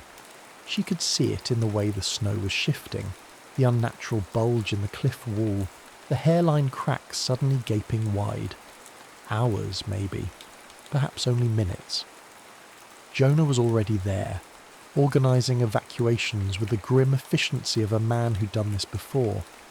He saw her and something flickered in his eyes. Relief or regret, she couldn't tell. "How long?" he asked. She studied the face, her mind racing through calculations. "The main fracture is propagating along the fault line. See there?" She pointed to where a crack was visibly widening, stone grinding against stone with a sound like distant thunder. "When it reaches that dolomite layer, the whole mass will go. We have to redirect it." "Can't redirect a mountain." "No, but we can change where it falls." She grabbed his arm, pulled him to a makeshift map table where her surveys were pinned. "Look, if we collapse this support column here, the mass will shift east into the old quarry pit instead of west into the settlement. It's already hollow from previous mining.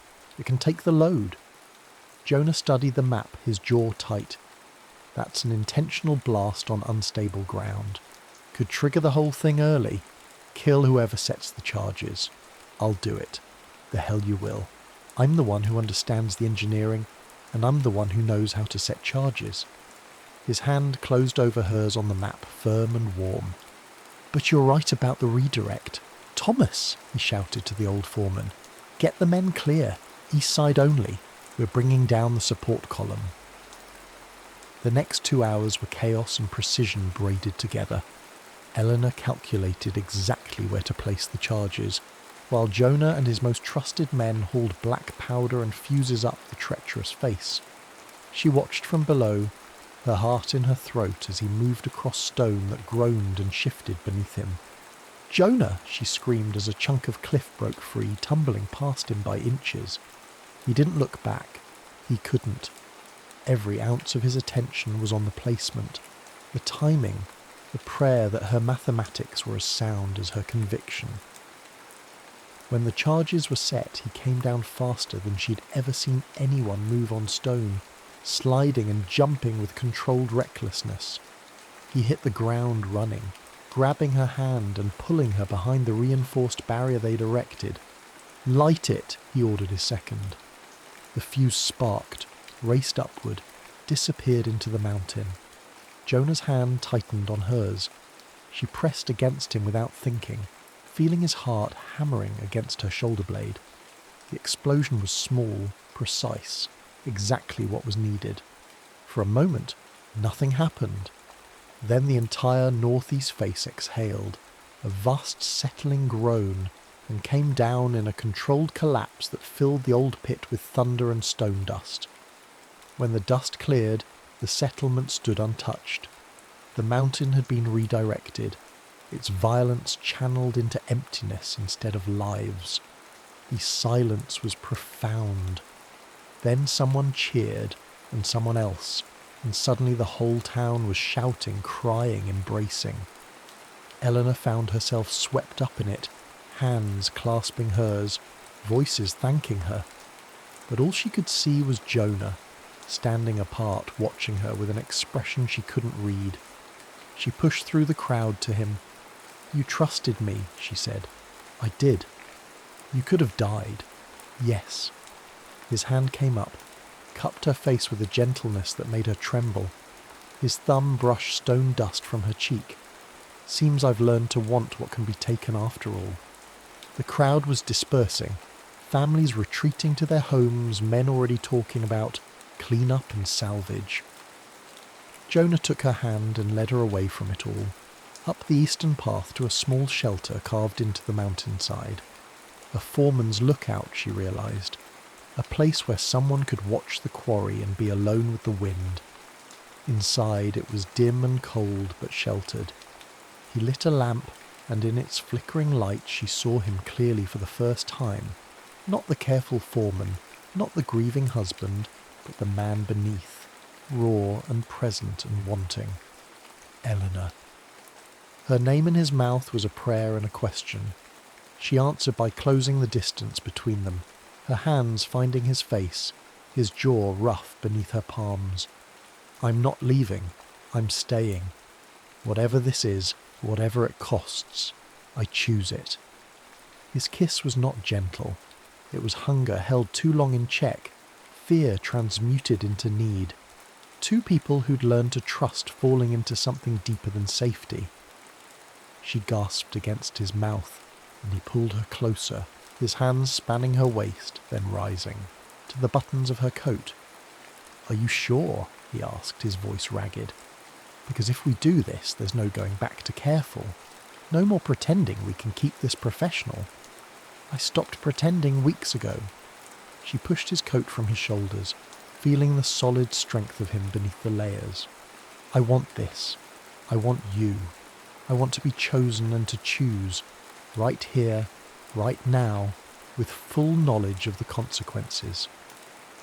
What followed was both education and surrender, an exploration conducted with the same intense focus they'd brought to the mountain, but directed inward, toward each other. She learned the topography of his body, the scars that marked where stone had cut him, the particular catch in his breath when she touched him just so. He learned her in return, with hands that knew how to be both powerful and precise, mapping her with a reverence that made her feel both fragile and essential. There was no bed, only blankets he'd spread on the floor of the shelter. The stone was hard beneath them. The wind howled outside and neither of them cared.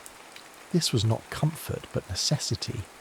Two people who'd spent too long alone coming together with the force of everything they'd resisted. When he moved over her, into her, Eleanor understood finally what the mountain had been teaching her all along. That safety was an illusion. That the only true choice was whether to meet life's dangers with courage or fear. She chose courage. She chose him. She chose this moment where pleasure and risk were indistinguishable, where surrender was power and vulnerability was strength. After, lying in the circle of his arms with their breathing synchronized and the lamp burning low, she felt transformed. Not softened, but tempered, like metal that's been forged and is now both flexible and strong. "I love you," she said, because it was true and because there was no reason left to hide it. "I love you, and I'm terrified, and I'm not sorry for either." Jonah's arms tightened. Around her. "I love you too, and I'm learning to be glad of it, terror and all." Outside, the mountain settled into its new configuration, stable at last. Spring came late to Slate Ridge, but when it arrived, it brought green to the grey. Small, tenacious plants that grew in the cracks and hollows where stone met soil. Eleanor stood at the quarry's edge in the pale dawn, watching the work crews prepare for the day's blast.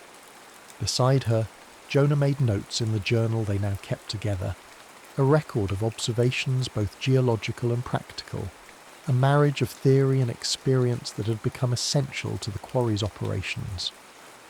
"The southern tier's showing stress," she said, pointing to a section of cliff face where the strata bent just slightly out of true. "Not immediate, but worth monitoring." "Agreed." He made the note, then looked up at her with a small smile. "Remember when you first got here, how the men thought you were frivolous? I remember thinking this place would kill me."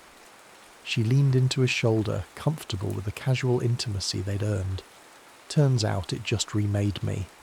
Remade both of us." It was true.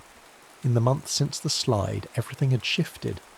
The town no longer saw her as an outsider, but as the woman who'd saved them, though she knew that wasn't quite accurate. She'd provided the mathematics. They'd provided the courage to trust them. It was collaboration, not salvation. And Jonah had stopped trying to keep the mountain and his heart in separate chambers. He'd learned that thought and feeling could coexist, that vulnerability wasn't weakness, but a different kind of strength. They were married in early summer, in a simple ceremony at the schoolhouse, with half the town in attendance. Ada had woven her a crown of dried mountain sage. Thomas Carmichael had stood up and apologized formally for doubting her. Eleanor had cried, which surprised no one, and Jonah had stood steady beside her, which surprised no one either. Now they lived together in a small house at the settlement's edge, close enough to hear the mountain, far enough to have privacy. She still taught, but her curriculum had evolved. Geology and literature, mathematics and moral philosophy, all woven together in ways that made sense to children who lived where the abstract met the concrete every day. And in the evenings, she and Jonah mapped the mountain together, planning routes that would be safe, identifying dangers before they materialized. They were making the quarry better, not safe. It would never be safe, but more intelligent in its risks. "What are you thinking?" Jonah asked, studying her face. "That I'm happy, and that happiness feels more honest here than it ever did in Boston, because here it's earned." She turned to face him fully, the wind pulling at her hair. "That I chose well. So did I." He kissed her, brief and sweet, then returned his attention to the cliff face. Come on, we have work to do. They walked down together toward the quarry, two figures moving in practiced synchrony across dangerous ground. Behind them, the schoolhouse windows caught the rising sun. Below them, the work crews gathered for the day's labour, and all around them, the mountain, vast, indifferent, utterly itself, held them all in its grey embrace. The wind came as it always did, but now when Eleanor felt it, she didn't brace against it.